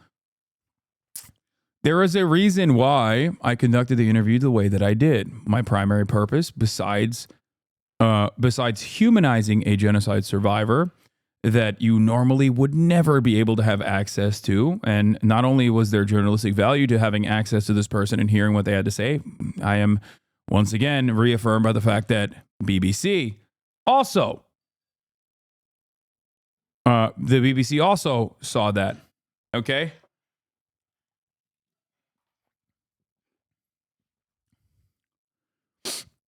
The thing is, the thing that people don't understand is if he was, and I am not saying I would not stop myself from interviewing.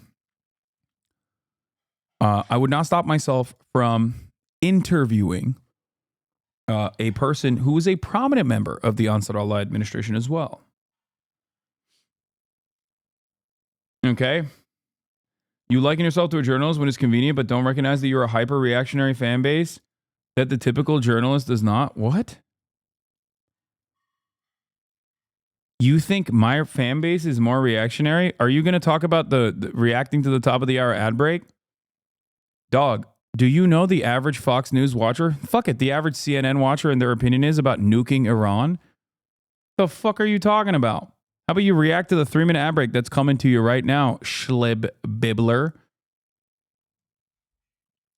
The fuck are you saying?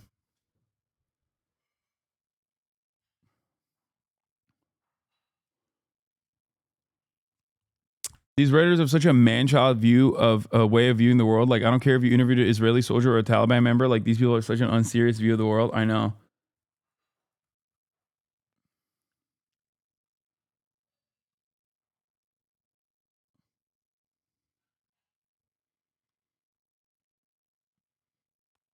As a professional historian, I would kill, but CNN viewers won't call someone a terrorist or do some mega online shit at the same rate your viewers will? Wait, oh, this guy wasn't joking to serve it. This is just another guy who we lost in the fucking sauce. I say that as a fan that hates the fandom. What?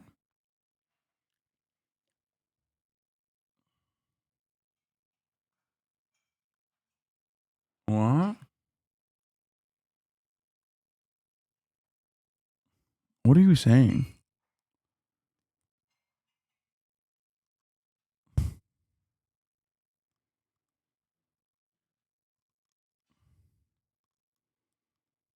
What?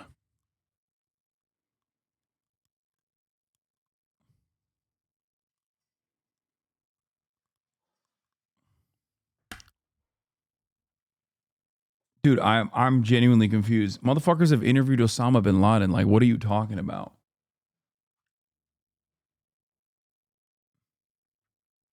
He's mad that you do ban people for calling the loser who was with Kanye a Nazi like someone else, and you're probably being brigaded right now. I'm saying that the fan base goes after small bullshit that you put out, really hard to type while on a treadmill. What? What the fuck does this have to do with? I'm genuinely confused with what this has to do with me interviewing a teenager in Yemen.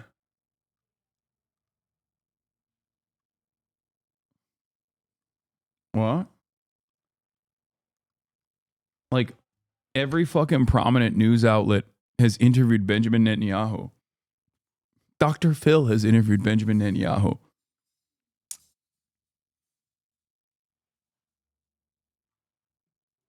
I'm confused as to what you are trying to say.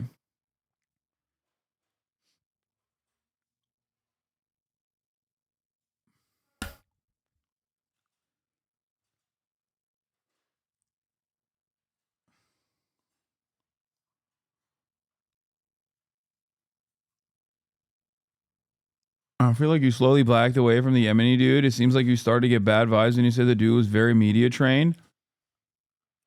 No, the dude doesn't even fucking speak English. At the time, I was trying to make an assessment over what was going on. Okay. What are you saying? This has nothing to do with what you were talking about earlier, which is that apparently I have a fan base that goes after small bullshit. These are just divorce silly talking points. Ban this chatter, please.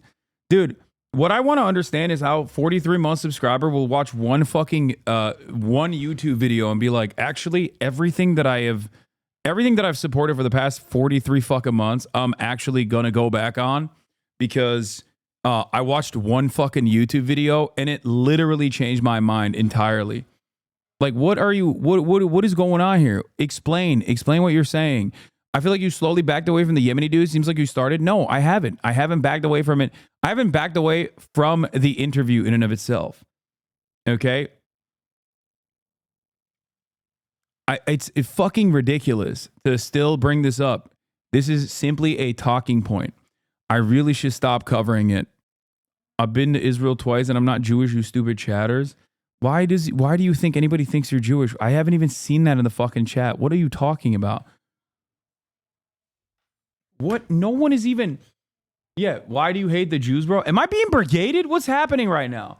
There's not a single fucking chatter that said you're Jewish, bro. What the fuck are you talking about? You just invented that in the fucking chat. What is happening? Are you here to just like respond to something that you didn't actually fucking engage with? What is going on? Yes, you are being brigaded. What is happening? I'm monitoring the chat too. I haven't seen it.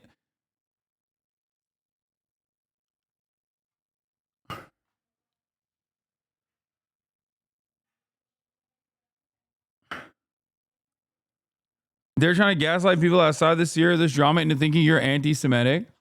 He's taking these moments to clip you and point to say, this is how Hasan chatters are. Yeah, what is happening at this point? No, man, I think you have the power to see what communities I'm in, and it's yours and Will's. What? Okay, I'm not even saying that you're coming from a particular community.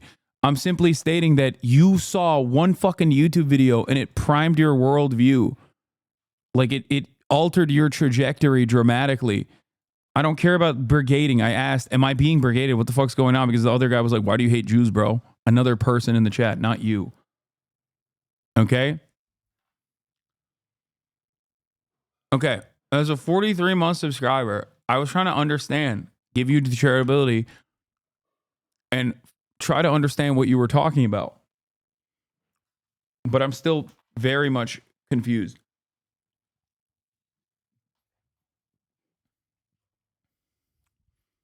You jumped from point to point, which is odd.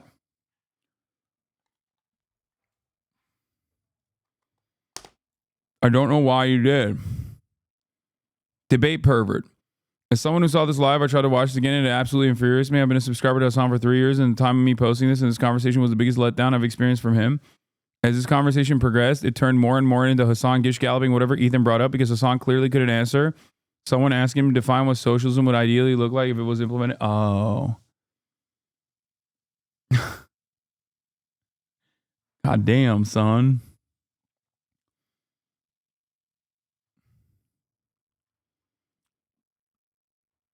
Oh.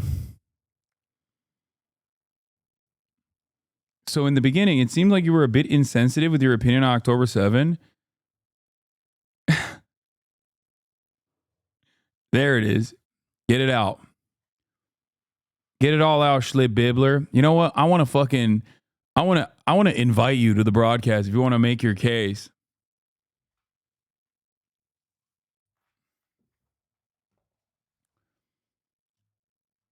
I'm about to ban him on in Will's chat too.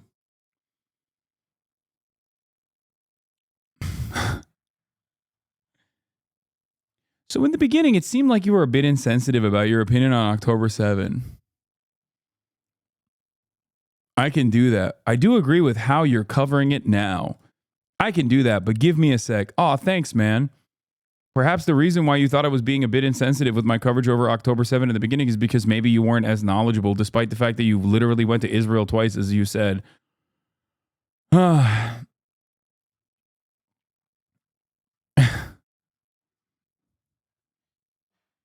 don't know. Maybe.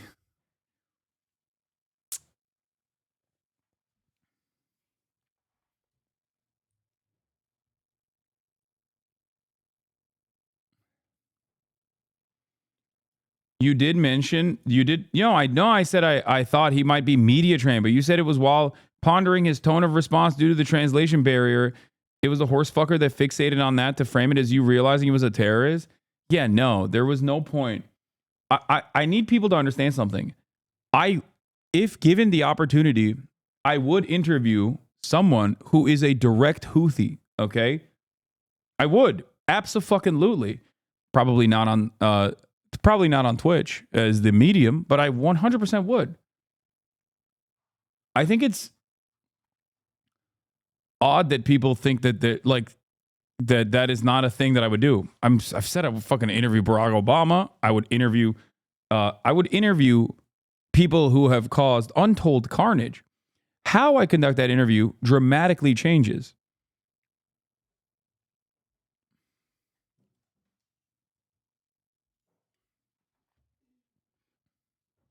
If I know what their background is ahead of time.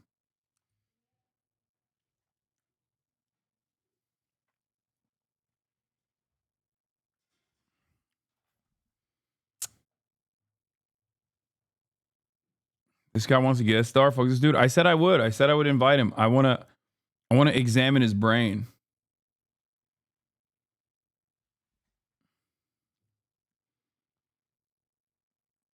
He went through his point by point using clips to show how you knew he was a Houthi and that you're intentionally lying about it. That's why these people are mad, law. No, I thought he was a Houthi. I don't have a problem interviewing a Houthi rebel directly. Okay? I don't.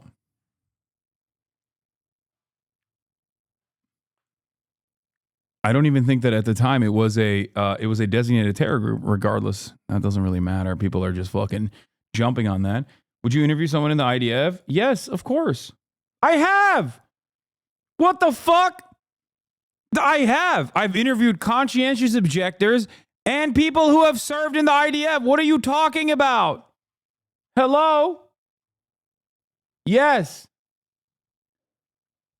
What are you talking about?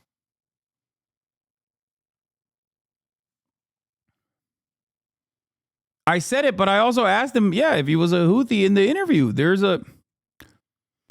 Guys, here, where is it?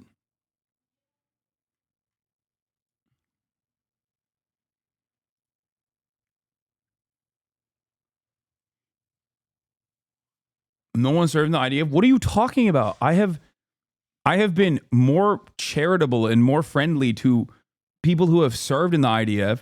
I have used the writings of people who have served in the IDF. Breaking the Silence is quite literally an entire organization of people who've served in the IDF. What the fuck are you guys talking about? Tal was an objector. I know. I'm saying, oh my God. Guys.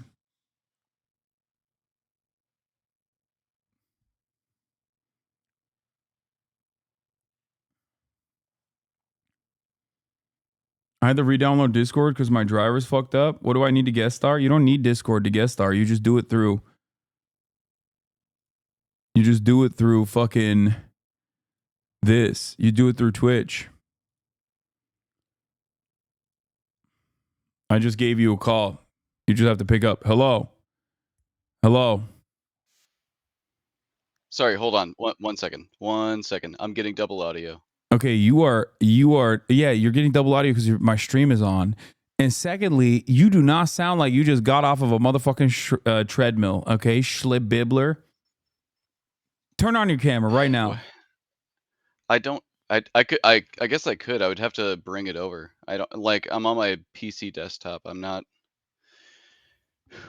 You went from the treadmill to your fucking now he's breathing. Now he's breathing heavily.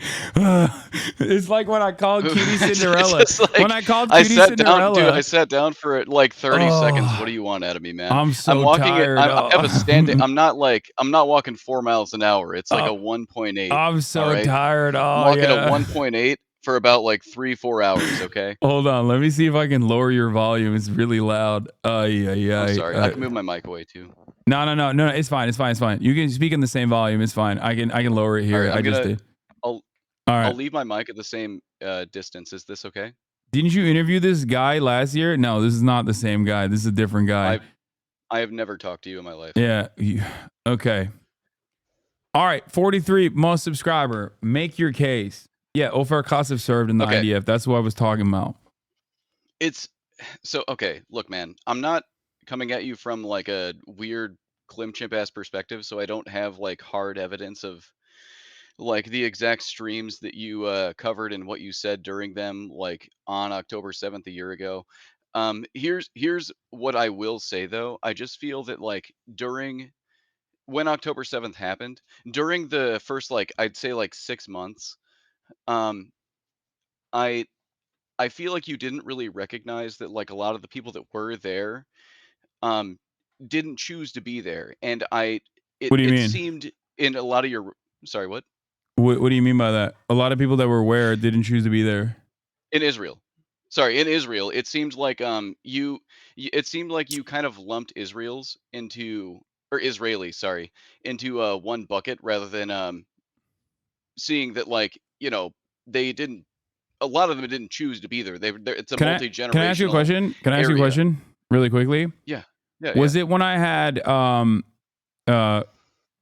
Jewish anti-Zionist historian Zach Foster on, or was it when I had Israeli Knesset member Ofer Kasif on, or numerous other, or even conscientious objector to the IDF, Jewish Israeli Talmidnik on, where you got the idea that I was never taught, that I was not exhibiting the diversity of thought within Israel, something that many people even made jokes about and still do to this day, about how I have captured the attention of all 8 of the Israeli left, the anti-Zionist left. Does that not kind of seem like a gish gallop to you? A gish gallop? I just gave you 3 examples. Well, 2 that are directly relevant that address your point of view. I talked to Dr. Ofer Kasif literally I think 4 or 5 days after October 7. He was one of the first interviews that I conducted to showcase to my audience that Israel was not of one mind. This is not a Gish Gallop. This is just giving you direct evidence that contradicts your main thesis. Okay. Maybe I don't get how that relates to my thesis. Could you walk me through that? Yes, easily. You made the claim that in the first 6 months during in the aftermath of October 7, that I was creating this understanding that Israel was a monolithic force and everyone in Israeli society was of one mind. As a matter, and I'm showing you direct evidence to the contrary. One of the first things that I did post October 7 was to interview a member of the actual Knesset, like the Israeli Knesset, who is an anti-Zionist. Don't you think that that directly contradicts your main thesis that I was personally invested in presenting a false narrative that all Israelis, I made it seem like all Israelis are of one mind? So I would say that, let's say I throw one white bean in an entire bin of black beans. Does that make it a white bean salad? What? I mean, I don't wait, mean. Sorry. Let me change the colors there. Red versus green, whatever. It doesn't matter. But okay, okay. I don't think you understand. Me interviewing a member of the Israeli Knesset is not just like a random instance. It's one of the examples that disproves your point. I gave you multiple examples. I do not know how we can set the boundaries of how I could have massaged this in a direction that you're more understanding of, considering that throughout that same time frame, I covered Israeli protests. I covered the attitude that Israelis had towards Benjamin Netanyahu within the same framework of still wanting to maintain a war in Gaza, because I was not going to lie. There was direct evidence in the form of polling that was being conducted in Israel at the time that showcased the Israeli attitude towards the bombing campaigns in Gaza. can you do me a favor and talk about maybe the opposite, right? Because like I think that you are fairly centrist on this matter now, which I do appreciate. No, I'm but, not. like, My position on this has not changed at all. I think that genocide and apartheid is completely unconscionable. It is completely immoral, and it can only be packaged to a broad audience that is receptive to such violence by consistent and steady social conditioning in the form of dehumanizing propaganda. I have never been a centrist on this matter, and I have not been a centrist since October 7. I have not been a centrist since far before October 7. My opinion on this matter didn't shift. I think your understanding of Israel's actions might have changed a little bit. Your perception of my coverage changed. You became more receptive to my my coverage of it. If you would like to find out more, I don't know if you were here at the time, but you can go back to this interview that I conducted on October 21st. I believe we uploaded on October 22nd to develop a better understanding of the framework that I was operating on, which is no different than the framework that I'm operating on currently. It's an hour long. It's a little bit more condensed, but this could perhaps help you fully comprehend where I was coming from back then. Can I rephrase what I said maybe? Okay. If you go back to legumes, though, we're not going to be able to have a productive conversation. Well, I don't think it's that.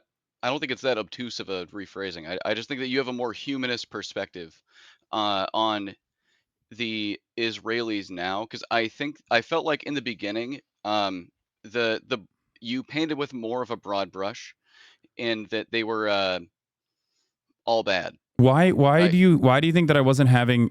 Can you give me examples? I've given you examples to disprove your point. Can you give me examples to prove your point, so we're not just operating off of your feelings?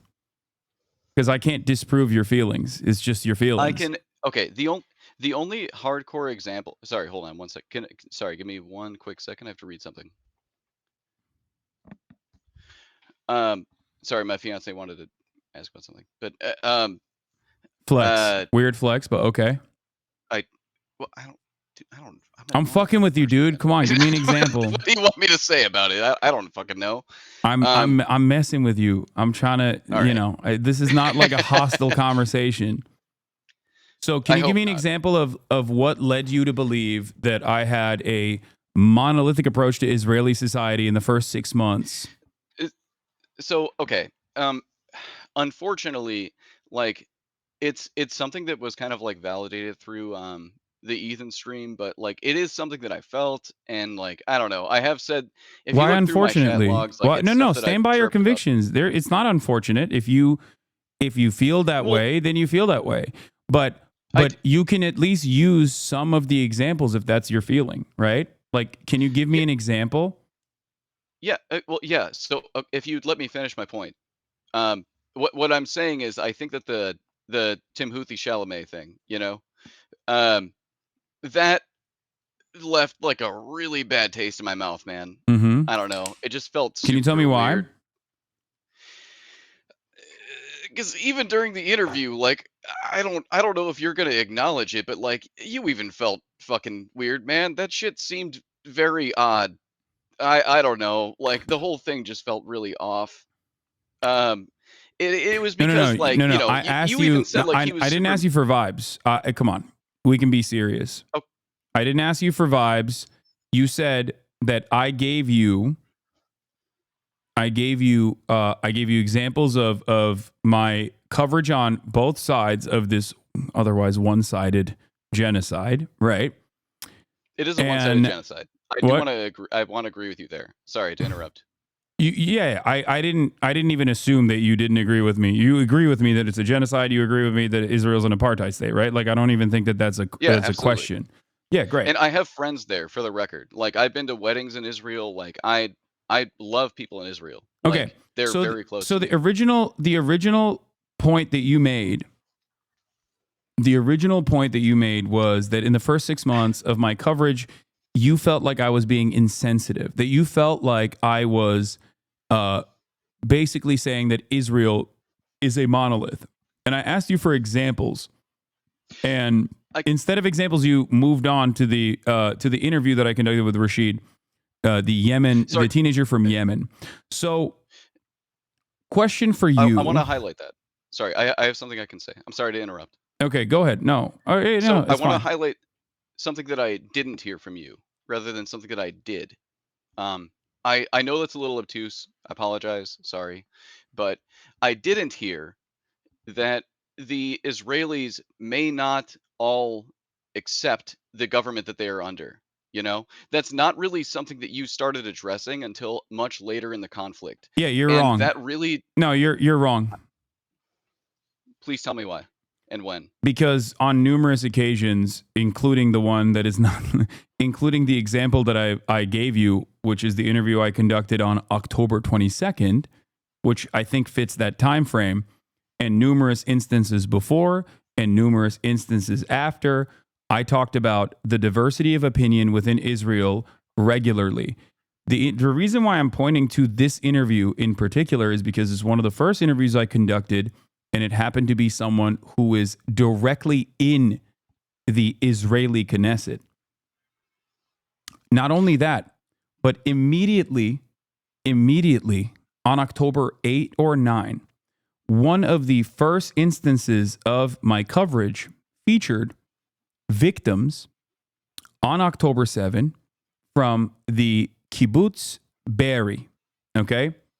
They had been transported to a hotel in the Red Sea. And I still remember it vividly. One of the victims, I believe she was a young woman who had more sympathy for the Palestinians even then, even after being a victim of this Palestinian resistance militia, like watching people get killed, still showed so much sympathy, so much empathy for the Palestinians on the other side of the Gaza boundary. That was, I think, literally the first day. I think it was on October 8th. And there has never been a moment where I have not shown that there are absolutely people of different mind in Israel, including, but not limited to, like I said, conscientious objectors, famous, notable Israeli scholars and historians. But beyond that, Haaretz writers, 972 magazine and Local Call magazine investigative reporters, people who are even liberal Zionists. The group called Standing Together, Omdim Beyachad.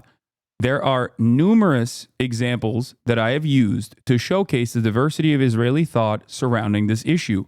Some of the people that I've brought forward, I did not agree with. Some of the people that I brought forward, I did agree with. But it doesn't matter. This directly contradicts the statement that you're making.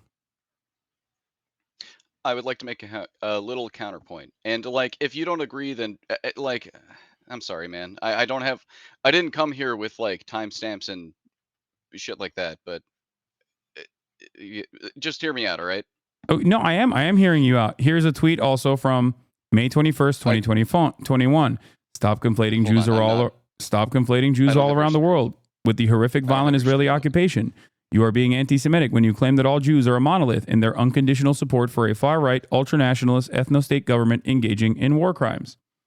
There has never been a moment in my commentary which is informed by Jewish Israeli scholars. That where I have made. There's no way I can open your stream and see your stream. So. No, it's fine. I'm just telling you. I'm telling you that there has never been a moment.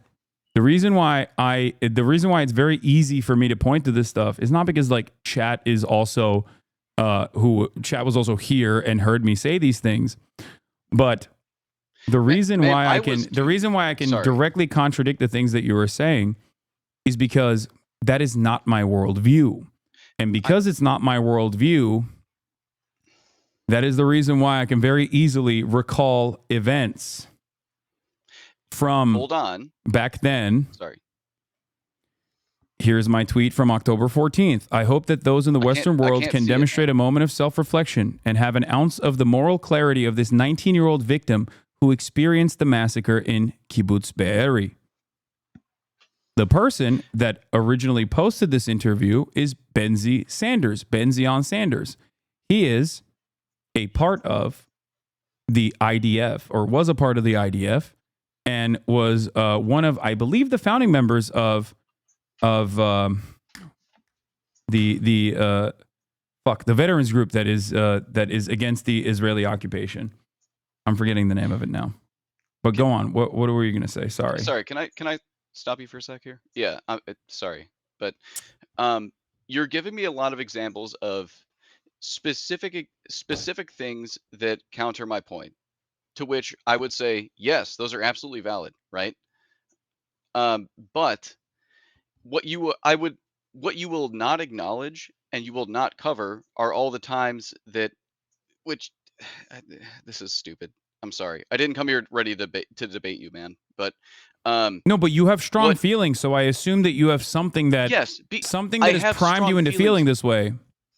Yes. And I have strong feeling. Yeah, but you're like, no, don't base it off vibes. But it's like, yeah, man, I didn't fucking type out on a goddamn spreadsheet like all the times you pissed me off, you know? Okay, but like you can, I hope, at least recall something that primed you into this position.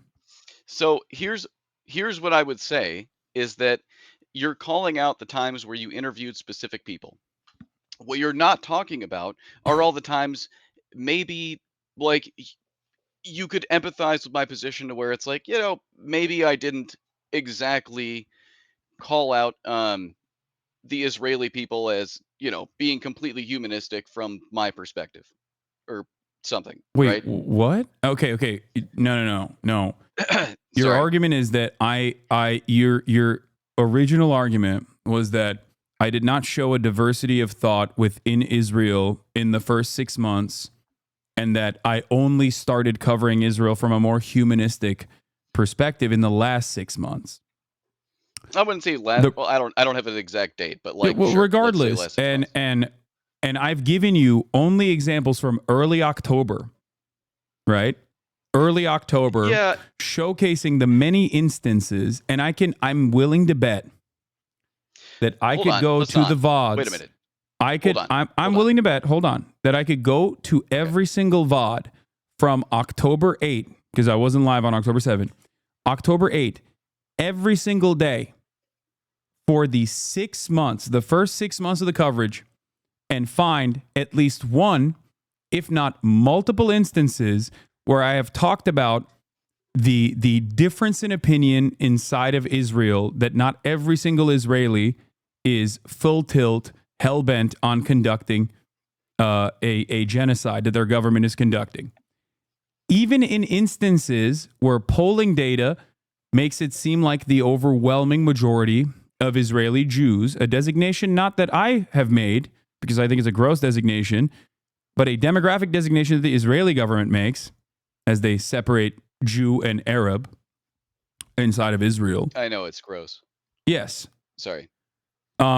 Regardless, I mean, it's an apartheid. Of course, it's gross. So polling is conducted, or was conducted, routinely, virtually every single day, if not weekly, during the month of October and onward, where the Jewish demographic of Israeli citizens, by 60% margins, saw the Israeli military conduct as appropriate or demanded more of it, like more violence, more bloodshed. And even then, I talked specifically about how there were still people who disagreed with that.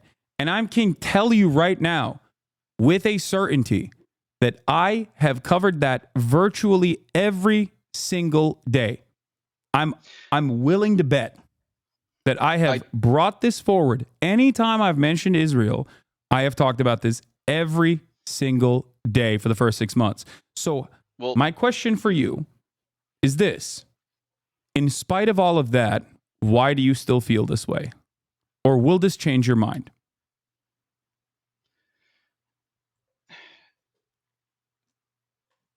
I mean, first off, like it's really hard to change someone's mind of the past, I suppose, or like their experience of it. So I don't know. I mean, like again, I agree with how you're covering it now. I think it's sorry. I'm sorry I said centrist earlier. That was the wrong wording for it. But I feel like that you recognize the Jewish people for not being happy with their government now. I don't think that you did that. Okay, but I'm giving you examples. Again, I don't. But I You're am giving giving me you examples of specific. Hold on. You're giving me examples of like specific interviews you did, but like those are specific days, specific hours, right? But I'm talking about months. I'm not talking about hours. What do you mean? Okay. Like I'm talking. So you have pretty okay. I can have you at least never. agree I with have me that you not pretty much- changed. I'm going to tell you right now, and I'm. This is not even like me trying to argue against like what your vibes were about my coverage. It's more so me trying to correct the record. My tone and my attitude and my coverage has not been different about Israel since the beginning of October till now. You have the opportunity right now, a unique opportunity that is not presented to anyone else when they make an argument such as this one, to be able to go back to every single VOD and go through them. Or even if you don't want to watch the VODs, you can watch the condensed version. I have probably churned out one video or a couple every single day from my coverage. I think that if you looked at it with a fresher perspective, the perspective that you have now, because you now say that I cover it more humanistically, okay, or more in a more humane fashion, if you were to go back and watch those VODs or watch any of those videos now with today's fresher perspective, I think you would recognize that my tone and my intentionality in the way that I speak and in the way that I've covered this has not changed even a little bit.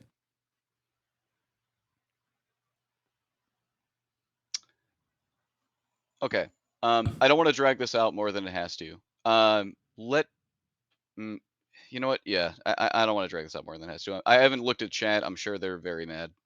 Well, it doesn't matter. I'm the one who's controlling the conversation here. I'm the one who, thought that this would be a potentially valuable conversation to have.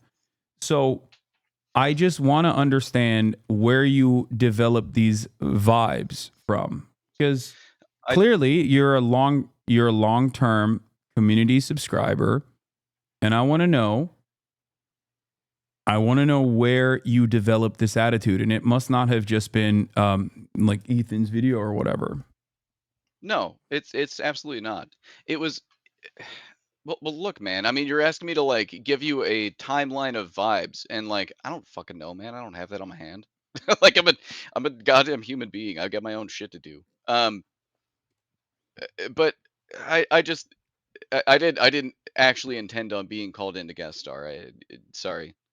No, it's okay. You don't have to apologize for it. I'm the one who called. I'm the one who brought you in front of the class. All right. So my question to you is, where did you develop this attitude? What I'm saying is, I know. So when October 7th happened, I immediately like texted my friends and I was like, "Are you guys okay?" Like, you know, because I was at their weddings and like I have a lot of friends out there. You know, I was worried about like I expected the Israeli government to go like extremely fucking hard right and like uh automatically like bring everyone back into conscription. So I was very fortunate that didn't happen, you know, because I think that they're fucking insane. Netanyahu's a fucking maniac.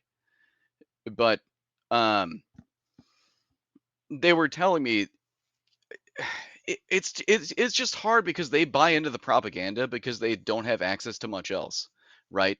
And that wasn't something that I heard covered a lot. It wasn't from the perspective of like, look, the Israelis are victims of their own government, as we are in America, right? Like, think of all the That's fucking an hogs in interesting the position South. that you just brought forward. If only someone, I don't know, maybe his name is Hassan Piker, had made similar statements pretty early on and consistently throughout the first 6 months and the last 6 months as well. I don't know. I'm obviously being sarcastic. Like I said those things, and I do say those things all the time. Actually, I don't know. I don't. Does this I'm not shock gonna you? listen to. I'm That sorry, bro. I'm not gonna listen to the last 6 months of your fucking VODs. No, man. you I don't got have shit to. do. You don't have to. You don't have to. But it is it is interesting to me that again you were primed into believing this position, and I'm trying to show you evidence of the contrary, and evidence of the contrary happens to be like my firmly held commitment to a humanitarian approach to this subject. So it's very easy for me to disprove the statements that you're making because it is not my worldview, right? Can I ask you a question? Yeah, of course. Go ahead. How do you think I fell into the position that I have? As a non-Jew, by the way. Like I grew up Lutheran. I'm from the fucking Midwest. Yeah. I don't know. I don't know what your entire life history looks like. I don't know what's in your head. I don't know why I would like there is no way that I could accurately figure out what it is, especially when you've already like asked a question that was already primed with things that I don't believe, like with the suspicion that you think I argue for positions that I don't argue for. Yeah, I don't know. I guess I don't really It have could anywhere be. It else could. to I take this. mean, I think you told me if I didn't misunderstand you. I think you said that the bad vibes came from your friends in Israel that thought that I was covering it in a very one-sided manner, right? Oh no! Trust me, I'm the furthest left out of all of my friends. No. They don't listen to you. Okay, I don't know. Then I don't know where I guess I misunderstood what you had said previously. Then, but I guess my question is like, did you watch a lot of my coverage in the early month of October? Maybe it was too traumatic for you. Maybe you felt a closeness to the issue, so you just like might have written me off. I felt like a bit like jaded after a few months. But no, at the beginning I was here and then I was listening, but then eventually I just felt like an impasse. from what I was experiencing from my friends and what you were covering as a person, Mm-hmm. which is kind of where I think it stems from. Okay. You just said you're way more to the left than your friends. I recognize they're fucking morons sometimes, though. You know, I mean, everyone. I'm stupid too. Everyone has the capacity to be stupid. You also referred to your friends in Israel as like people who have like completely bought into the propaganda. It could be that was your blind spot. I don't know, maybe, but ultimately, if you want the truth, right? Because it seems like you care about the truth. Like you like debating, I suspect, because you arrive at the truth that way. So the question for you is, you've talked a lot about your feelings in terms of my coverage, like how you feel about my coverage.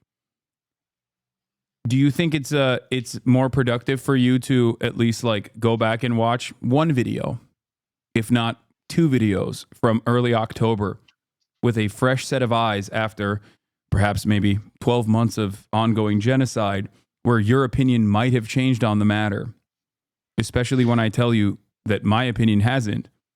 Maybe you can, maybe it could be maybe it could be productive in like you self-examining how your thoughts might have changed over time.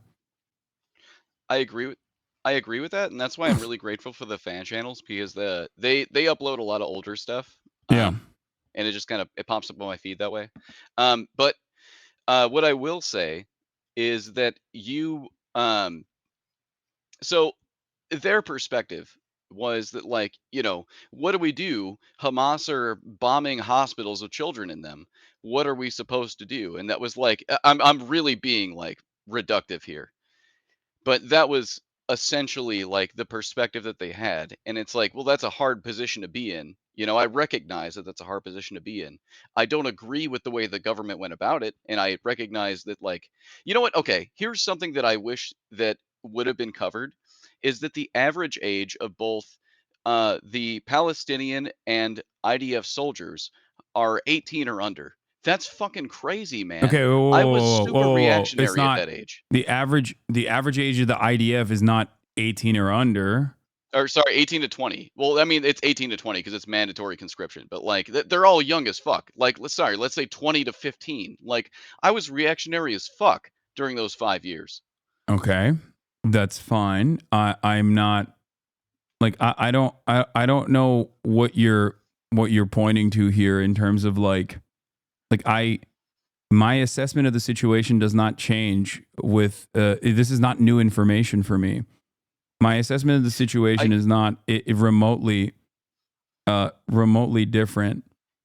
I heard you cover a lot of like the Palestinians. The average age of a Palestinian soldier is like 15 to 18 or something like that. I said that the average age of the Palestinian living in the Gaza Strip is under 18, and that the majority of the population there is under the age of 18. Having said that, however, I do not know what the average age of the like Palestinian resistance fighters age is, but I don't think that someone who is a part of a nuclear militarized state that gets every weapon known to man from the United States of America, that is currently conducting, forced conscription or not, currently conducting an ethnic cleansing campaign in Gaza to a person who has existed under that ethnic cleansing campaign and permanent occupation and an apartheid regime that was born into that, that wants to resist against said occupation. I think it's not this is not a like morally neutral boundary here. I think that there is a difference. Here's our Israeli Jewish chatter. He says, "For what it's worth, chatter, I've been watching for a while, and I can say that I've never felt dehumanized by Hassan's rhetoric. Occasionally, when chatters have taken dehumanizing or weird lines towards Israelis generally, or me specifically, he would call them out and remind chat to take a serious systemic analysis of the conflict instead of childish generalizations. And I don't take that for granted during a genocide. And I know that there are plenty of other Israeli Jews in this chat that also feel the same way. I perhaps, as a consequence of being both Turkish and American, understand the position of someone who is anti-imperialist in either of those countries, as I am anti-imperialist across the board. I can use my own lived experience as having an opinion like that in a country that is hyper militant and ultra nationalist like Turkey. Not to say that what Turkey's done to the Kurds is similar to what Israel's doing. I'm not, I'm not casting a broad brush and saying that these are the same. However, I understand the vibes of people that live in Israel, perhaps even better than someone who lives in America. And the reason for that is because Turkey also is a very nationalistic country. And my opinions there would not fly in the same way that Israeli Jews living in Israel who are leftists, their opinions do not fly in normal Israeli society either. But that is part of the reason why I think you are incorrect in your vibes. I can't, stop you from feeling a certain way. I can only tell you where I'm coming from. And if you think that my commentary did not feature the Israeli perspective, you would be wrong. I would really love to hear more about how being Turkish or if you could relate your experience of being from Turkey relates to being from Israel. Look, I don't know. I'm not saying that as like I'm not saying that contentiously. I'm honestly saying that I think that I'll give you a really easy answer. I'm not saying with me. I'll give you a really easy answer. I can't go back to Turkey. Okay. I mean, my family still lives there. I can't go back to Turkey. Perhaps that will help shape your opinion a little bit better. Yeah. I mean, yeah, I've got some friends that are here in the US that can't go back to Israel. Well, I mean, they probably could, but they shouldn't. I don't know if it's the same way for you. That's a little different. No, I don't know. I don't know what your friends did in Israel, but my reasoning is that I can't because of the things that I have said about the Turkish government, things I've written about the Turkish government. I will say when I went to Israel, they were extremely resilient about like what you said, how you feel about Israel, where you're going, the addresses you're going to, like everything. It's kind of nuts. But anyway, I literally do have to go, man. I'm sorry. Okay. I hope I was able to help guide you through this process a little bit better. I hope you understand that maybe you might have been a little misguided about my coverage.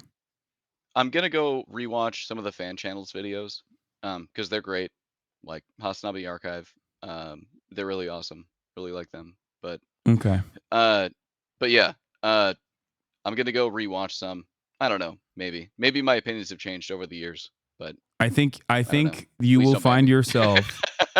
I think you will find yourself surprised if you go back and watch. Even you said you watched Ethan's coverage, right?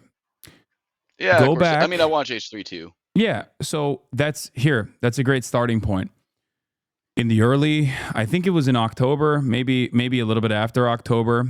If you go back and watch the last conversation that I had with Ethan on my stream, okay, with today's perspective, I think you will develop a very different understanding. Also, I think Hasan Abi Archive is literally a bot channel and is oftentimes like puts insanely sometimes racist fucking racist photos in their thumbnail. And makes it seem like I believe things. I don't know about that. I remember there was one where like he fucking put me making it seem like I believe that Haitians were eating cats and dogs because I still remember that. But it's a bot channel. I have no control over it. Anyway, but yeah, here the one that you can reactions Hasan Abi. Sorry, I could. There's a bunch of Hasan Abi. Well, regardless, there's a lot of Hasan Abi fan channels. My point is, listen to the conversation that I had with Ofer Kasif early on. You can listen to the conversation that I had with conscientious objectors of the IDF that were arrested and went to prison, got out of prison. And the other one is, I suggest listen to the conversation that I had with Ethan himself and see if your opinion has changed or see the way I conduct those conversations at that time, and maybe that'll change your mind. Thanks for the starting point. I'm still gonna rag on you for calling you the CEO of socialism and you fucking up that last debate you had with Ethan. I'm Sorry. not the CEO of socialism. You are the CEO of socialism. I'm not. I don't think that. Okay. Well, all right. All right. Thanks, man. I appreciate the time. All right. No problem. Have a yeah. good one. Bye. You too. Bye. Your coverage always ages better with time. Like right now, I'm only on board with the Houthis as a resistance group, but I wouldn't say what you did with Nick. Maybe when I read more about it.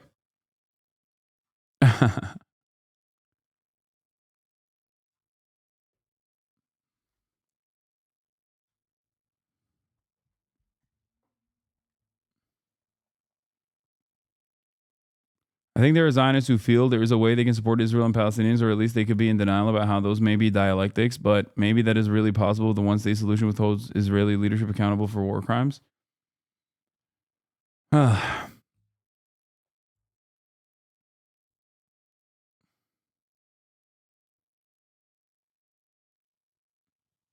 I feel like Simply asked this dude a very simple question and wrapped his garbanzo up. Does he think that Israel is committing a genocide in the Gaza Strip? Yes, he does. He does think that. He said so.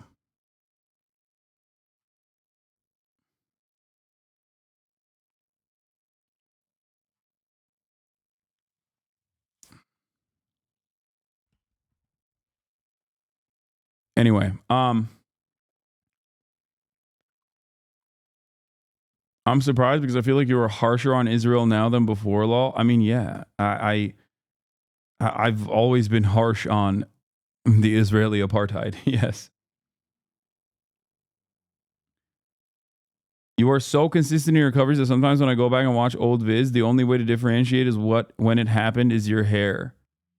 Yes.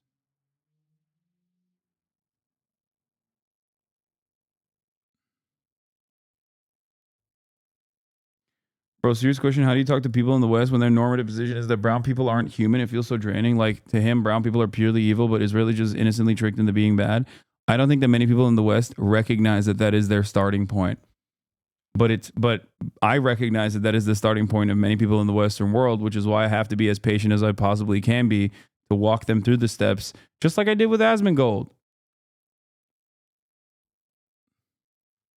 Can you touch on the Nick thing? Could give a fuck about the Houthi kid at this point, but the other one is still like grimacing emoji to me. Yes, of course. I have shown the funniest thing about the Houthi videos that I showed Nick, which is, you know, I used to fucking show the musical workings of the Lion of Syria, Bashar al-Assad as well, including but not limited to thank you USA, you are my best friend. Again, all sides of every conflict in general, in a humorous capacity. But in terms of like, if I'm going to be serious about this for a second, because a lot of people go, you show terrorism propaganda videos. That video from the Houthis is directly a video about them resisting against the Saudi genocide. Like when you slap that when you slap like terrorism as a sticker onto it, that is what's fucking nutty about it. It's like those people saying, no, keep sending your bombs. It does not matter. We do not care. Okay? Now imagine, why do you not feel this way about the IRA videos? I used to play Black and Tans at the top of every hour. The IRA is a designated terror group.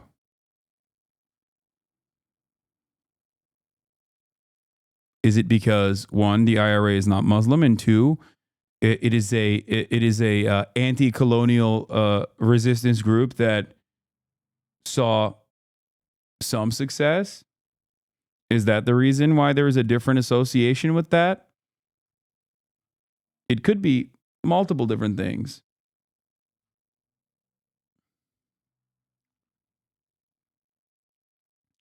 Now, having said that, as far as like the music video of the Houthis, like we're like, oh, these guys are fucking terrorists. They're like giant pieces of shit. They're brown. They're terrorists. They're brown. They're terrorists. That's a video that they made, once again, during their resistance to the Saudi occupation and genocide. To me, sure, there's a political designation that comes along with terrorism. Okay. And that designation exists for the IRA, as well as every other group, as well as Ho Chi Minh. So what is it? I show you shitty music that the fucking IDF puts, yeah, I mean, if the IDF, if I had access to the IDF musical theater that Benjamin Shapiro was putting together, I would watch that shit on stream too. But the song that I showed was specifically about the Saudi genocide. It mentions Mohammed bin Salman by name, and it is nothing to do with like anti-Semitism or anything that the Houthis may believe. Nick is a normie. He's ignorant about the Middle East. I don't think he has bad intentions. Wait, what? No. Nick's perception of that entire day is not what people online have clipped out of context. What are you guys talking about? Nick is my friend.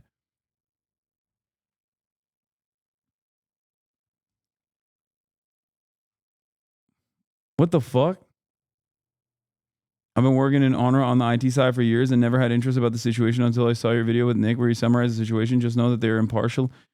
And about the false accusations about the relationship with Hamas, can you share your thoughts or link a video where you talk about it? What do you mean?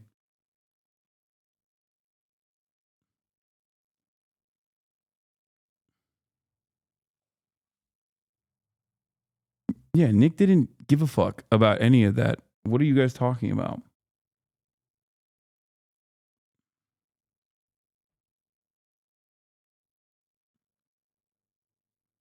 Yes, but if you read Reddit comments, you'd think you tried to recruit Nick to Hamas. Yes, of course.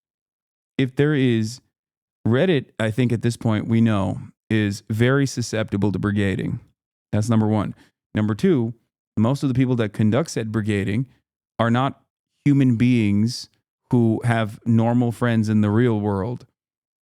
They are on the outside trying to fucking make sense, or sometimes not even make sense, but propagandize things that may or may not have happened.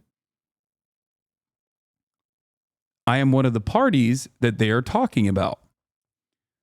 Why would you not go to the primary source and instead think about people that are incredibly far removed from the subject matter with a biased perspective and how they perceived two people interacting with one another?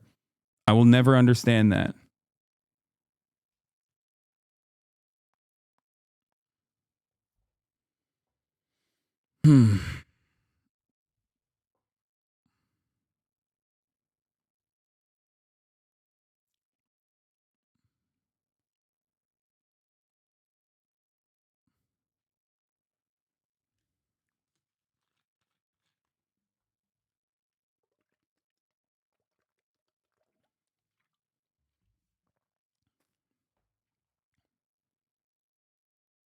Anyway, now let's get back to Hind Hasan, who interviewed Yahya Sinwar. وقفت على الشباك على البلكونه بطلع بقول وين الناس اللي كانت هان؟ وين اهلي اللي كانوا هان؟ ايش اللي صار؟ احنا في حلم ولا علم؟ زهقت ما قدرتش صعقت نفسي راح خلص مش قادر اتحمل. بدي افهم انا ايش اللي عملنا. Abu Salim's brother wasn't so lucky. He was buried under the rubble of their home for 12 hours. He's still in the hospital receiving treatment. Alhamdulillah. Alhamdulillah. ماشي. شد حيلك يلا. بإذن الله. يلا ماشي. بدي أغير له هنا يلا يلا. How are you feeling right now? والله تعبان جسمي تعبان مرهق صدري في شعر في كسر هنا. Who did you lose? أبويا وأمي وأختي. Hind Hasan and Lama Al Aryan. أخويا الكبير مرت أخويا ومرتي وابني البكر وابني الثاني 16 سنة وبنتي وابن أخويا وبنت أخويا ومرت ابن أخويا وطفل 3 شهور وولاد عمي 2 وولاد عمي 3 younger cousins, children, بنات ابن my عمي. cousin's daughters. جريمة This is a crime. جريمة A crime. جريمة عشان إيش؟ إحنا This is a war. This war sucks, but it's like a religious war, so it won't end until one side wipes the other out. Yeah, totally. That's not the case, chatter. I don't know if you're fucking, you know, memeing or not, but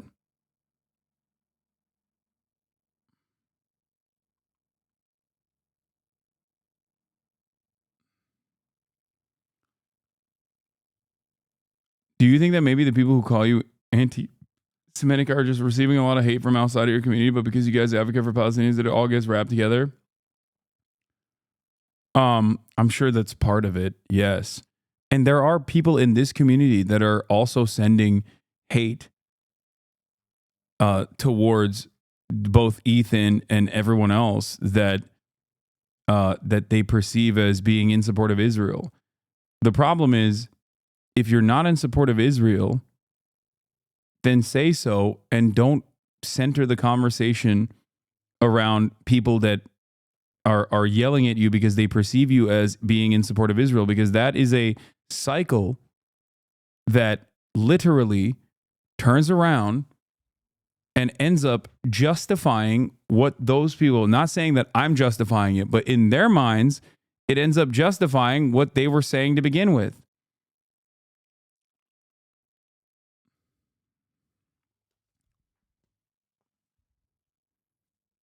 Like, it should not. This is something that I say all the time from my own personal experience. Naysayers and people who yell at you for being, for not sufficiently being pro-Palestine, okay? People yell at me about that too. People yell at me all the time about that. Has that changed the dynamic? Have I spent a lot of time? When I left the DNC, the day before I got kicked out for being fucking too pro-Palestinian, okay, there was a person outside the DNC who knew who I was and yelled at me. He said, "You're a fucking traitor." I walked up to him in the moment. I got heated. I went straight to his face. And I said, "What the fuck are you talking about? You think I'm your enemy? I'm not your enemy." People in my community wanted to yell at him. I went back and I told them not to do so. Because at the end of the day, while his anger towards me was misguided, his heart was in the right place. Because he was still outside of the DNC protesting against the Democratic Party for funding and facilitating a genocide. Okay? That's it. That is the attitude that I expect from every single person. If I can do it, you can too.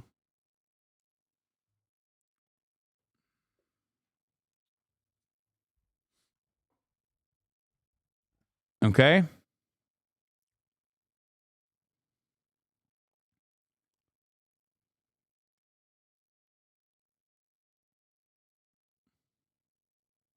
I'm so moved by what you said the other day about Motaz. Could I say this to Motaz's face? Is what I'm doing right? Is what I'm doing right by him? This is the way. Look to our screen. Hear this man's words. How do we do right by this man than those he's lost? Exactly.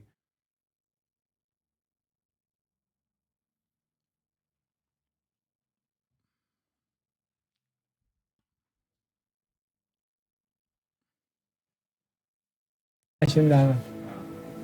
لازم هذه المحاكمة تكون أمام العالم كله. يجيبوا واحد في البيت كان حامل مسدس. Can you think of a future? What do you think of the future right now?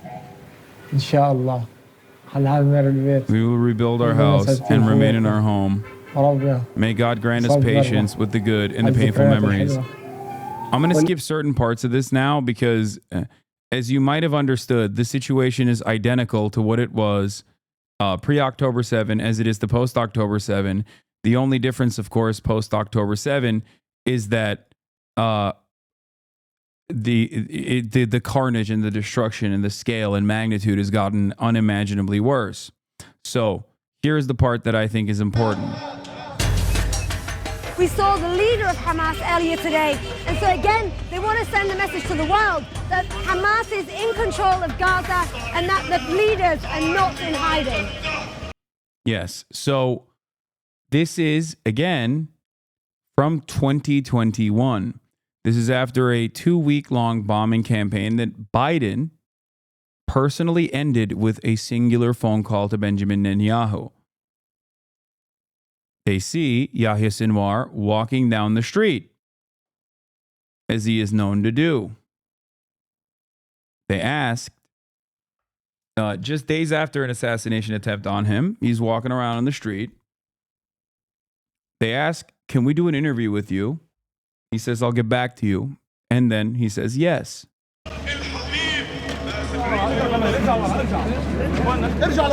In public, Hamas leader Yahya Sinwar is defiant. He spent 22 years in prison for killing 2 Israeli soldiers and has survived multiple assassination attempts. We've just received a phone call from the office of Yahya Sinwar, who's the leader of Hamas. Now, he very rarely gives interviews, especially on camera, so we're headed over there now to see whether he'll talk to us. You had a long list of demands for Israel for you to stop firing rockets. And those lists of demands included for Israeli police and forces to leave Al-Aqsa, for the people in Sheikh Jarrah, for their homes to be protected. Now, this is important to contextualize because Hamas rockets, if you ask pre-October 7, if you ask mainstream media coverage, if you ask Israeli society, Hamas rockets are unprompted, right? They're just like violent barbarians who are lobbing rockets over the fucking Gaza boundary into Israel, and it is relentless, it's merciless, and there is no reason for it. Now, this, of course, like Hind Hasan's framing of this question, okay, will perhaps help you understand it if you didn't catch it. Most of those rockets are an act of retaliation after the leadership structure of Hamas,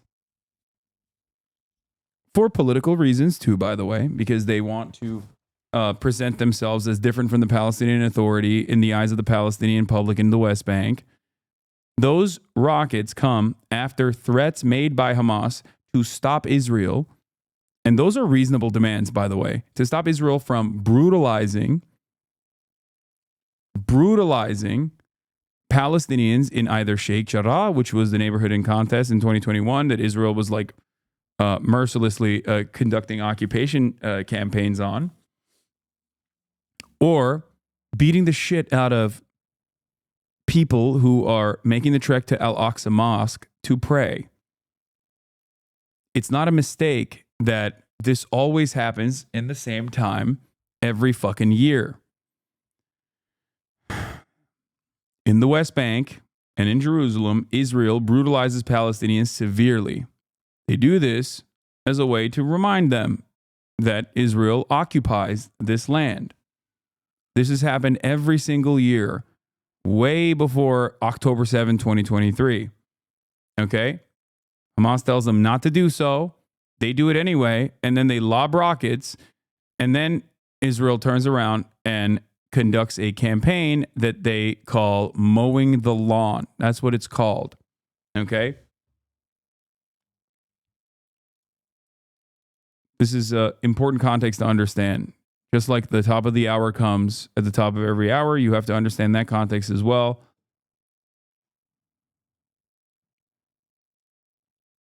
You no longer want to see those ads. All you need to do is subscribe, which you can do for free with a Twitch Prime. Here's a 3-minute ad break now. Let's continue. And also for the blockade of Gaza to be lifted. None of these have actually been guaranteed to you.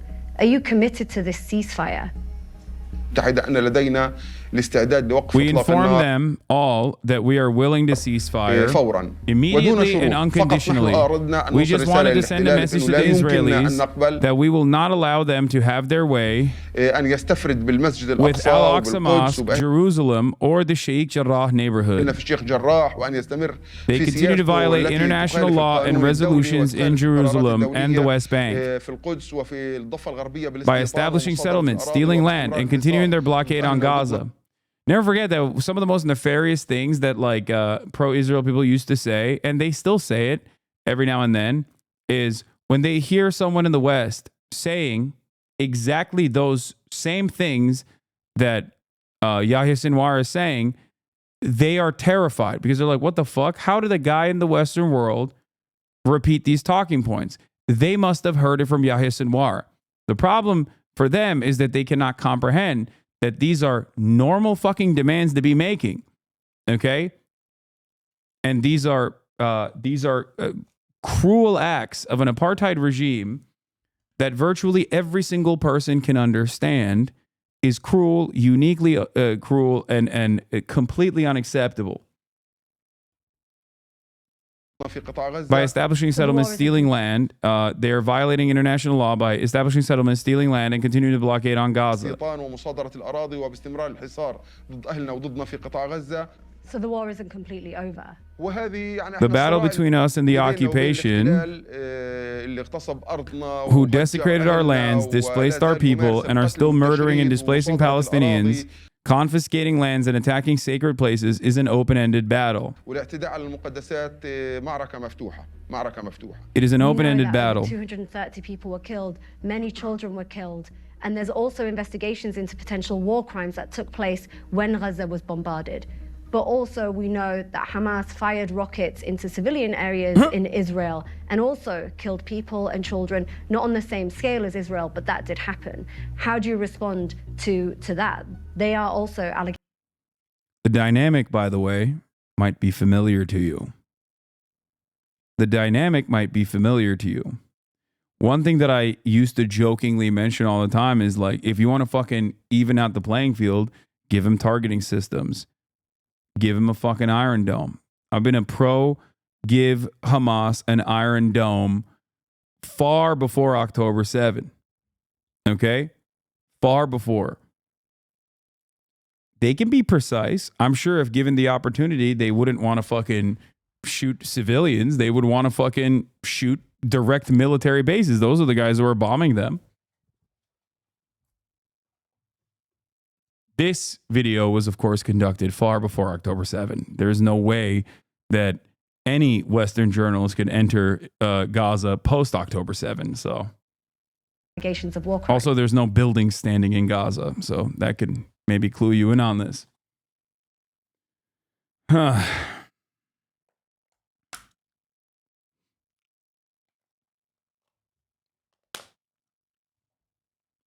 Iran is precise. Hezbollah is precise. They target military. Yeah. Well, not because of some like moral reason. It's just logical. Hello? It's logical. Random civilians aren't the ones that are directly killing you. It's soldiers that are killing you. So yeah, if given the opportunity, if you were like, oh, would you target a military base or would you target civilians? Yeah, of course they would target the military bases. Israel, which possesses a complete arsenal of weaponry, state-of-the-art equipment, and aircraft, intentionally bombs and kills our children and women. And they do that on purpose. You can't compare that to those who resist and defend themselves with weapons that look primitive in comparison. If we had their capabilities to launch precision missiles that targeted military targets, we wouldn't have used the rockets that we did. Does the world expect us to be well-behaved victims while we are getting killed? For us to be slaughtered without making a noise? That's impossible. The bombs have stopped falling in Gaza, but for people like Abu Sabhi, the crisis isn't over. His wife's condition is deteriorating, but with time running out, they receive good news. We've just received the news that Diana has been given permission to leave Gaza to go to Ramallah and receive urgent care, and her family are now just running around trying to sort out the last-minute paperwork. Yeah, also important context note, Sinwar was born in a refugee camp. He died 60-ish years old. The refugee camp he was born in, Khan Yunis, the very camp that has been attacked in the past year. It's been up for 60 years. Is that normal for a refugee camp? Yeah. الآن 3 إسعافات من غزة لإيرز ومن إيرز لقلنديا ومن قلنديا لمستشفى الزوردية 3 إسعافات مستشفى هلال أحمر هو بياخدها من جنوب.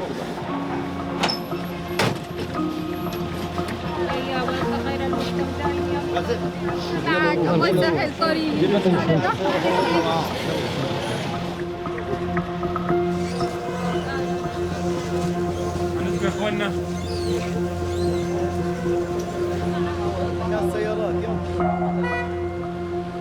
Wait, so Israel is allegedly stopping innocent pilgrims to the Al-Aqsa Mosque even before October 7th? That sounds super illegal, not gonna lie. Oh, man. Yeah. Days after being transported to another hospital outside of Gaza, Diana Ziad Abu Al-Uf died from her wounds on June 3rd. She was 45 years old.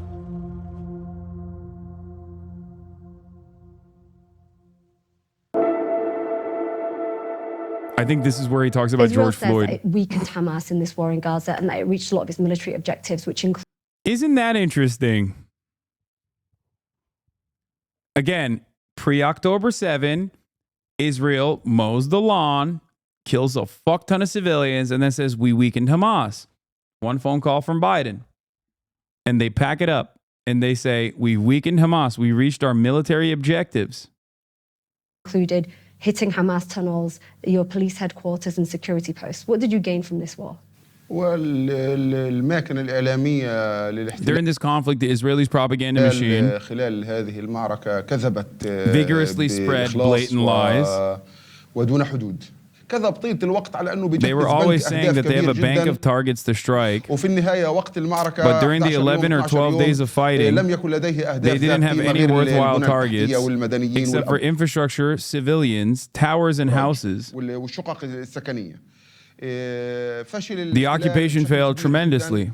The damage to our tunnels wasn't above 5%. There is a new American administration. There is a new American president. Do you think that this is going to make anything any different here in this region? She's talking about Joe Biden.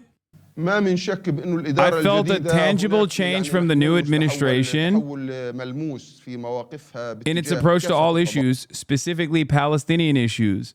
Bro, Yahya Sinwar was a lesser evil voter, dog. Oh my God. Oh my God. Oh my God. He's talking about Trump to Biden, chat. He was like, yeah, I'm riding with Biden. He seems like more tolerant and not as like crazy and bloodthirsty. In its approach, he's saying the Biden administration is different, especially Palestinian issues. The bias towards Israel is less than what it was in the previous administration. Boy, was he wrong. However, there is still a huge bias in the U.S. administration. Unfortunately, the recent statements from Secretary of State Anthony Blinken over supporting Fatah over Hamas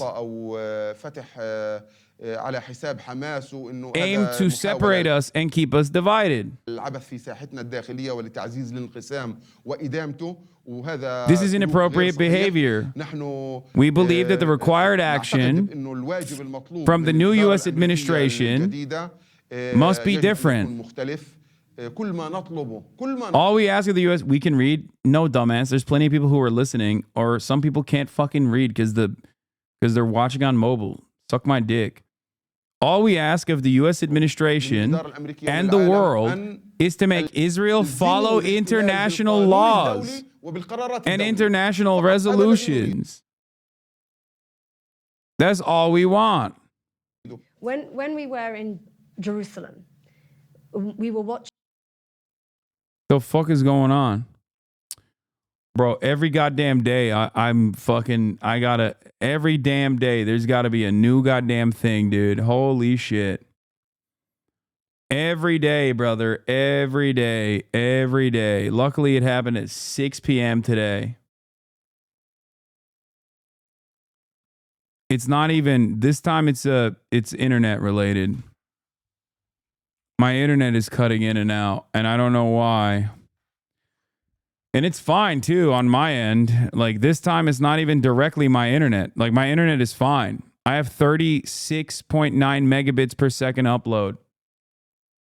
Okay. No, it's not even Spectrum. This is a Twitch server side issue. No, this is a Twitch server side issue. This is not my fault. My Spectrum internet is fine. I'm looking at it right now. I'm monitoring my upload speed. I'm looking at my upload speed and it is pretty fucking good. On the other hand, however, I keep dropping frames to 0 for seemingly no reason. It goes down to 0 on my OBS. Is dropping a shit ton of frames.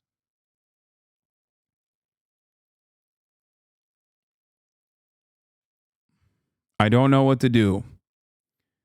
But my internet is consistently high. Oh. Go into the settings and use a new server. It's been happening to a lot of streamers. I can't change servers midway through the stream, chatter.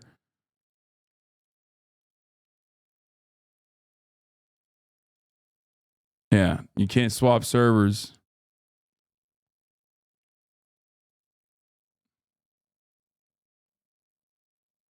Other streamers are fucking up for me too. It's patchy for now. Hold on. 36 upload is pretty low. Dude, what are you talking about? I need 6,000 bit rate. I need 6,000 max. I need 6 megabits, maybe a little bit higher than that. You're wrong.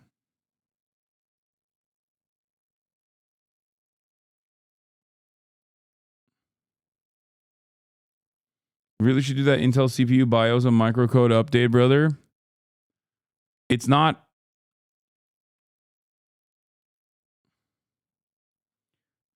It might be a Twitch related thing. I have full-blown internet. And on my internet, I'm looking at my fucking upload. It is consistent. Man, this shit is so fucking annoying. It's more annoying when my internet doesn't actually go out, so I can see all of the chatters be like, nah, dog, you're wrong. Everything that you're seeing is incorrect. It's like, how are you going to tell me that things that I am literally monitoring on my end that you have no access to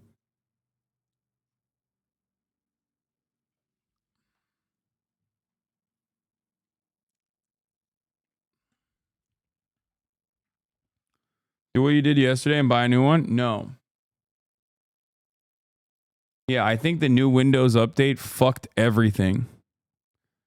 But I don't know if this is the 2H24 or 24H2 update fucked everything up.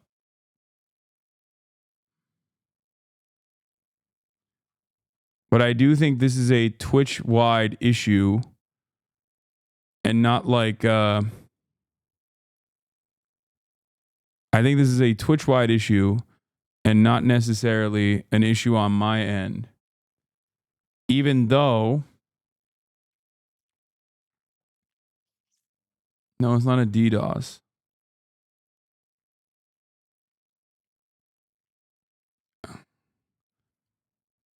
I'm going to continue.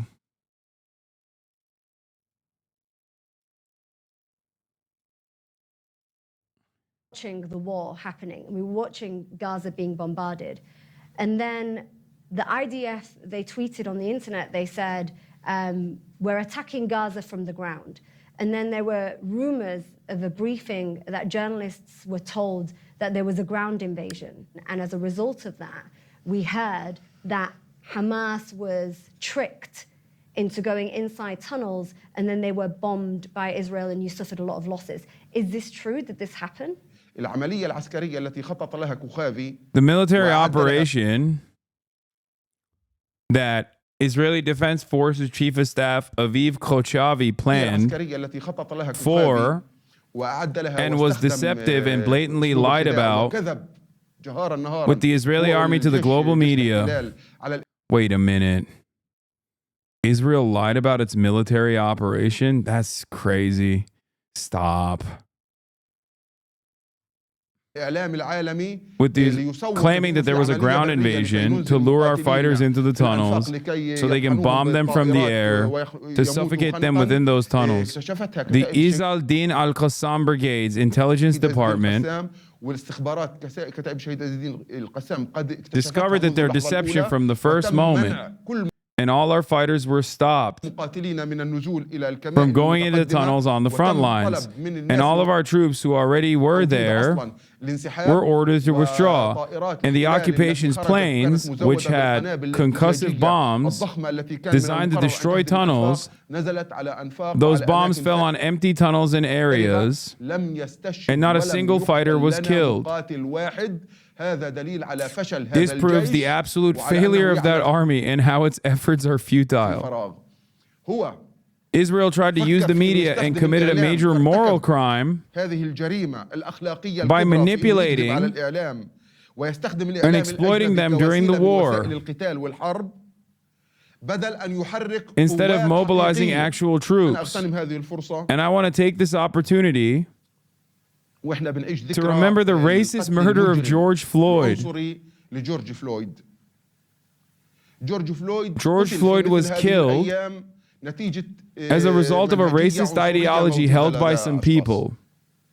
The same type of racism that killed George Floyd is being used by Israel against the Palestinians in Jerusalem, in the Sheikh Jarrah neighborhood, and in the West Bank, and by burning our children, and against the Gaza Strip through siege, murder, and starvation. The entire free world must put an end to those crimes.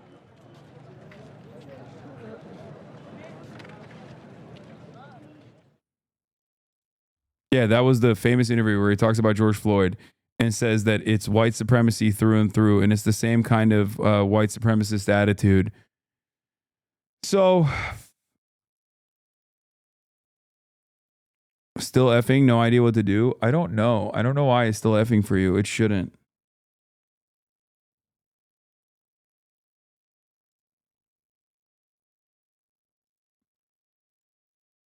I saw some people on Our World News saying, I can't believe Sinwar wears suits like U.S. businessmen. They wanted to be Westerners so bad. The West is so brainwashed, dude. Like, they can't fathom that these are just people. Yeah, that is like horrifyingly racist. That is straight up so unimaginably racist, dude. I can't believe they wear fucking clothes like Westerners because they want to be just like Westerners. Is an incredibly racist thing to say. And also, identically, it is in line with exactly what Yahya Sinwar was saying in that interview. It is white supremacy through and through.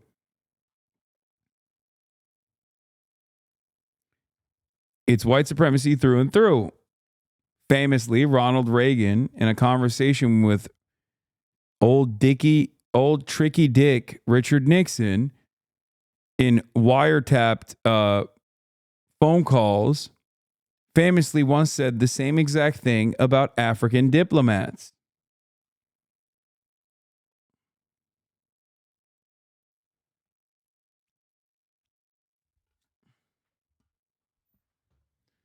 This is why I said it's like ridiculous that, it's ridiculous when people are on TikTok were like, Palestinians don't ever, they never cared about like black struggle or whatever the fuck. Not that it's like supposed to be transactional anyway.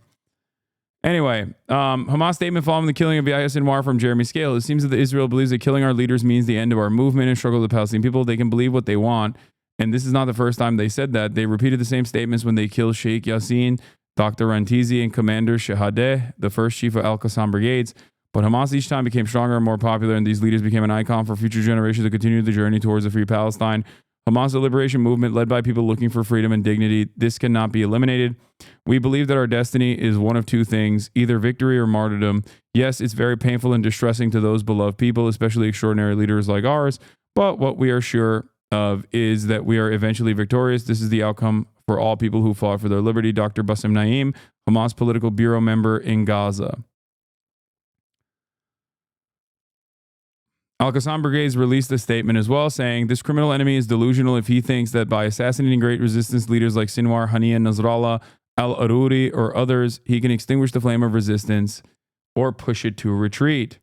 Rather, it will continue and escalate until the legitimate goals of our people are achieved. Martyrdom is the highest aspiration of our leaders, and their blood will be a beacon that illuminates the path to liberation and a fire. It burns the aggressors, and our leaders have left behind hundreds of thousands of mujahideen from our people and nation who are determined to fight the Zionist occupation until Palestine and the Al-Aqsa Mosque are cleansed of its defilement and swept away from our land, God willing.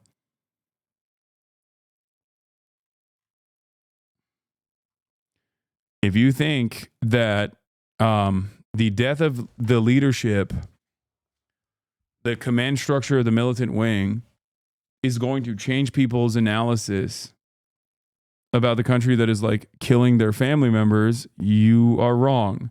It is understandable that Americans might not comprehend this because we live in the lap of luxury. But of course, the dynamic does not change.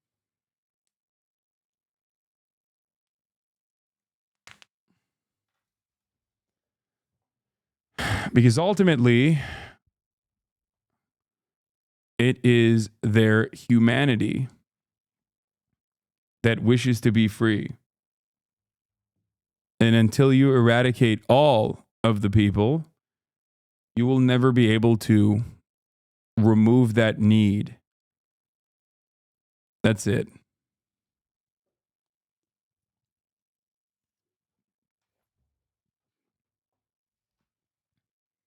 It's honestly crazy that they released that video. Now, let me tell you, aren't you glad that they did? Do you feel like that is not instructive or informative? You don't have to agree with Yahya Sinwar. You don't have to agree with Hamas. You don't have to agree with their methods. But it is always very important to understand where everyone is coming from. Okay? That's it. It's a silly notion. The Hydra analogy is bullshit. What do you mean? Oh, like you cut off the head and the body dies type shit? Yeah.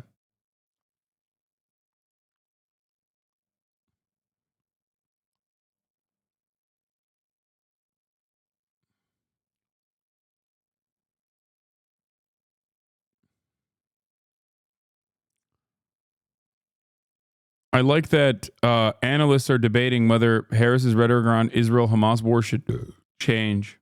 Got here. On October 7, Hamas, a terrorist organization, slaughtered 1,200 Israelis. Well, let's start with October 7. Oh, God. 1,200 people were massacred. A terrorist attack that killed 1,200 innocent people. And so, absolutely, I said then, I say now, Israel has a right to defend itself. I maintain Israel has a right to defend itself. Israel has a right to defend itself because it is also true far too many innocent Palestinians have been killed. Far too many innocent Palestinians have been killed. A war that has led to unconscionable... Bad example, Japanese fighters fought for a cause decades after surrender. You can't kill thought or an idea. Wait, what? Don't compare this to fucking Japanese colonial acts, dude. What the fuck are you talking about? That's insane. You just compared people that are victims of a genocide to people who conducted a genocide. Like a really fucking horrifying genocide that doesn't get much coverage in the Western world, nor does it get any coverage at all, as a matter of fact. Genocide that the government, the modern government of Japan, still pretty much doesn't recognize it, that it even existed. suffering of many innocent Palestinians. What we know is that this war must end. This war has to end. This moment gives us an opportunity to finally end. Yes, I know it's like effing. Just put it in low latency mode and let it fucking ride, chat. You know it, okay? There's not much I can do about it. I don't know what to do.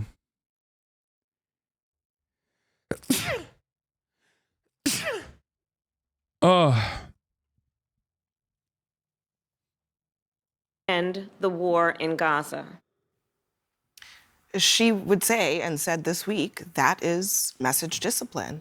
But this, for her, is a very important political issue where there is a segment of the Democratic coalition that wants to see actually a change in the rhetoric. They want to see her move in a particular direction. Has she done enough? I don't think so. And I've been talking to people in the business sector in the Arab American community, and I was really surprised this week to get an earful to hear them say that they would much rather either vote a third party, not vote at all, or vote for Donald Trump. And I'm telling you, it's How is that surprising to you? How fucking delusional is everyone? You are a foreign affairs analyst. Why is that surprising? Why? How can that be surprising? These people's fucking family members are being slaughtered with their tax dollars. Like, of course they're gonna fucking say that. What are we doing, man? What a weird situation. not obviously a significant sample size, but I cannot find one Arab American within my social circle in business or personally who have said that they will vote for Kamala Harris. When you look at the polling, it seems sort of neck and neck.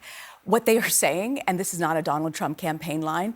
Please restart. Little bro is unwatchable. Dude, you're so fucking stupid. I'm 6 hours into the stream. If you think I'm going to restart, you're delusional. I'm either going to just end the stream now or I'm going to continue and it's going to F. You have one option. Do you want me to continue coverage, hoping that it goes away, the minor Fs go away, or do you want me to fucking end the broadcast now? Because I can end the broadcast now. Here's what you can do. End the broadcast on your end by fucking clicking escape. You know, clicking the X on the corner of your screen, right?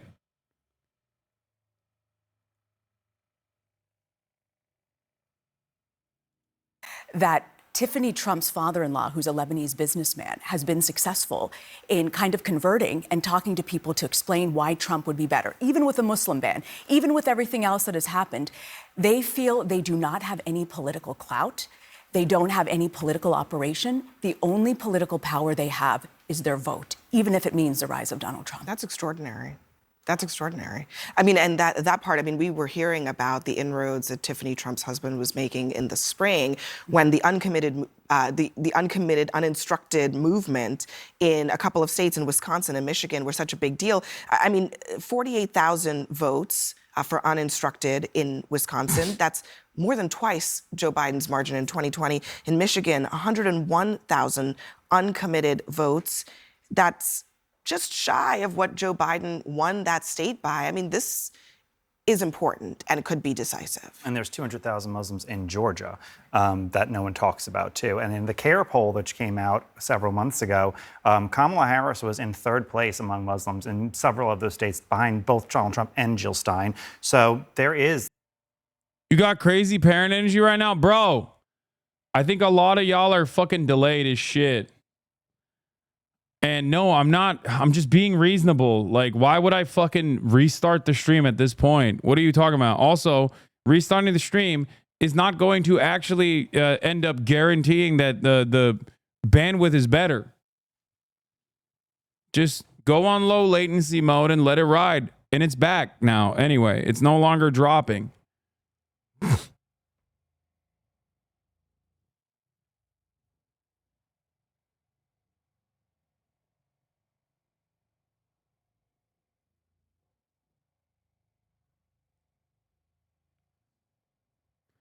I'm not kidding when I say I feel like they're having this conversation because they're saying they're going to vote for Trump. I swear to God, the media is only conditioned into one fucking speed, and that is, how can we talk about Trump supporters and Trump voters? I swear to God, I feel like the only reason why they're talking about this is because like now Arab voters are like, oh, I'm going to vote for Trump actually.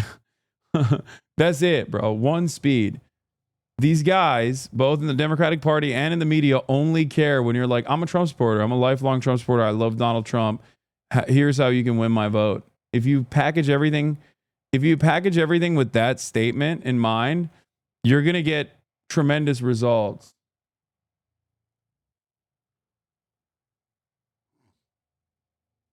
This position that she's in. But she also said, by the way, in clips that they shouldn't go to Rafah. And she said that she would put something on the table against Bibi Netanyahu's government if they did go into Rafah. And now she's taking a... Yeah, what did she put on the table? Nothing. This is what she put on the table. Big credit that they killed the terrorists in Rafah. It is a little bit of a flip-flop moment for her in a very fast time, considering how frequently she flip-flops. We're talking about also what Joe Biden's position was. He was the one who created that red line about Rafah, which Israel completely ignored. But one interesting thing, I mean, I noted Trump didn't address this today at all. Yeah, I'm surprised. I don't think he needs to, honestly. I mean, I think... I mean, don't you think it's a huge... I mean, this is a big moment. It is a big moment, but if I'm looking at it through the political lens, I'm listening to everything you just stated, and if my daughter is sending her father-in-law out to these consequential places and they're talking to that particular community, I'm going to allow that to exist. I'm going to focus on other things. I recognize the liabilities for the vice president. They're the same liabilities for Joe Biden. They may even be potentially worse for the vice president, because I think the expectation was because she's younger and also of color, there would be some sort of shared understanding with the Arab American community, and there isn't. So that's a huge problem for her. And I think it's the forgotten that you talk about. This is a community that isn't often followed very closely. They've typically in the past 2 decades voted Democratic. And to have these people say this, and keep in mind, when you look at this and people are viewing in the Arab world, 60% of the Arab world is under the age of 30. They are coming of age with this war. It doesn't matter whether they're Lebanese or from Saudi Arabia or Jordan. They feel very strongly that this needs to end. And when you talk to them about what direction we should go in with the White House, they don't believe that Kamala Harris is offering a change. Well, and they also, there's a particular concentration in Michigan that affords its own power of swaying, not quite like Cubans in Florida, but that same point. And that's why it's been a little surprising to me that the Democrats have not approached this much differently, because if you want to try to win this without Michigan, go ahead and do it. I just would not make that my strategy. And it felt like they basically punted on that with their policy. Well, it's a kind of, I mean, they're in a tough spot because there is U.S. policy, which is staunchly behind Israel. There is also a pretty sizable contingent of Jewish Democrats for whom this is also a huge issue. So she's trying to be right there in the middle, and that's not what Arab American voters and Muslim voters want to hear. They don't want a down-the-middle response to this. Yeah, I think it's a tough position to be in, because I think that she's the current VP of a president that has a policy that she needs to be respecting and behind, and she's a current candidate, which rarely happens the way we're doing it like this. And so what, if I may ask you, what does the Arab community want to hear from her? They want to say she's going to do what that she could do without stepping on her boss's toes? I think it is the loss of life over and over again, the fact that this many people can die and nothing be done about it. That's so crazy. They're like talking about this. Do they not have any fucking Arabs on this panel? What is going on? Why is there... I just realized, there's not a single fucking Arab on the panel. God damn it, dude. Is there a Muslim on the panel? Is there a Palestinian on the panel? What a weird fucking conversation, dude. Yeah, let's ask a bunch of random fucking people on to just speculate about why these weird Arabs are making such strange decisions.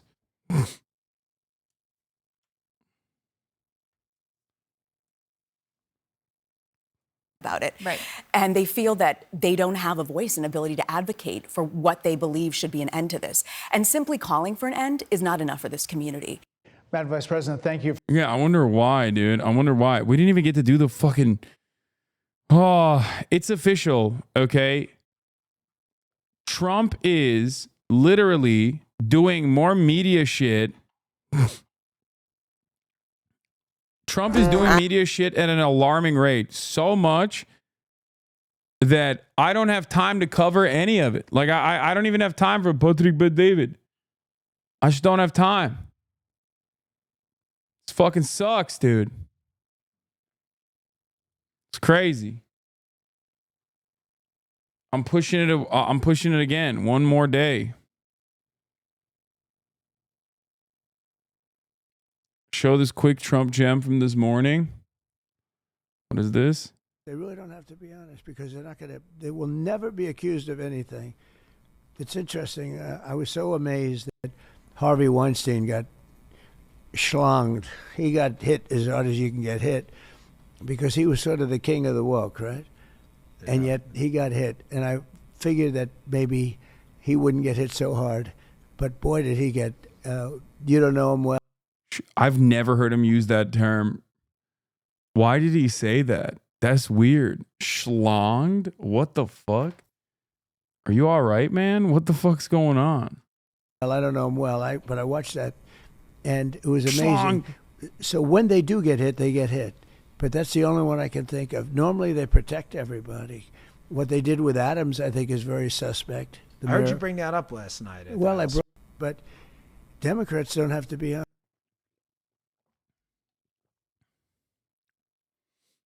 My favorite is like Eric Adams is actually the king of anti-woke, and that's why they came after him.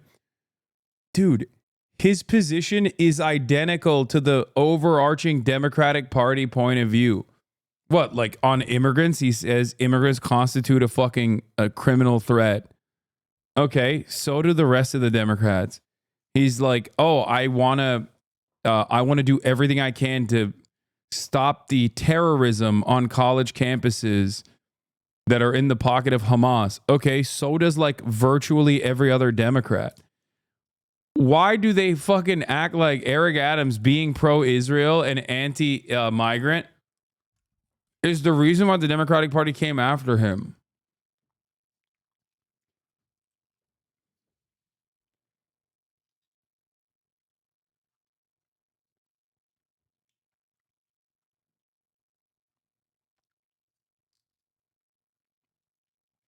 We used it before in a tweet. When I said Hillary Clinton got schlonged by Obama, it meant got beaten badly. The media knows this. Often used word in politics.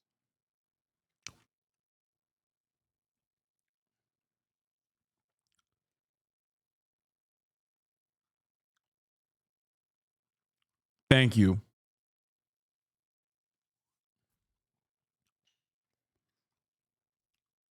I thought it was a Trump. I thought it was a preeminent like Trump stan.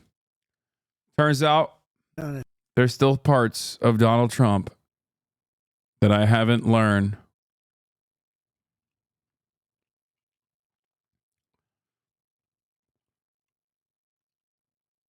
Dear Donald Trump, here's the best definition of schlonged we could find.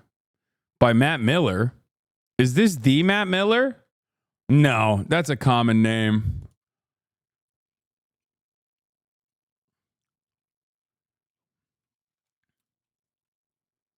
Wait.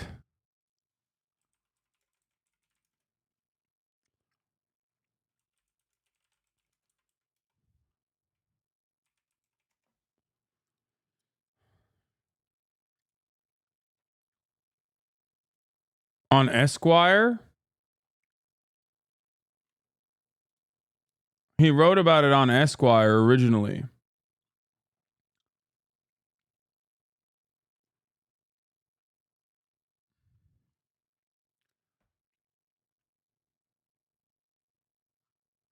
It's not, right? It's just a different Matt Miller in 2015. Oh, this is the guy. Okay.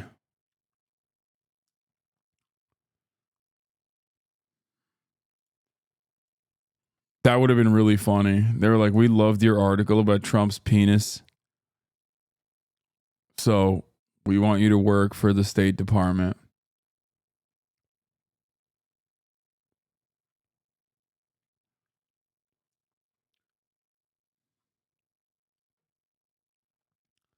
Careful, your Chatterino showing pics now. I know. I made it.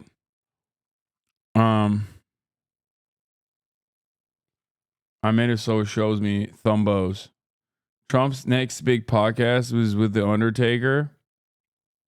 Election mania. Choice is yours. You can go with President Trump, Kane, and The Undertaker, or you can can take Kamala Harris, Dave Bautista, and Tim Walz. Choose wisely. Wait, why the fuck did Dave Bautista get shit on? Does The Undertaker not like Dave Bautista? The nation depends on it. And that should be an easy choice. All right, everyone. November. He's woke now?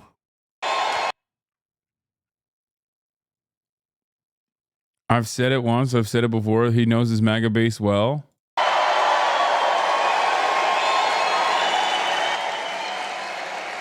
Early voting is underway, so get everyone you know and go out and vote. Go tomorrow. It's just starting. Go and vote. Make sure you vote and bring all our friends that want to vote for us. Tell them, Jill, get your fat husband off the couch. Get that fat pig off the couch. Tell him to go and vote for Trump. He's going to save our country. Get that guy the hell off her. Get him up, Jill. Slap him around. Get him up.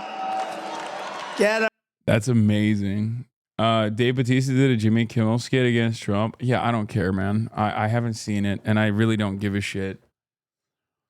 Oh my God, everyone is linking it to me. I don't care. Ugh. That Donald Trump has ever done has divided this country. America will only be great if you vote for me. And that's bullshit. It's not making America great. It's making Donald Trump great. Vote for me so I can pardon myself, do anything I want, and get away with it. Just a regular guy. But when I look up the definition of narcissist, this is who people... God, there is like something so fucking lame about these kinds of videos. I don't know. Like, when I look up the definition of narcissist on the dictionary, I see Donald Trump. Fellas, we gotta talk. A lot of men seem to think that Donald Trump is some kind of tough guy. He's not. I mean, look at him. He wears more makeup than Dolly Parton. He whines like a baby. The guy's afraid of birds.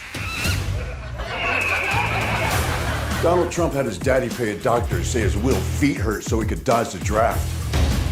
Like, you're literally showing his best moments. Like, he had the opportunity to not fucking go and kill a bunch of Vietnamese rice farmers and like nuke them into oblivion with fucking napalm and Agent Orange. Like, I don't care. That was his coolest thing. That's the coolest dang thing he ever did.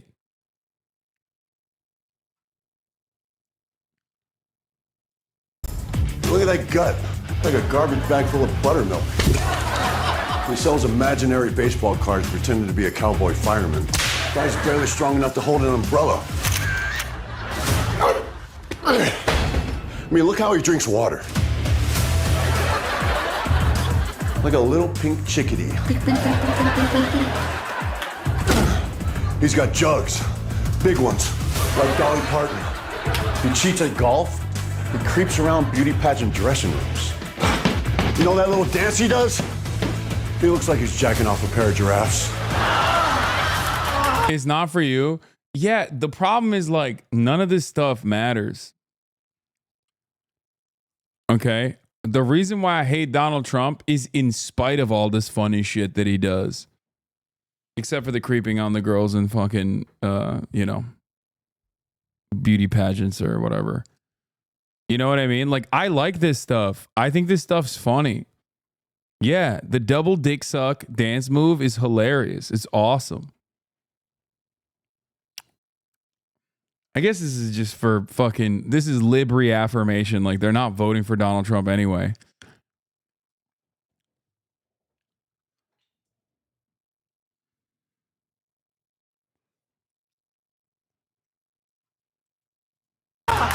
He's moody, he pouts, he throws tantrums. No, get those lights off! He acts like a 5-year-old behind the wheel of a truck. This is I'm sorry. No, this is a pro-Trump ad, bro. What's next, dude? They're posting his highlights.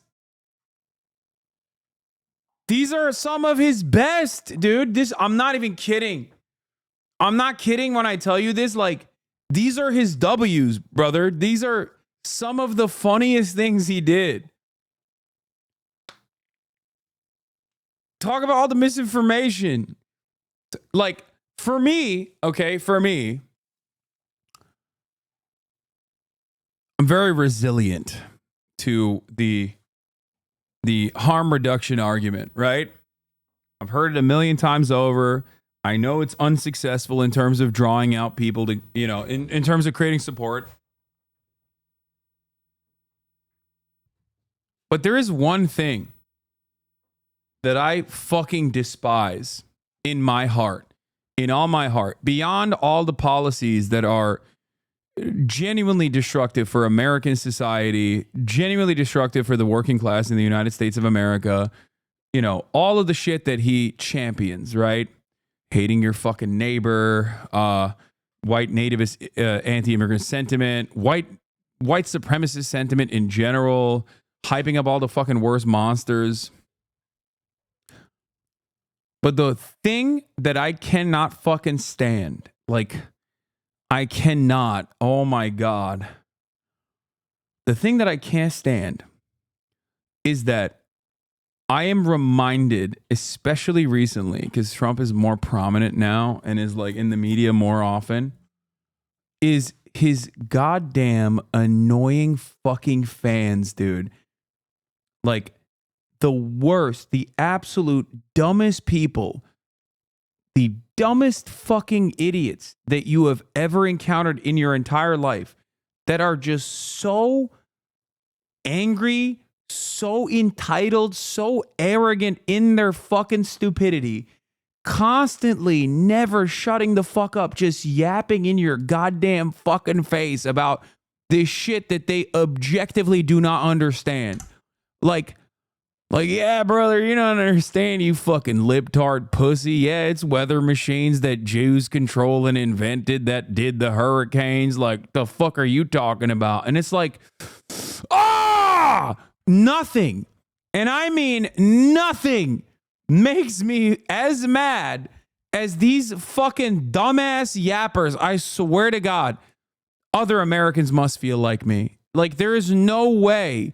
There is no fucking way. I think that is the best goddamn anti-Trump ad that you can run that is devoid of policy, because the Democrats have been completely captured by right-wing sentiment on all of their policy agenda items already. So if you want to fucking remind people how bad it was when Donald Trump was president, just remind them what Thanksgiving looked like. Remind them what every day looked like. Everywhere you fucking go, someone is yapping in your goddamn fucking ear, just repeating the same donkey dick horse shit that he just fucking made up. Every fucking day. There is nothing. On the policy agenda, he is so unimaginably destructive for America, okay? From tax cuts to the wealthy to deregulation that is so damaging to the fucking environment. All of this stuff is god awful, okay? But holy fuck, dude. I'm not even kidding. I'm not even fucking kidding. This is honestly what will activate the base. Okay? This will, I swear to God. There will be motherfuckers out there who are like, I can't stand this genocide. This is the Kamala cost. I'm not fucking participating in this. Just remind them what the average Trump supporter looked like when this fucking dipshit was the president. Okay? I'm not even, it's a missed opportunity. And I think it was during the Haitians eat cats and dogs saga. Okay? I think it was during the Haitians eat cats and dogs saga that I was reminded of what that shit fucking looked like, dude. Oh my Lord.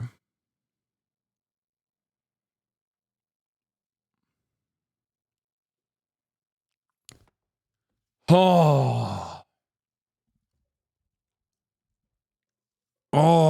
it was It was a week of people just like straight up looking at like random black people doing barbecues in their backyard and then being like, see, I found this creep shot of or Albanians. That was even funnier. They were like, oh, look at this group of Albanians doing a barbecue in their backyard. That must be black Haitian immigrants who are literally documented migrants, but I'm going to consider them undocumented.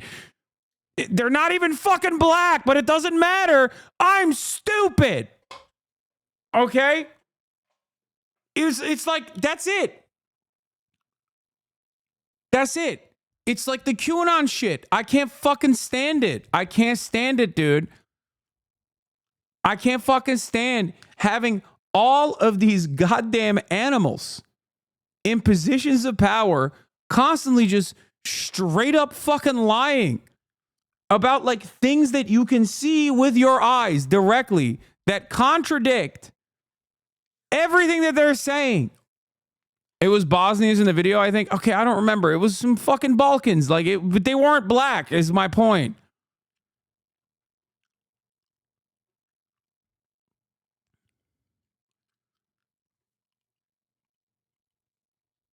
They're so fucking goddamn annoying. They are so arrogant and they're so stupid. Like most conflict that you have, most disagreements that you have with the average fucking Trump supporter can be solved by teaching them how to read, okay? That is not normal. That is not fucking normal. That is abnormal. That's not good. Okay? That's not good. Like, literally, every single fucking issue. I've never encountered something like this in my whole damn life. I deal with liberals on a daily fucking basis. They're entitled, they're arrogant, they're stupid, they're dumb all the time too. But goddamn, like, there is levels to this shit. Okay? There's levels to this shit, dude. There is levels to this shit. You cannot have a situation, you cannot have a coherent, consistent, solid political movement that is singularly the dumbest fucking movement of all time. Like a movement that requires everyone to just refuse to know how to read, refuse to figure out what the fuck is actually going on. Just like that diminishes any matter of like intellectual curiosity that a human being will have. A fucking animal will smell food and be like, what's over there? Let me find out. Trump supporters go against that. It's like, it's weird. It's weird. The egregious denial of reality is worse than a goddamn animal. It's crazy. And it's, I don't like,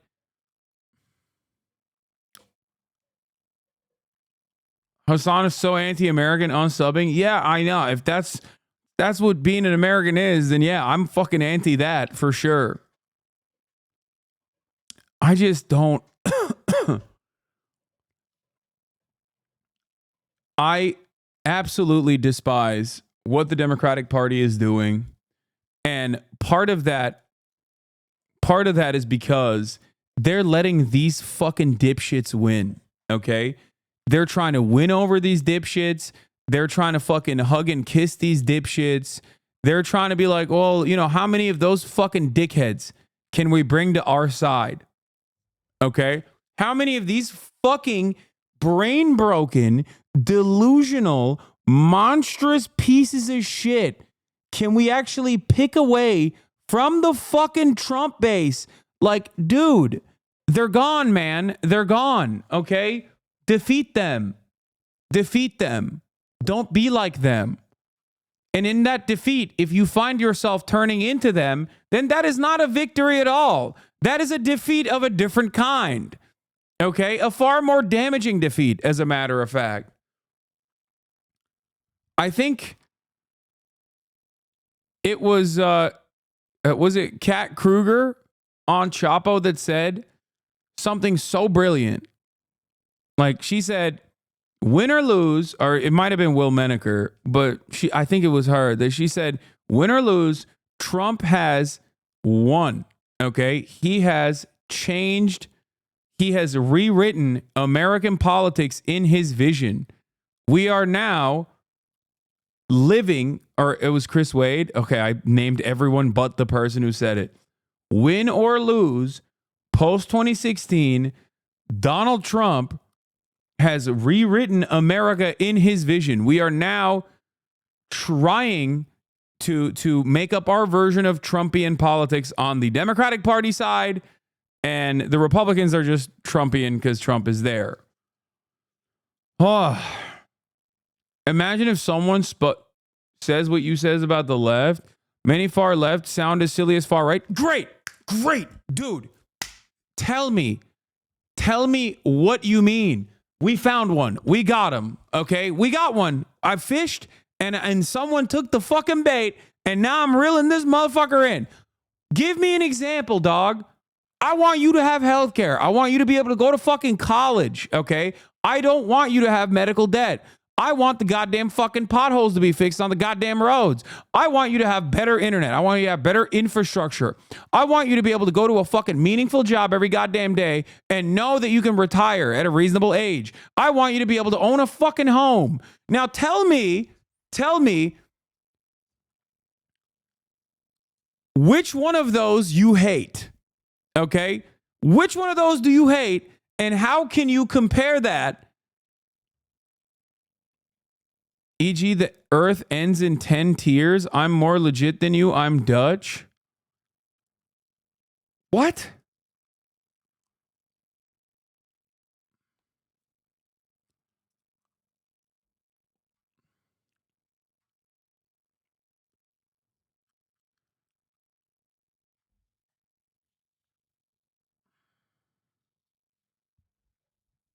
Dog. I'm not kidding when I say Dutch engineering is probably going to cause this fucking idiot to survive the climate holocaust, okay? And that fucking sucks. These motherfuckers have already literally built their infrastructure specifically against rising sea levels, and this fucking idiot is benefiting from that while simultaneously being like, climate change, the world's going to end in 10 years. Oh, sure. That's a crazy statement. First of all, the world is not going to fucking end in the next 10 years, you absolute donkey, okay? No one is saying that. They're saying anthropogenic, like you did it. You did the thing. You literally just did the thing. You did the thing that I was talking about. You said the scientific consensus on anthropogenic climate change is actually insane to say. That's crazy. That's a crazy. Do you not understand? You're doing the thing.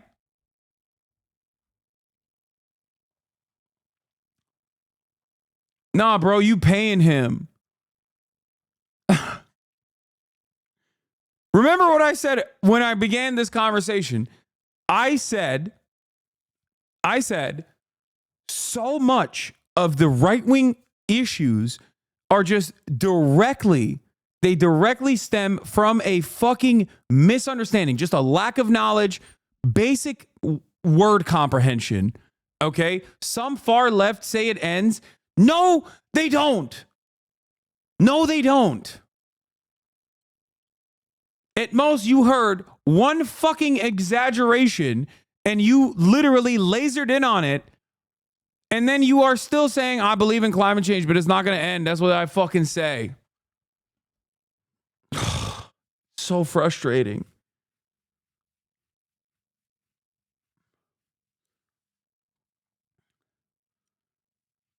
It's not even a political position. He's just debating science. Yeah, he's doing the cowardly thing. He's doing the cowardly thing where he's like, I believe in this, but I think you're wrong. Like, I believe in this, but I found like I'm more left than you. I just won't call far right idiots.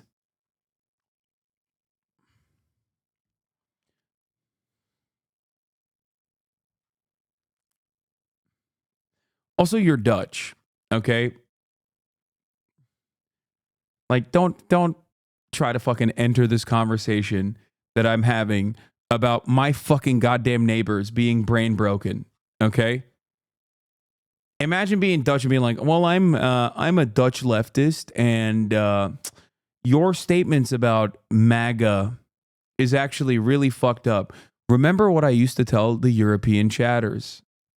Remember, European chatters will come in here and be like, oh, you're American, so stupid. What's up with that? And I told them, wait, motherfucker, wait. You take for granted your social safety nets. Just fucking wait till this kind of brain rot comes knocking down your fucking door. And that's exactly what happened in Europe. And it happened already. It happened. It's happening every fucking day. You got reform in the UK. You got fucking Maloney's dipshits in Italy, even though apparently she's based now on Israel, which is weird, but that's besides the point. You got the nationalists in fucking France. You got the AfD in Germany. You have it. You have it in your backyard now. And you got Geert Wilders. He's not half Nazi. He's full Nazi. That's what I'm saying. You're fucked. We haben ein big problem. Sit on the cuck chair and enjoy the fucking show, dumbass.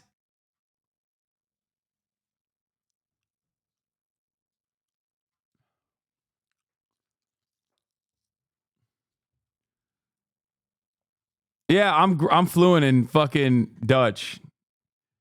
Absolute Katastrophe. We have ein grote Problem.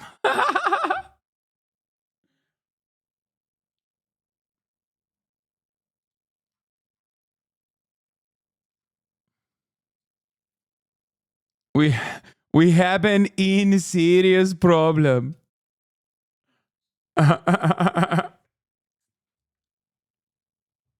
Hasan, why are you doing this today? No time for coverage, but endless time for this shit. What are you talking about, dude? I'm on my 7th fucking hour of this broadcast. I'm about to end it in a little bit. And I spent the entire fucking day interviewing journalists. And also on top of that, covering Yahya Sinwar. What do you mean? What do you want from me? The fuck do you want from me? 29-month subscriber? What else can I do? What else?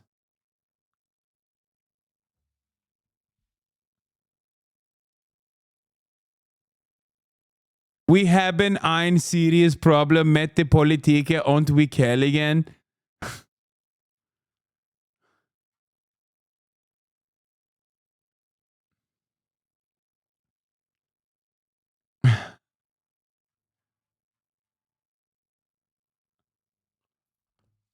Anyway. Ay. Hasan Abi popping off again. A massive amount of right-wing radicalization that has been occurring, especially in younger male spaces. Wait, did they upload this again?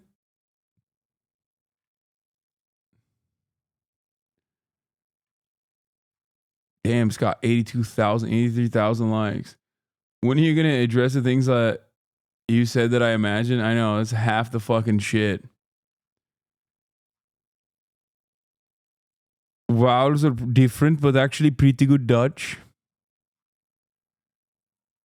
Anyway. Address my delusions. We even did that. I addressed the delusions of a chatter. All right. Anyway, I'm going to end it here, but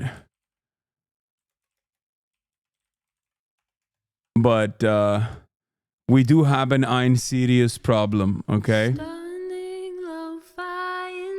I will get to all of the serious problem that we have tomorrow. I'm gonna see if Stavi Baby is around. I want to kind of do something IRL related with him, but I'm gonna figure that out. But I love you guys, and I will see you tomorrow. Okay.